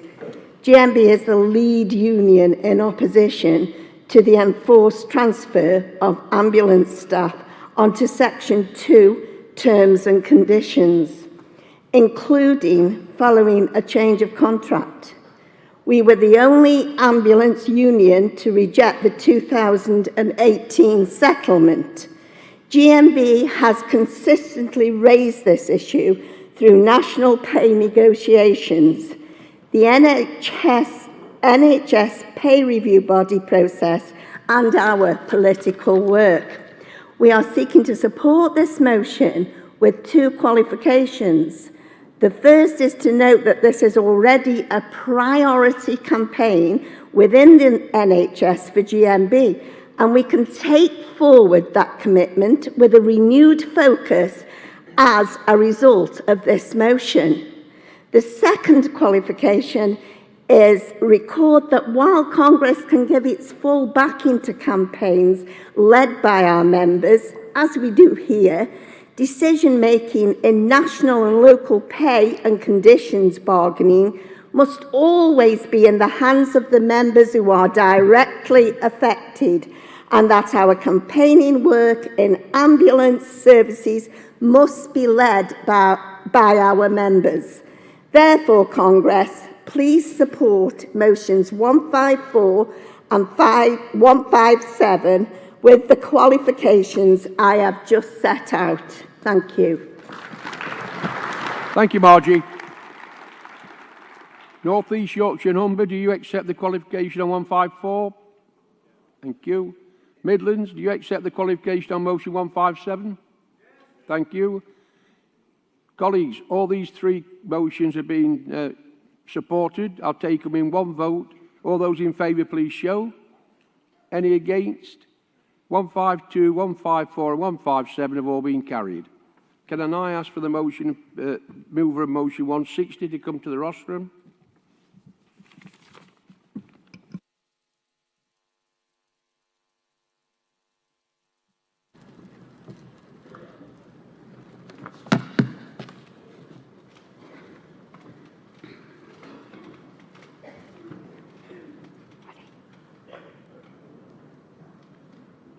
President, Vice President, Congress, Heather Pope, London Region, moving motion 160, a global trading system that is worker-centred. First time Congress, second time speaking.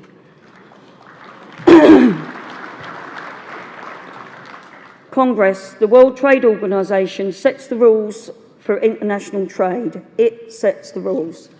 The next Labour government will find itself in a unique and rare position where there is an administration in Washington which is dedicated to New World economic order, with a global trading system that is worker-centred, in the words of Catherine Tai, who is the United States Trade Representative. This is new and should be welcomed by Congress. The new Labour government should take full advantage of this opportunity that the Biden administration has now opened up.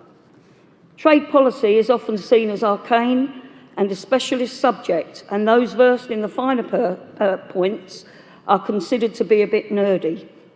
This has suited those who navigated the transition from the post-war General Agreement on Tariffs and Trade to the World Trade Organization.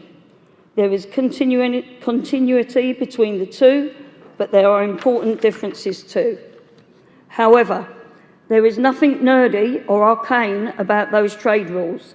They are high politics by the global elites for the global elites. The specific purpose of some of the main drivers in setting up the WTO to replace GATT was to embed neoliberal trade rules in this multilateral agreement that could not be altered or modified by elected parliaments and governments in member states. Books have been written what they actually achieved in the WTO agreement. It was the advent of China into the WTO trading system that saw the wholesale migration of industries and unionised, well-paid jobs away from Britain and the United States into low-wage China and other emerging economies across the globe. The United Kingdom had within living memory a huge clothing and textiles industry, commercial shipbuilding yards on Tyneside, Merseyside, Clydeside and Belfast, large-scale factories alongside thriving engineering and chemical industries, plus many other sectors. Large parts of both Britain and United States have not yet recovered from this deindustrialisation and globalisation. This has led to political consequences in both countries. Thankfully, politicians in America have woken up to the devastation of good jobs that incredible lax international trade rules ushered in. It is essential that politicians in the United Kingdom do the same and commit to working with the Biden administration to get serious changes to these rules. These trade rules have absolutely zero minimum standards for wages and conditions and safety, but they have loads of rules forbidding public investment and subsidies in many circumstances. As Catherine Tai said, it is now time to usher in a new economic order that is worker-centred. Part of the push to change the trade rules is coming from the environmental standards in these new trade rules so that all countries are operating on a level playing field. It is essential that if and when we see any approach to multilateral talks the WTO process at this time that the minimum standards for union organisation, wages and conditions and safety are included. Nowhere in the level playing field more badly needs than the free trade zones. Countries that don't abide by these standards should have no access to our markets. Heather, can you go to the conclusion? Thank you. Congress should welcome this turnaround in international trade environment. It's vital we have a seat at the table. Congress, I move. Thank you, Heather. Seconder.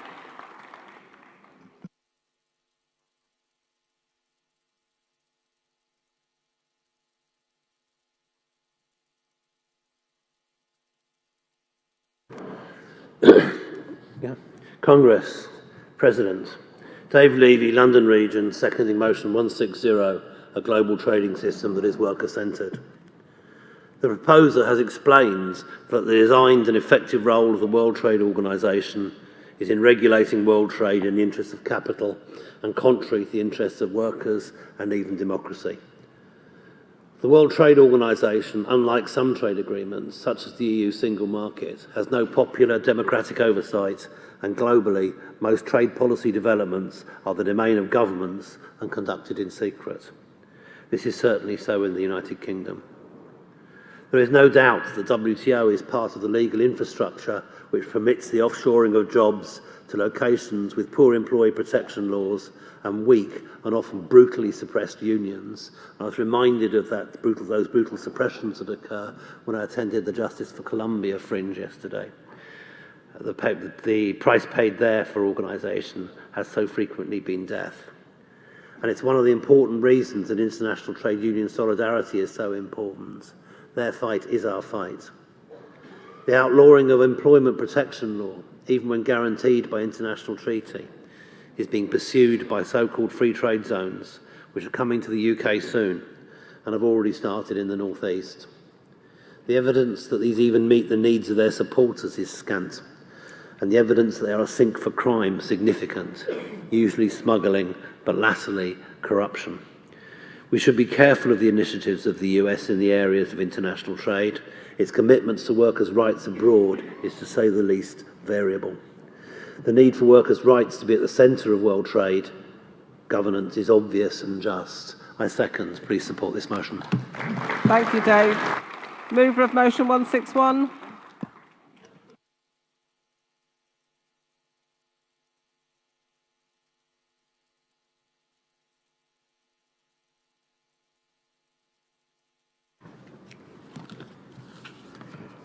President, Vice President, Congress, Jeff Sutton, Wales and South West proposes in motion 161 implementation of the real living wage. The real living wage affects some of the most vulnerable of workers. Although we recognise that this is an improvement on the minimum wage, as this is set by looking at the rise of the cost of living. However, it's not preferable to people getting a proper rate of pay for the job they do. It's sad to think that we have people, mostly women, who are earning way below the national average. Just in case you're unaware, the real living wage for 22-23 was set at £10.90. Yes, just £10.90 an hour. The average weekly earnings calculated in April 2023 was £586 or £15.84 per hour, just under 50% more than the real living wage. It was only when Bristol City Council implemented the 2022 NJC pay rise that I was contacted by low-paid workers who had not had the agreed pay rise. That was that £1 an hour. It was then I realised that this was because they were on the real living wage as their base pay was below the minimum wage. I inquired and found out that across the southwest and around the country, the real living wage is implemented the April after it's set. This means that some of the lowest paid workers don't get their pay rise backdated the 1st of April or to the date it was calculated, but they get paid a rise a year in arrears. In practice, the real living wage for 23-24 will be set this October or November, but then not implemented till the 1st of April 24, when we're entering the 24-25 pay period. Is it right that these staff at the very bottom of their pay scale have to wait for over 6 months to get a pay rise? They don't have it backdated, and because of this, they're left to struggle on a pay rate that is really already out of date when they get it. Employers are praised for signing up to the real living wage, but if they had any sense of justice, they wouldn't need to pay it, as they would pay their staff a wage that provided them with a decent standard of living and not left scratching around at the bottom of pay scales, trying to keep themselves and their families together in the middle of a cost of living crisis. As a union, the GMB must keep up the fight for everyone to have a pay rise that provides them with a good standard of living. It's our duty to protect the weak and the vulnerable, to speak for those who can't. There is a way we can help. We can work more closely with the Real Living Wage Foundation. All they ask is that their members implement the new real living wage that's calculated in autumn by the 1st of May in the following year. Let's campaign as a movement to get the real living wage paid in the year it relates to and backdated the 1st of April of the year it's calculated for. We owe it to those workers. I move. Well done, Jeff. Thank you. Seconder. And while the seconder's coming up, can I ask for movers and seconders of Composite 8, Composite 9 and Motion 113 to be ready as well, please? President, Congress, Emma James, Wales and South West Region, second in Motion 161. First time delegate, first time speaker. Congress, while in support of the real living wage for low paid members, we believe an implementation date should be changed in reflection of the calculation of the real living wage, which takes place in October and November. Low paid workers do not receive the uplift in payments until April the following year, in line with many employers' pay enhancement date.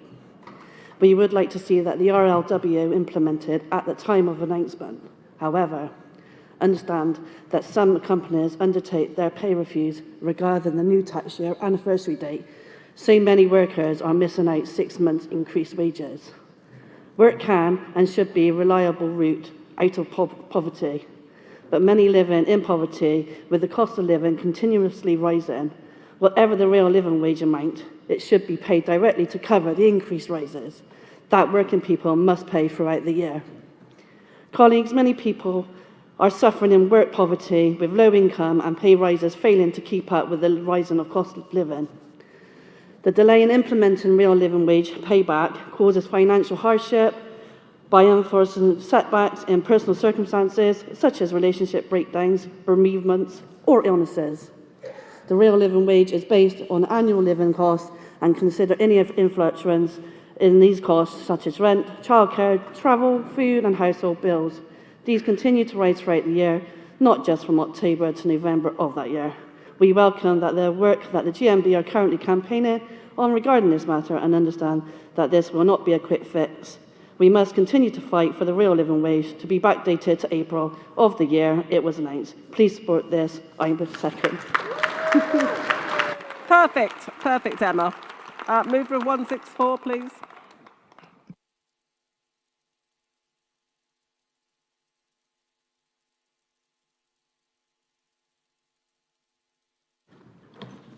President, Congress, my name is Barbara London Regin, first time delegate, first time speaker.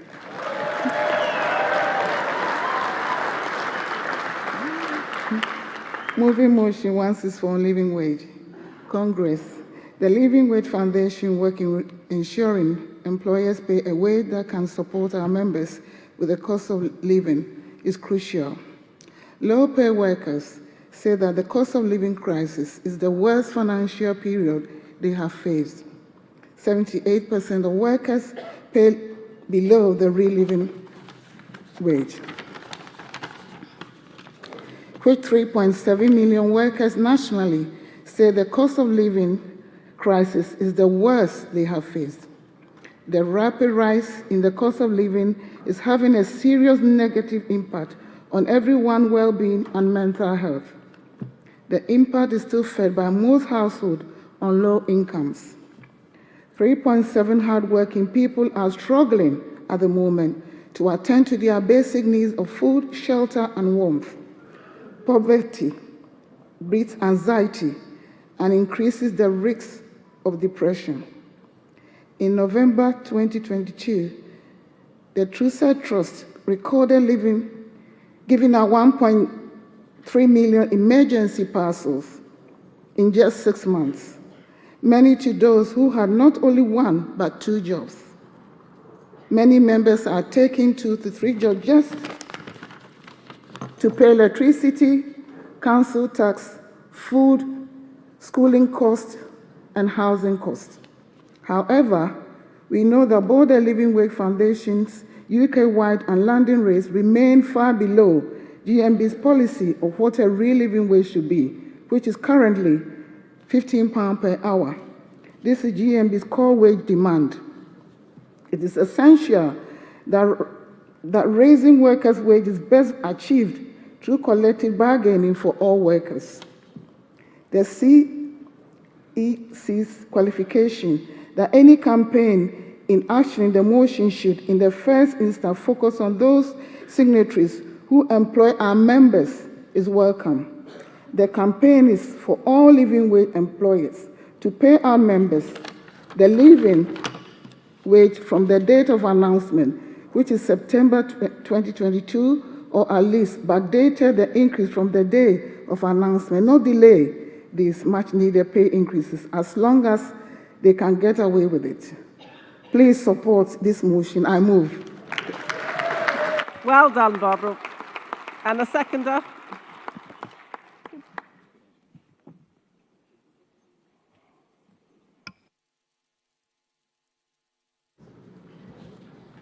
President Congress, Varsa Unarkat, London Region, seconding motion 164 on the London living wages. Our union doesn't want workers to have to rely on top-ups from family tax credit and benefit in order to make ends meet. They should be paid a decent living wages as the national living wage is £10.42 per hour. We campaign to ensure that London employers follow the living wage foundation rate and pay £11.95. Ideally, we want to push this to our demand for £15 an hour wherever possible. Therefore, we welcome an employer signing up to be an accredited employer, but this shouldn't be a paper exercise. Over the last few years, the dates for the announcement of new living wages rate has changed. Last year, the foundation announced new rate in September, but we were finding that some companies were not implementing this for their workers from this date. We need to locally expose this company wherever members are and highlight what they are doing, as they should be paying the appropriate rate from the time of announcement, or at least backdated pay to the announcement. Please support this motion. And this is my last motion for 2023 Congress. So thank you, London region, for giving me this opportunity and encourage me and supporting me for all motion. I really appreciate. I love you, London region. Thank you.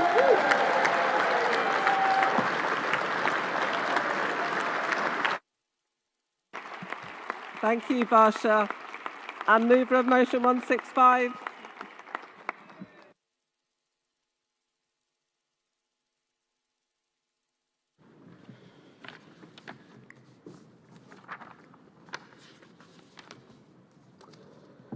President, Vice President, Congress, Joe Ramble Hornby, London Region, first-time delegate, first-time speaker, moving motion 165.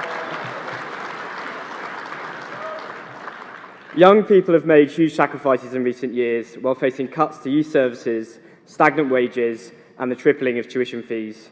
We are also paying more for less, with income tax and student loan repayments at the highest levels for years. During the pandemic, young workers disproportionately worked in many critical sectors, from hospitals to food delivery services. Many also missed out on once-in-a-lifetime experiences, such as starting university or going travelling, as the whole country gave up freedoms to keep our communities safe. Post-COVID, an opportunity presented itself to deliver a new deal for young people. Instead, we face a worsening housing crisis, with rents and evictions rising and the dream of home ownership increasingly distant. This has been compounded by the broader cost of living crisis, with weak wage growth outpaced by inflation. Such economic pressures are accompanied by an increasing resentment towards young people. Accusations of entitlement, laziness, and wokeness and some even ridiculing our growing concern about climate change. In reality, the vast majority of young people are working harder, saving more, and simply fearful that their generation is being left behind. I chair GMB London Young Workers, and our survey last year shows that 54% of our members feel that their pay is not fair or relative to similar roles and individuals performing their role, and a staggering 99% of our members are worried about the cost of living crisis. This reflects the reality for so many young people. The minimum wage is £10.42 for those aged 23 and above, but falls to £10.18 for 21 to 22-year-olds, £7.49 for 18 to 20-year-olds, and £5.28 for under 18s and apprentices. By contrast, as we've just heard, the Independent Living Wage Foundation calculates the current living wage to be £11.95 in London and £10.90 across the rest of the UK. The difference between the 23-plus minimum wage and the real living wage is £936 a year, amounting to 14 weeks of food bills or 11 weeks of housing and energy costs. Young workers deserve so much more, and it's not just about fairness. Delivering for young people will mean a more dynamic, productive economy, stronger social contract, and ultimately a rise in living standards for all.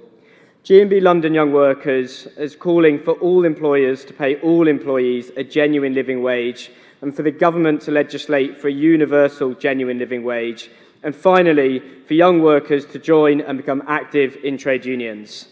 We have brought in MPs, Assembly members, councillors, Southern Region members and other trade unions in support of our campaign, and we are pleased that the Labour Party is committed to look at tackling this inequality in power. The last Labour government introduced one of the most successful government policies in recent history, the minimum wage. The next Labour government must build on this achievement to deliver a real living wage for all. At devolved and local levels, progress is already being made. In London, for example, Sadiq Khan has overseen the quadrupling of the number of living wage employers, covering 140,000 employees since 2016.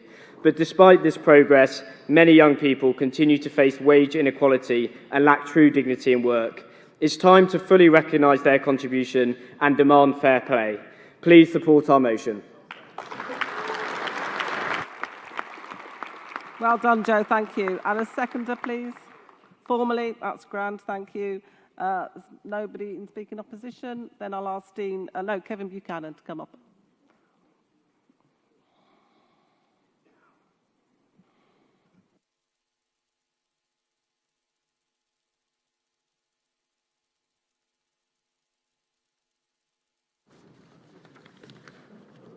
President, Congress, Kevin Buchanan responding to the debate on behalf of the CEC. The CEC welcomes Motion 160, which calls for fundamental reform of the World Trade Organization. This is GMB policy as adopted by Congress in 2021 and assume new urgency in the light of the Biden administration's policies. Our qualifications are to note that the fundamental treaties on international trade predate the World Trade Organization, and the reform of the WTO as a body is unlikely on its own to lead to the changes that the motion is calling for. The motion also calls for UK trade policy to be determined by the UK Parliament. Conservative government has signed the Trade and Cooperation Agreement, the TCA, with the EU, which replicates several WTO rules, such as its ban on domestic contents requirements. Unilateral departure from these rules risks the swift imposition of tariffs on the goods produced by our members in exporting industries, which would put jobs at threat. Our qualification is to call instead for the UK Government and the Labour Party to work with the Biden administration to secure worker-centred reforms of the international trade treaties. On Motion 161, the CEC supports the principle of the motion's call for back-paying increases in the national minimum wage. We know that delays can mean that low-paid workers endure months of rising costs without redress. However, the CEC wishes to qualify that enacting this motion would require a change in the minimum wage legislation. This is likely not the right time to do so, as it would open up the opportunity for the legislation to be amended against the interests of our members by Conservative MPs who are hostile to the very idea of a national minimum wage. The CEC's second qualification is that the motions call for immediate implementation of minimum wage uplifts could prove impractical given the UK-wide uplifts of national minimum wage legislation. It is likely that there will always be a need for some period of time to allow employers to make the necessary arrangements to implement uplifts for their payroll. Motion 164 asks that all accredited Living Wage Foundation employers implement its uplift from the date of the announcement, or otherwise that they backdate the payments. We support the calls of the motion, but with some qualifications. We would not wish compliance with the Living Wage Foundation rates to overtake collective bargaining, which remains the most effective means of raising incomes, particularly for lowest paid workers. We also wish to qualify that our union's focus should remain on those signatories who employ our members, rather than a wider campaign regarding all employers who have signed up. And, as always, any industrial campaign in pursuit of these aims should be for our own reps to consider as part of their own bargaining arrangements with those employers.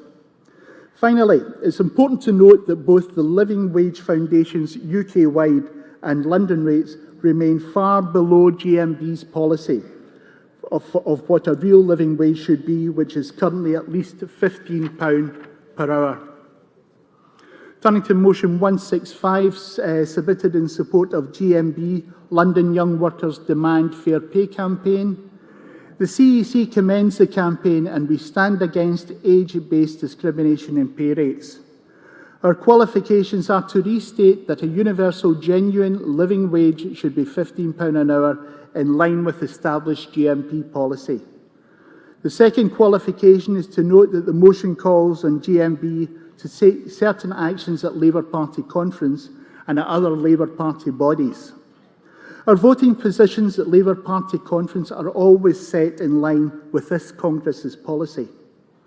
Decisions over our own motions are subject to debate and scrutiny by the CEC subcommittees, and it is important that these arrangements remain in place.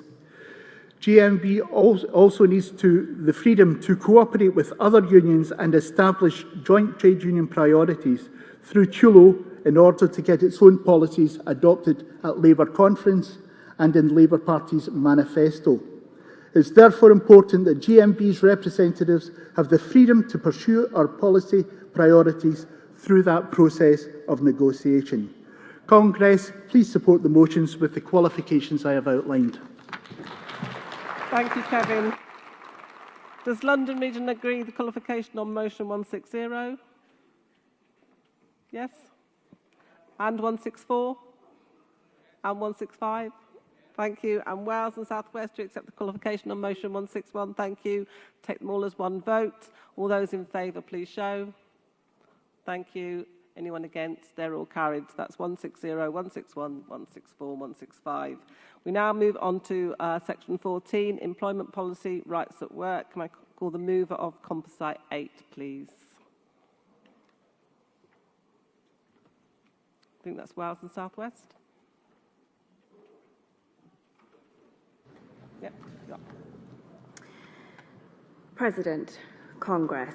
I'm Sarah Allen Ahern from Wales and South West Region, moving Composite 8, Minimum Service Levels. Congress. The Minimum Service Level Bill was passed by the UK Government is a profound change to the current industrial relations framework across the UK. The bill gives the Secretaries of State power to set minimum service levels in health, fire and rescue, transport, education, decommissioning of nuclear facilities and border security, which will directly affect all home nations and devolved administrations. Last month, we saw a string of defeats for the government's strike minimum service levels bill in the House of Lords. This legislation will allow ministers, by regulation, to impose minimum service levels on services within 6 sectors.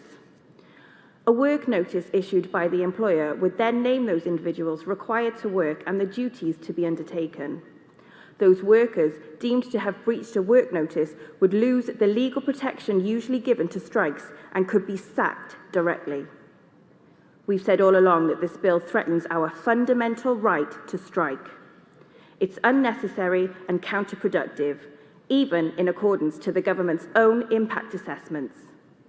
It's anti-democratic, handing huge powers to ministers to dictate anti-strike service levels without proper parliamentary scrutiny. We've called for this bill to be rejected and repealed. It was positive to see a combination of Labour, Lib Dem, crossbench peers and bishops vote in support of amendments that neutered the worst bits of this terrible legislation, including keeping the protection from unfair dismissal for individual workers who fail to comply with the forced work notices imposed by employers, removing the requirement on unions to have to encourage their own members to break strikes, taking devolved governments and service providers in Scotland and Wales out of the bill. The changes to the regulations overturn a decade-long ban on agency workers replacing strikers and have been heavily criticised by all unions, agency employers and parliamentarians.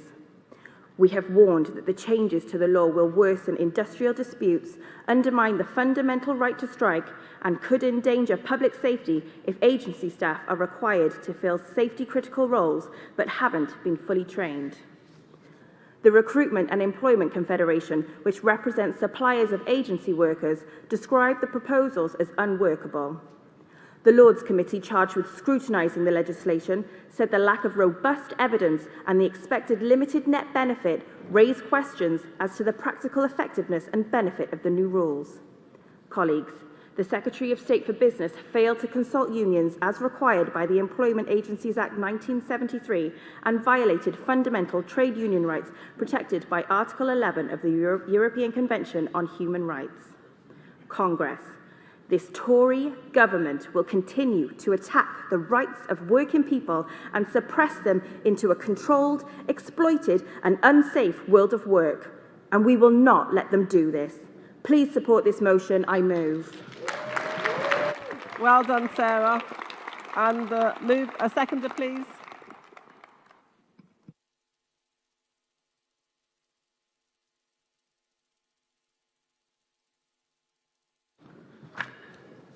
Afternoon, Congress. George Mackey, GMB Scotland, first-time delegate and speaker.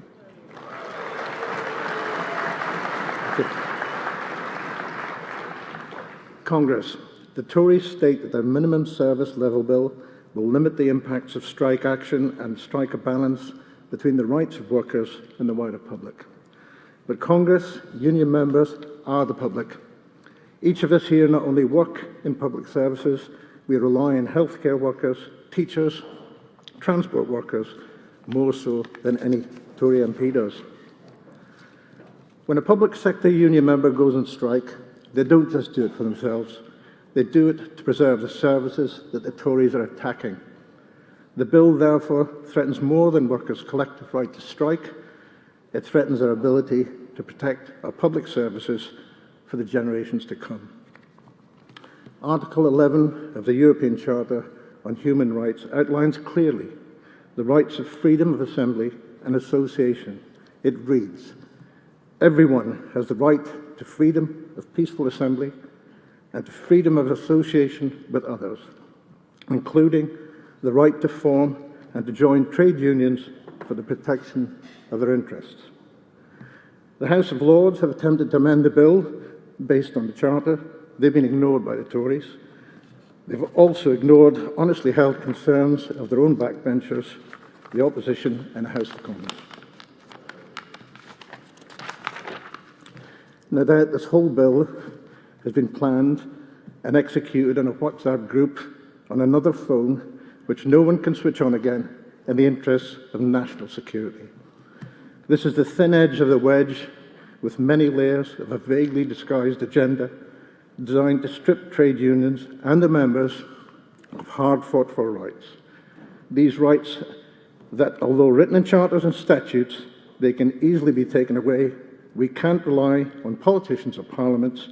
We only enjoy these rights so long as we exercise and protect them. That is a responsibility of every trade unionist across these islands. I second the motion. Well done, George. Thank you. And the mover of Composite 9, please. London Region, Composite 9.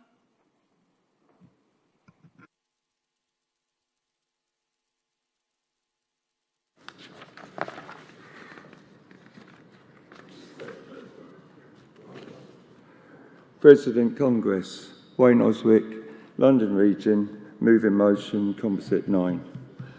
Well, it's been a long day, so I won't be too long. This government are pushing ahead with an anti-trade union bill stopping our right to strike.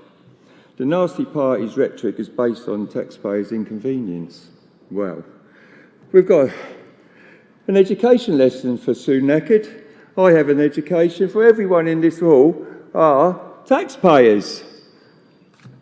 So, also those standing on the picket lines up and down the country as a last resort, we have no other choice.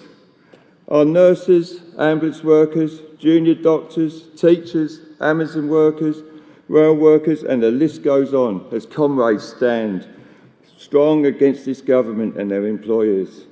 The shout stands, we will not be beaten, together we make work better. Our democratic rights have been under attack since the Trade Union Bill of 2014. But this government, Part 5, are hell-bent on taking the working class back to the 19th century. Congress, we know that after 13 years of Tory mismanagement and austerity, this government has finally failed the country. The workforce has been brought to its knees, the country's on its knees, a Brexit disaster and an incompetent PM crashing the economy, resulting in the biggest cost of living crisis for 75 years. Food inflation at 19.1% and the highest energy rates ever seen before. As other factors take hold, workers on moderate to low pay, many on 0 hour contracts are being forced to use food banks to get by.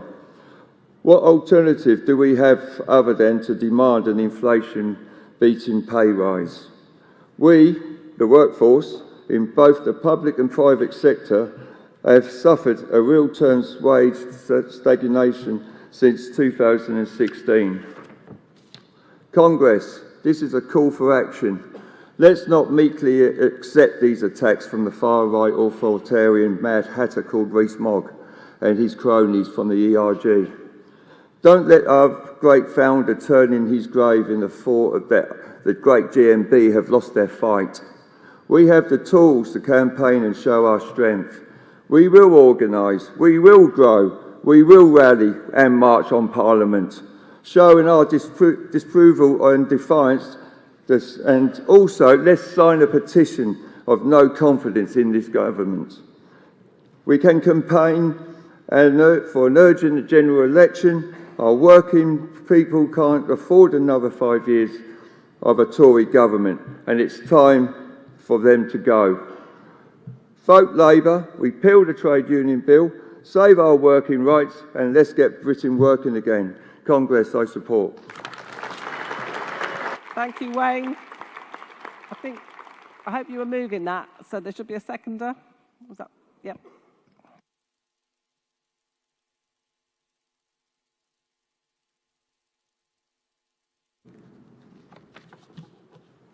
President, Congress, Godwin Acacia, London Region, seconding the composite motion number 9. Congress, it is the workers' fundamental right to protect and protest when under attack from employers, including the governments. This right is set by the International Labour Organization under the global standards on labor rights. Limiting this fundamental right in any form, in any disguise, or in any setup will violate this workers' right and may have serious consequences on workers and the labor movement. These limitations should therefore not be allowed to stand. Congress, the right to strike is a necessity in a fundamental or in any functional democracy. Many of the anti-strike measures which the government bill seeks to introduce have been rejected by the House of Lords. The bill has faced a battery of criticisms, and civil liberty organizations, race, gender equality groups, employment rights lawyers, and even many politicians around the world. If the changes are allowed to become law, just attending the protest could lead to being served with a serious disruption prevention order, restricting the right to protest. Any breach of the order could carry a 51-week prison term. Congress, strike is the last resort and sometimes the only tool available for workers to protest themselves. It helps the workers to avoid being at the complete mercy of employers. Any modification from what it is today will render it virtually ineffective and useless. The union cannot stand by and watch workers' right to strike so attacked. We must protect the right to strike and should defend any and every worker who exercises the right to strike. Congress, support this motion. I second. Thank you, Godwin. And mover of motion 113. And while they're coming to the rostrum, please can I call movers and seconders for 106, Composite 7, Composite 10, Composite 11, and 168. And they're the last motions of the day. Thank you. President, Congress, George Sharkey, London Region, moving motion 113. Let us be clear about the fight we are now in to defend the right to strike. The right of workers to withdraw their labour was never handed to us by employers or the government. Since the mid-1800s, the right to strike has to be fought for and defended repeatedly. And we must remember and take inspiration from the generations of trade unionists before us who fought the very same battle and won. We must fight this bill not only to protect the workers of today and tomorrow, but to honour our union's past. GMB's history stretches right back to the emergence of trade unionism in this country.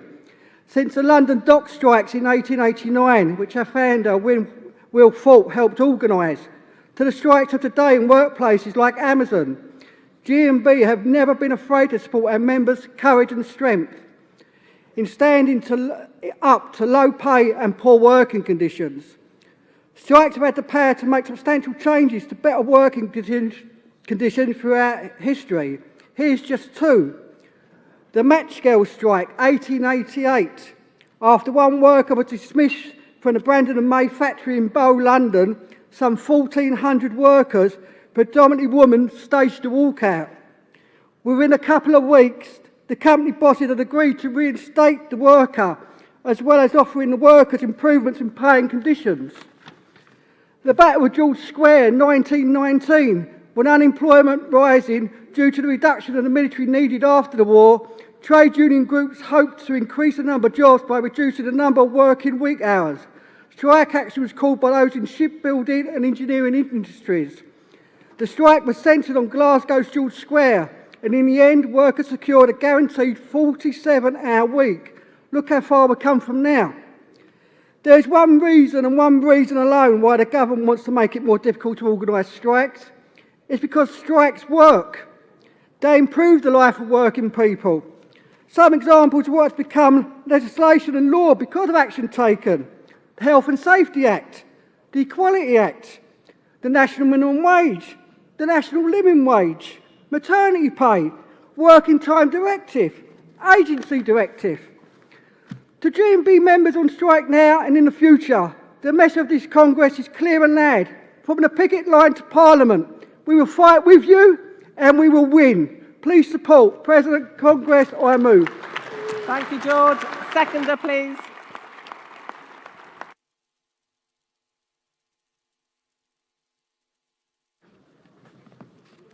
Congress, Madam President, Bismillah Mohammed, London Region, seconding motion 113.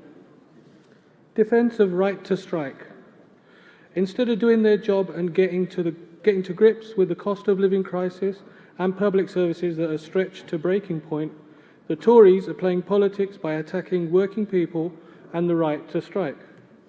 We're in the middle of a cost of living crisis. Everyone is seeing their income squeezed and their standard of living fall as prices soar.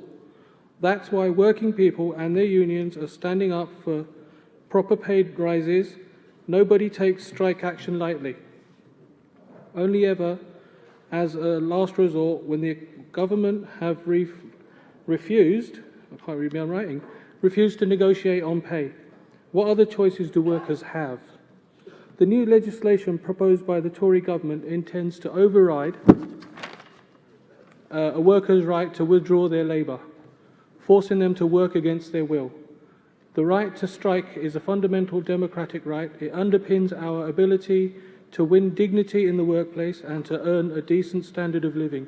It's no accident that this right is under attack at the very moment the public is fighting back against the cost of living squeeze. This government is determined to force workers to pay the price for a crisis caused by a greed of the elite yet again. We won't accept it. Congress, I second this motion. Please support. Thank you, Ms Miller. If there's no opposition, is anybody speaking in opposition? No, then I can ask Warinda to respond on behalf of the CEC.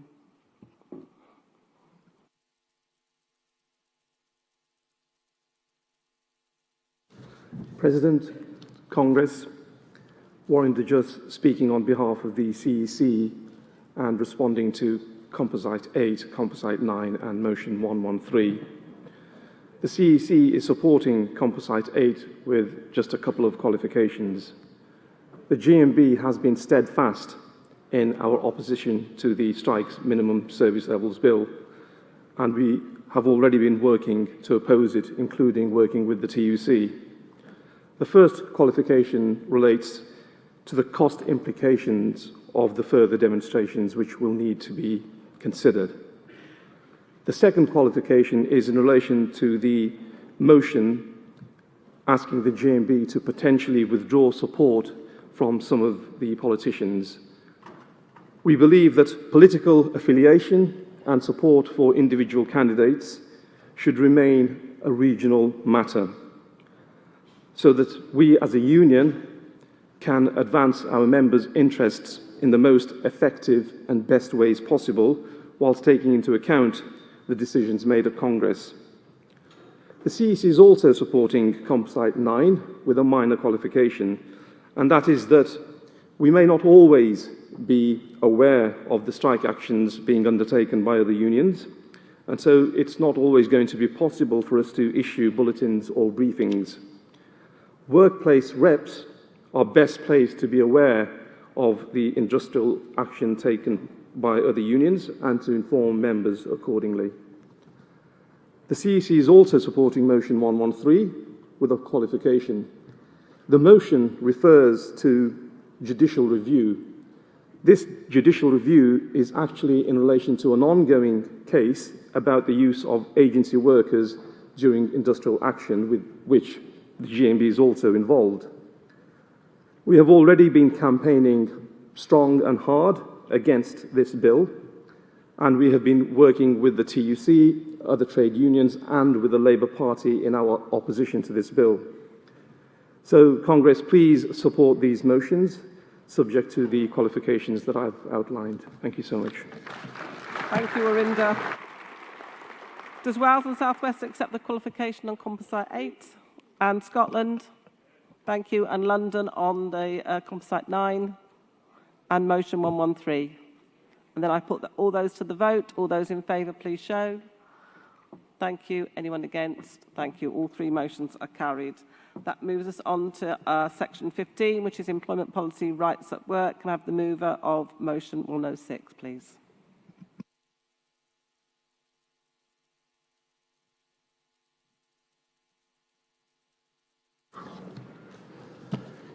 Stevie Robertson, London Region, moving Motion 106 on anti-union legislation. Hello, Congress. Hello, Barbara.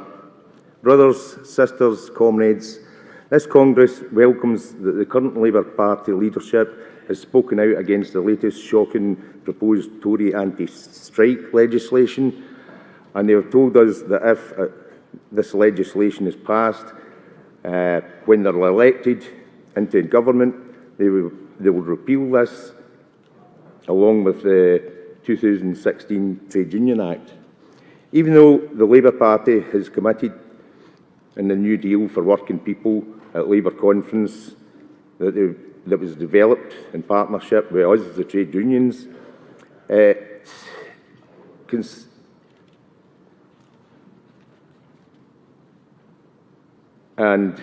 its contents are welcome by the trade union movement, obviously, and we welcome the fact that they're going to implement it within 100 days.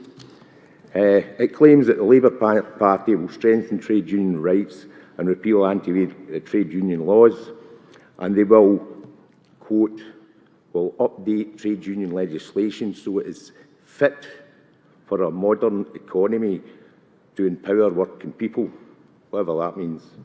Unfortunately, it's not really gone fully committed to abolish all of the Thatcher government's anti-trade union acts of Parliament introduced between the 80s and 97 that restricted and weakened trade union powers. Let's not forget, comrades, that the consequences of these laws, we already have the most restrictive anti-union laws in Europe.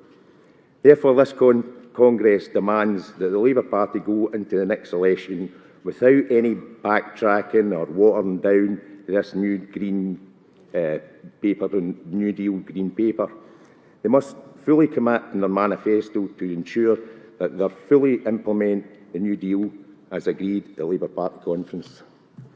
As Congress, GMB also asks that the CEC and the senior management team to recommit to working with partnership with unions in the TUC and to persuade the Labour Party to go one step further and to work with trade unions to implement legislation that will help repeal all of those outdated anti-union laws that stretch back to the 1980s. The GMB should be prepared to consider taking any action deemed appropriate or necessary, including withdrawal of Labour Party funds if the Labour Party don't act in support of our best interests over issues relating to these restrictive anti-trade union laws. My new General Secretary, Warren Kenny, his old man, he wasn't scared to stop their bloody pocket money. And if I remember correctly, he stopped about £1 million because they weren't giving us our bang for our bucks. So we shouldn't be afraid to stop their money if they don't support us. So I'm asking you to support this motion. I move. Thank you. Just to clarify, Gary Smith is the new General Secretary. I don't think you know. Gary Smith is the new General Secretary. You said Warren Kenny, but just to clarify. Seconder, please.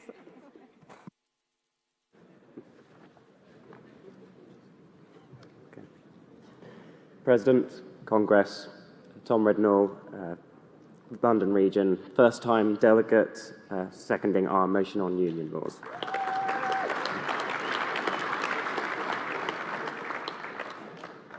Congress, the truth is, for the last few decades, we have been fighting with one hand behind our back. Successive laws have hindered our ability to fulfill our mission effectively. Now, we've heard some really good success stories over this Congress, successes where people have gone into workplaces, organised, striked and won big for our union, for our members. But it shouldn't be made that hard to organise and strike. Let's look at the Tory government's main arguments for them and their laws. They think that we are greedy. They think we want to bankrupt companies, but they couldn't be more wrong. Congress, let me be clear. GMB members are hardworking, resilient, and they care about their work, more so than their employers. Their arguments just don't stand. Now, earlier today, we heard Keir Starmer admit that in the past, that Labour had drifted away from its mission. This time, we won't let them.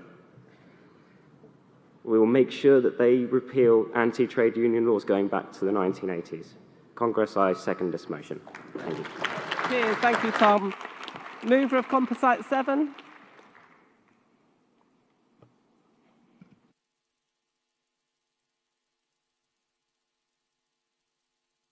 Congress, Madam President, Bismillah Mohammed, again. London Region, moving Composite 7, the erosion of workers' rights. Erosion of workers' rights in the UK emboldens authoritarian regimes around the world.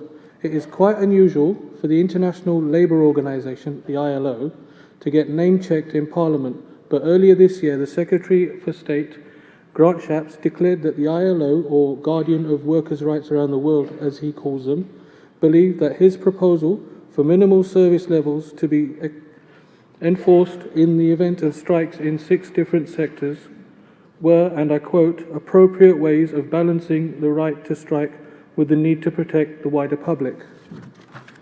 But Mr. Shapps' proposals go way beyond the ILO's supervisory system of global labour standards. Global labour standards as ever sanctioned. While the ILO grudgingly allows minimum service levels in certain cases, it insists that they are always negotiated between unions and employers, or failing that, decided by a genuinely independent arbitrator.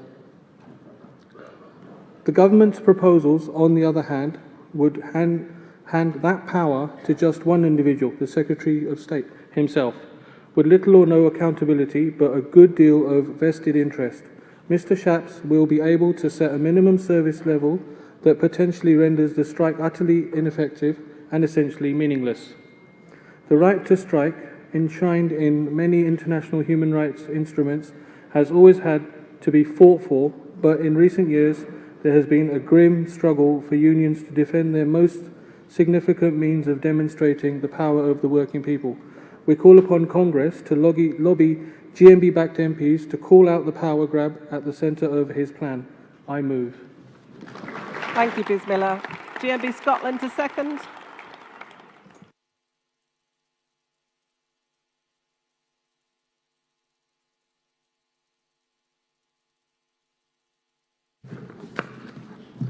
President, Congress, Jamie Moore, GMB Scotland, seconding Composite 7.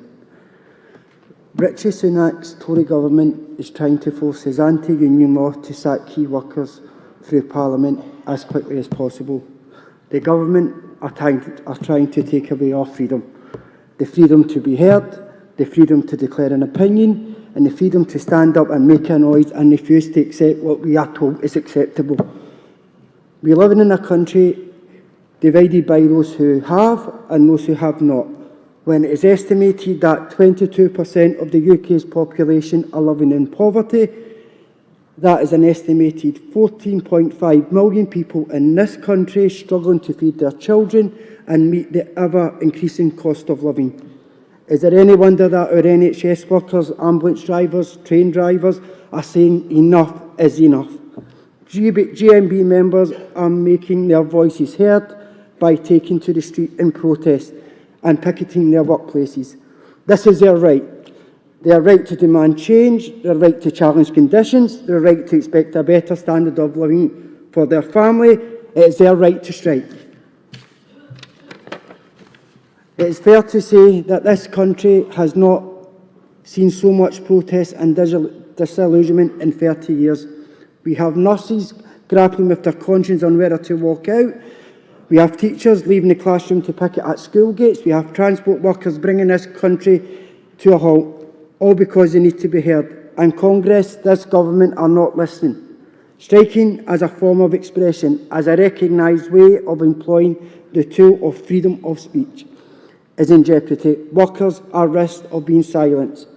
And for those who wanted to exercise their right, they face potential unemployment until recent amendments. Sorry, I'll be finished in 2 seconds. What we need is open negotiations, fair discussions and an acknowledgement of workers, not tools to silence and weaken protests that seek to bring about economic change that is both fair and just. Instead of recognising the needs of key workers who provide fundamental services for society, they know the cost of living crisis shows no signs of easing, and the trade unions will be the vanguard in the fight against low wages and poverty for years to come. They are up for the fight. but GMB and trade union movements are up for it too. Please support. Cheers. Thanks, Jamie. That was a bit longer than 2 seconds, but I'll let you off. If nobody wants to speak against, can I ask Rachel Hookway to come and speak on behalf of the CEC? I'll try and be quick. I know you want to go home. President, Congress, Rachel Hookway replying to the debate on behalf of the CEC. Congress, GMB has a long-standing policy in support of the right to organise industrial action without the threat of legal proceedings by employers, and for workers who take industrial action to be protected from dismissal. Motion 106 asks for specific actions to be taken in respect of the Labour Party, including potentially a withdrawal of funding. The manifesto process is ongoing, and GMB will soon be conducting important negotiations as part of the process. We're therefore asking that the motion be referred so that it can be considered in more detail by the Political, European and International Subcommittee of the CEC. The CEC is also supporting Composite 7 with a small qualification that, in our campaigns against this legislation, we should work with the wider trade union movement as well as the TUC and the STUC. Therefore, Congress, we ask that motion 106 to be referred and that Composite 7 is supported with the qualification I've outlined. Thank you. Cheers, Rachel. London, do you agree to refer motion 106? Thank you. So there'll be no vote on that motion. And London, do you agree the qualification on Composite 7? And GMB Scotland? Thank you. So I'll put Composite 7 to the vote. All those in favour, please show. Thank you. Any against? That's carried.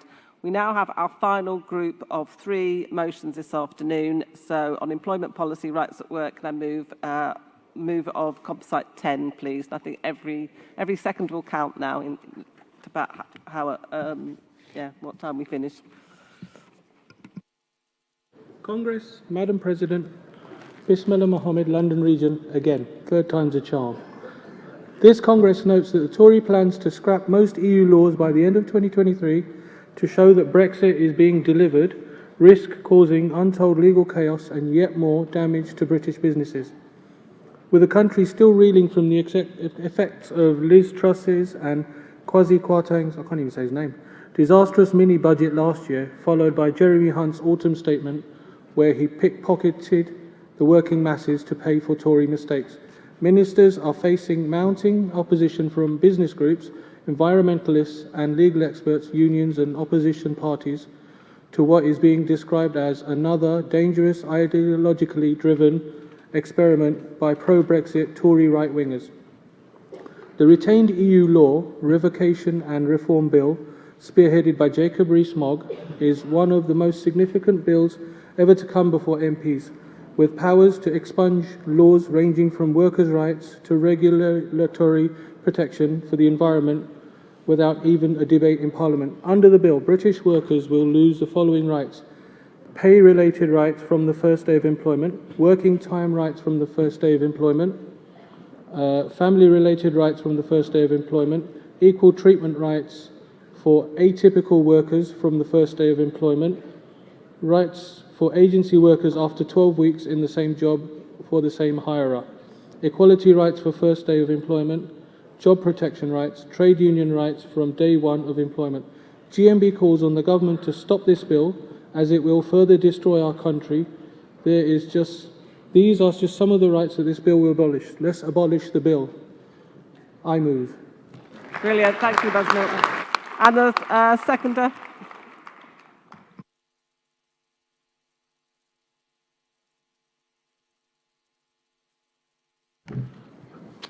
President, Congress. Can't read me damn thing. Dave Levy, London Region, seconding Composite 10. The Conservatives' EU law, Revocation Reform Bill, sometimes known as RULE, or the Conservatives' Revocation EU law, CRUL, was introduced by Jacob Rees-Mogg during the Dooms Trust administration. It seeks to sunset over 4,000 laws. Allegedly, originally it was going to be 2,500, but someone looked in a cupboard in the National Archives and found another 1,500. But somehow it's meant to be about taking back control, but it shows that taking back control was never about us.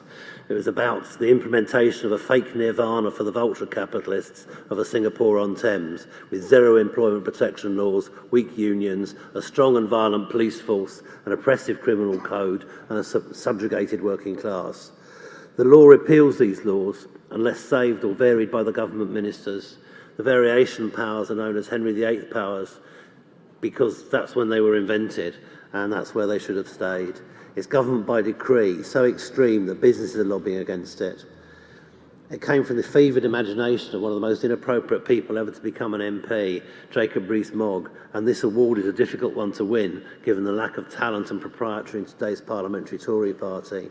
Bismillah listed the rights in jeopardy, but reading that list, it reminds me of the EU's Charter of Fundamental Rights, which guarantees every worker has a right to working conditions which respect his or her health, safety and dignity. It also, of course, has an independent court which will enforce it across the whole of Europe. This is the last throw of the dice from players on a losing streak. We must stop this, or if we fail, ensure the next Labour government remediates this degradation in our rights. Please support this motion. Thank you, Dave. Mover of Composite 11. Mover of Composite 11.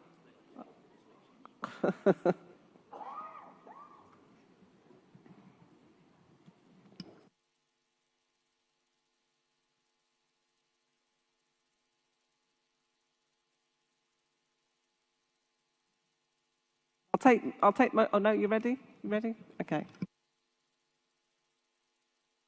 Next one as well.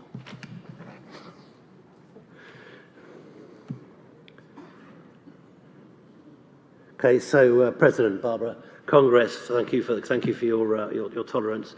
Dave Levy, London Region, moving Composite 11, defending a new deal for workers.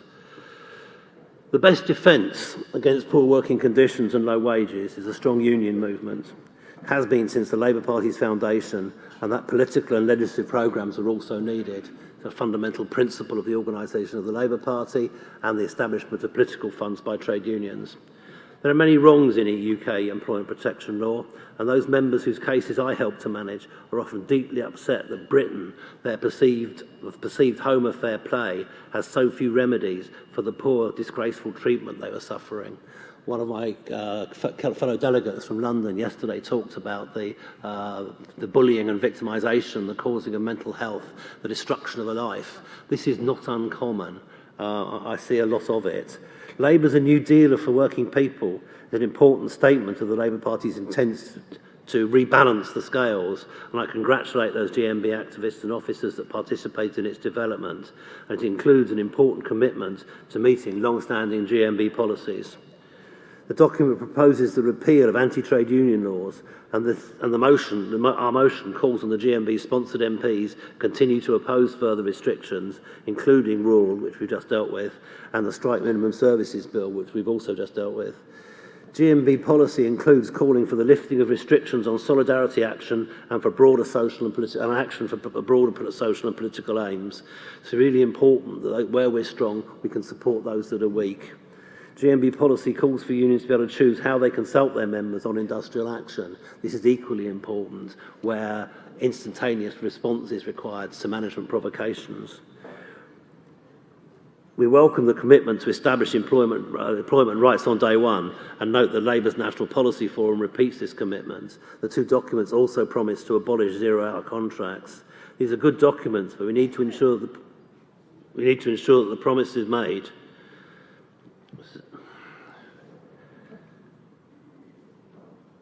These are good documents, but we need to ensure the promises made make it into a manifesto and into government. The major disappointment is the New Deal document promises on minimum wage is unlikely to increase it.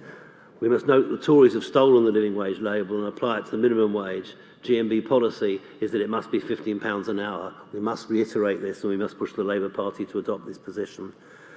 I do a lot of personal casework, and that experience has allowed me to see the inadequacy of statutory sick pay and redundancy compensation. Promises to rectify these injustices would be welcome.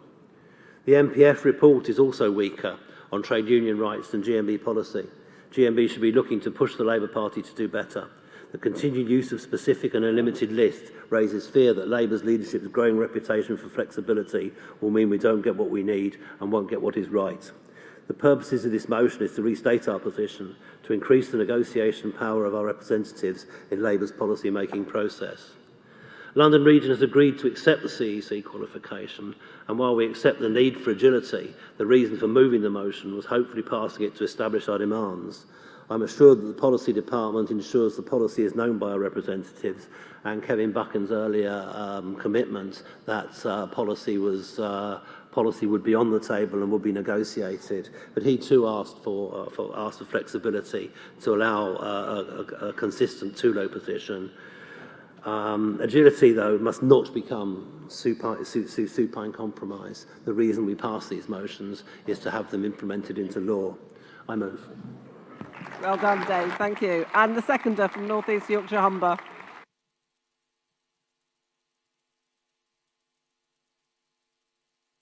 Good afternoon, conference. Glad I didn't fall up the stairs there because I had a fear about that. My name is Craig Thompson, North East Yorkshire and Humber. First time delegate, first time speaker. These are far too kind, thank you. I've been on strike as a council worker. My wife has been on strike as a teacher. My sister has been on strike as a nurse. My dad's been on strike as worked in the shipyard. My granddad's been on strike working in the pits. Our struggles never stop. It's never miss a generation. The first recorded strikes was 1152 BC when the Egyptian temple makers withdrew their labour because the families weren't getting paid and the families were suffering.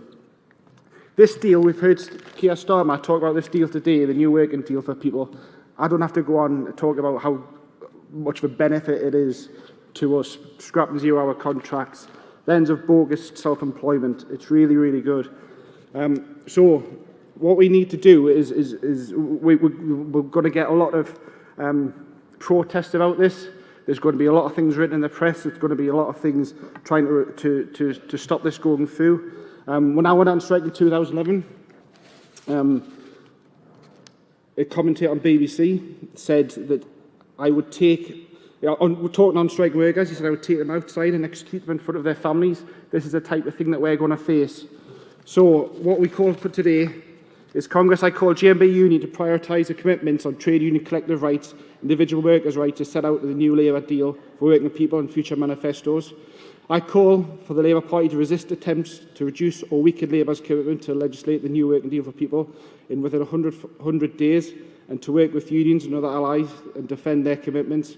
In Congress, lastly, and this is for me the most important one, is I call us to hold the future Labour government to account on its commitments around workers and trade union rights. Thank you. Well done, Craig. And then the mover or Dave on the move 168, please.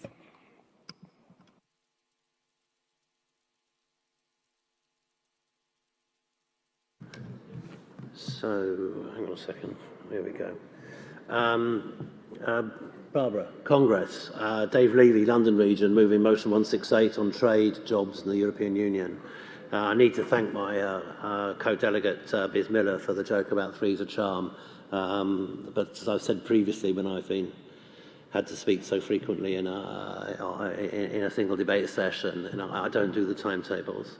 Last month, Nigel Farage said that Brexit has failed, so thanks, Nigel.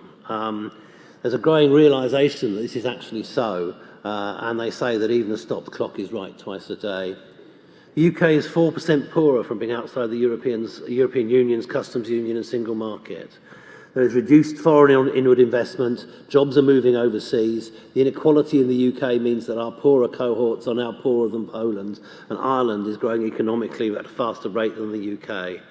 Our balance of trade has been poor for decades, and it's got worse, but others are less keen on funding it, and the currency is falling again against the world's leading currencies. We have labour shortages in many industries, from social care to agriculture, from hospitality to the NHS. We've lost jobs in ports and in financial services and other areas as companies move to Europe because Europe has imposed the customs checks on our trade goods to the EU, while we have not been able to reciprocate. The economy is not doing well, and the cost of living crisis is worsened by the income and wealth inequalities in our society, which is not the fault of Brexit, but is the fault of the designers of Brexit. It would be ironic if it were not causal that the fastest growing region of the UK is today Northern Ireland, which is now a member of both the customs union and the single market. One of the key factors in economic growth, though, is the university sector, and that needs to re-enter Horizon, which is the R&D agreement, and Erasmus, which is the student exchange agreement. It needs to be able to employ the best in the world, and it's another sector where free movement of labour is an explicit and necessary benefit. We need to re-enter the customs union and align with the single market. The formulation of closer and better relationship is not good enough. Sunak can probably live with that, as can other Tories, certainly other Tories. These demands, that of the customs union and single market, should be GMB's policy and that of the government in the next parliament. My fear is that if Labour don't ask for this as a mandate, they will find it hard to execute. On free movement, I need to say, firstly, it is reciprocal. Abandoning it has inhibited our members' abilities to work in the EU and to travel on holiday. Secondly, the second best defence against low wages is strong unions. An immigration policy is no substitute for strong unions and a national living wage.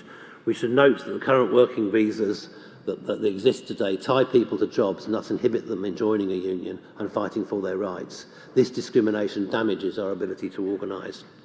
The cruel, hostile environment works. Well, it works to the extent that it dissuades people from coming to the UK to work, and it discriminates against those who do. For those who have to pay health charges and visa fees, these are exceedingly high, as many people in this hall will know.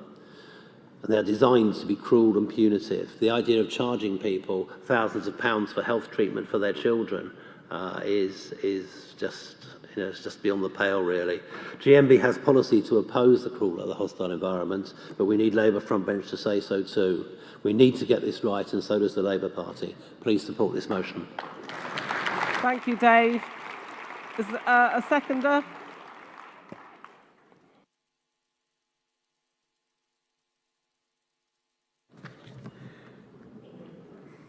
President, Vice President Congress, Joe Ramper Hornby, London Region, first-time delegate, now second-time speaker, seconding motion 168.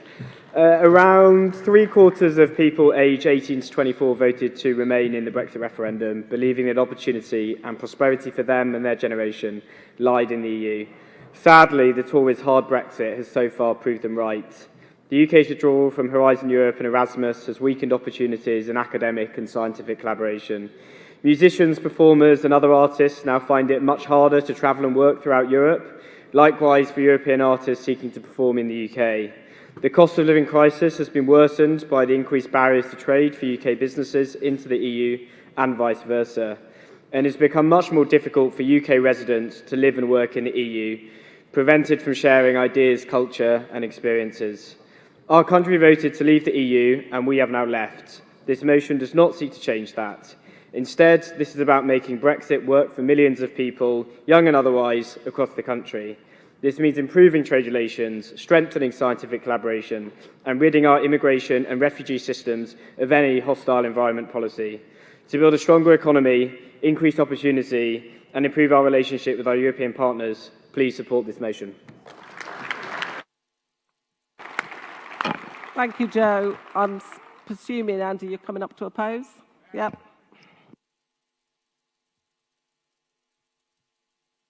You can make it clear which one you're opposing. So Andy Newman from Southern Region opposing motion 168. Comrades, this seems to be something we debate every year, is that in 2016 this country voted to leave the European Union, and about half of our members voted that way in the election, in the referendum. And in 2019, one of the things that was really damaging to the Labour Party was that many people felt that the Labour Party was looking both ways and not respecting the massive democratic vote. I think this is really divisive to reopen the issue. We do need a new and better relationship with the European Union, but the people have spoken that we've left the European Union. And what this motion calls for us to do is to align the policies of the incoming Labour government to the closest possible relationship we can have with the EU without being a member of it. So we would just have to follow their rules. I think that would be a politically disastrous position for the Labour Party to take in the next election. I was the chair of the Brexit group, which we had in this union, and we took a really mature position in that we all debated and we respected all points of view. So many of our members voted to leave the EU. They had legitimate concerns. The EU had not been, for many years, an organisation that was promoting the social chapter and promoting workers' rights. We had the Laval and other judgments which were very, very difficult for working people and tried to restrict employment rights. Colleagues, I ask you to oppose this motion. I absolutely do not want to go through more and more years arguing about the EU when we should be taking on bosses, taking on the Tory government and improving things for our members. Thank you, Andy. Dave, you do have the right of reply.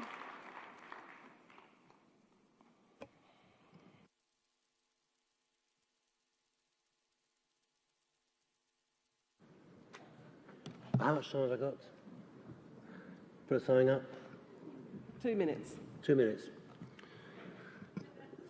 So, thank you, Andy.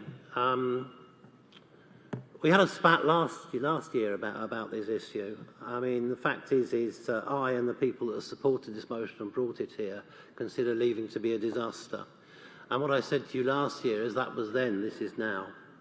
Polls are showing growing support to the belief that leaving the EU was wrong. What this motion proposes is we rectify that on economic grounds. There have been 2 elections since that referendum. That mandate is dead. And one of the reasons that we failed to get full advantage from the social chapter was that a Labour government negotiated exemptions from the justice pillar and the social chapter because they were worried that the employment laws commitments within the European social chapter would be in breach of what they wanted to do. This is the right thing to do, and I would ask Congress to support that exit from the European Union's single market is causing massive economic damage. I made arguments as to why we should rejoin and the advantages of rejoining in the proposal speech. So I think I'll leave it there. Thank you. Thank you, Dave. The CEC are supported with qualifications, and I'll ask Kevin Jones to come up and respond on behalf of the CEC, please. President, Congress, Kevin Jones responding on behalf of the CEC on Composites 10 and 11 and Motion 168. The CEC is supporting Composite 10. We wholeheartedly support the cause of the motion. We wish to see it out. Our total opposition is to the minimum service level bill. Our qualification is that while the bill should be opposed in its entirety, there may be legal routes to opposing it. GMB is a campaigning organisation, and that continues to be our primary means of opposition. Composite 11 raises the importance of the Labour Party's New Deal for working people. GMB is deeply involved in the creation of that document. The union's political officers are currently working to include its contents in the document that will be voted on at this year's Labour Party conference in October. We are fully square behind the New Deal. However, our qualification is to ask the Congress recognises there are ongoing negotiations and discussions in this area. These discussions will continue through to the point that the manifesto will be agreed. Our representatives will need the freedom to respond at events and conduct meaningful negotiations in the order to secure as many GMB priorities in the next manifesto as possible. The CEC is supporting Motion 168 with the following qualifications. The GMB has existing policy on our approach to the result of the 2016 referendum. When Congress debated this in June 2018, they believed that the result of the 2016 referendum must have been honoured and we should have remained in the customs union with tariff-free access to the single market. Without undermining our commitments to the established duty-free, Congress believes we should remain closely aligned to the importance of the rights and standards underpinned by the EU when the benefit of our members and the existing policy on rejoining Erasmus plus student exchange system, our Horizon Europe scientific research programme, Congress supported the Australian environment immigration policies, including the re-aggression points-based immigration system that divides divisive and diverse working class communities. The cause, however, is at the same time we are aware that freedom of movement has been exploited by some employers to undercut wages and conditions. Congress, please support the qualifications that I have outlined. Thank you. Thank you, Kevin. London, do you agree the qualification on Composite 10? Thank you. And Composite 11? And Scotland on Composite 11? No, sorry, it was not Scotland. Sorry, it's my notes. North East Yorkshire and Humber. Thank you, sorry. And London on motion 168. Okay, I can't take the vote as one because there's been opposition, but I can take Composite 10 and Composite 11 as one vote. All those in favour, please show. Thank you. All those against? Those are both carried. And again, to remind, the CEC are supporting this motion with a qualification. So can I take the vote on motion 168? All those in favour, please show. Thank you. Any against? That is carried. Thank you. Thank you. That, delegates, is the end of close of Congress today. It's been a long day. We've got through a lot of business. Can I thank you for your cooperation, your patience and your concentration. Have a good evening and see you tomorrow at 9:30, please.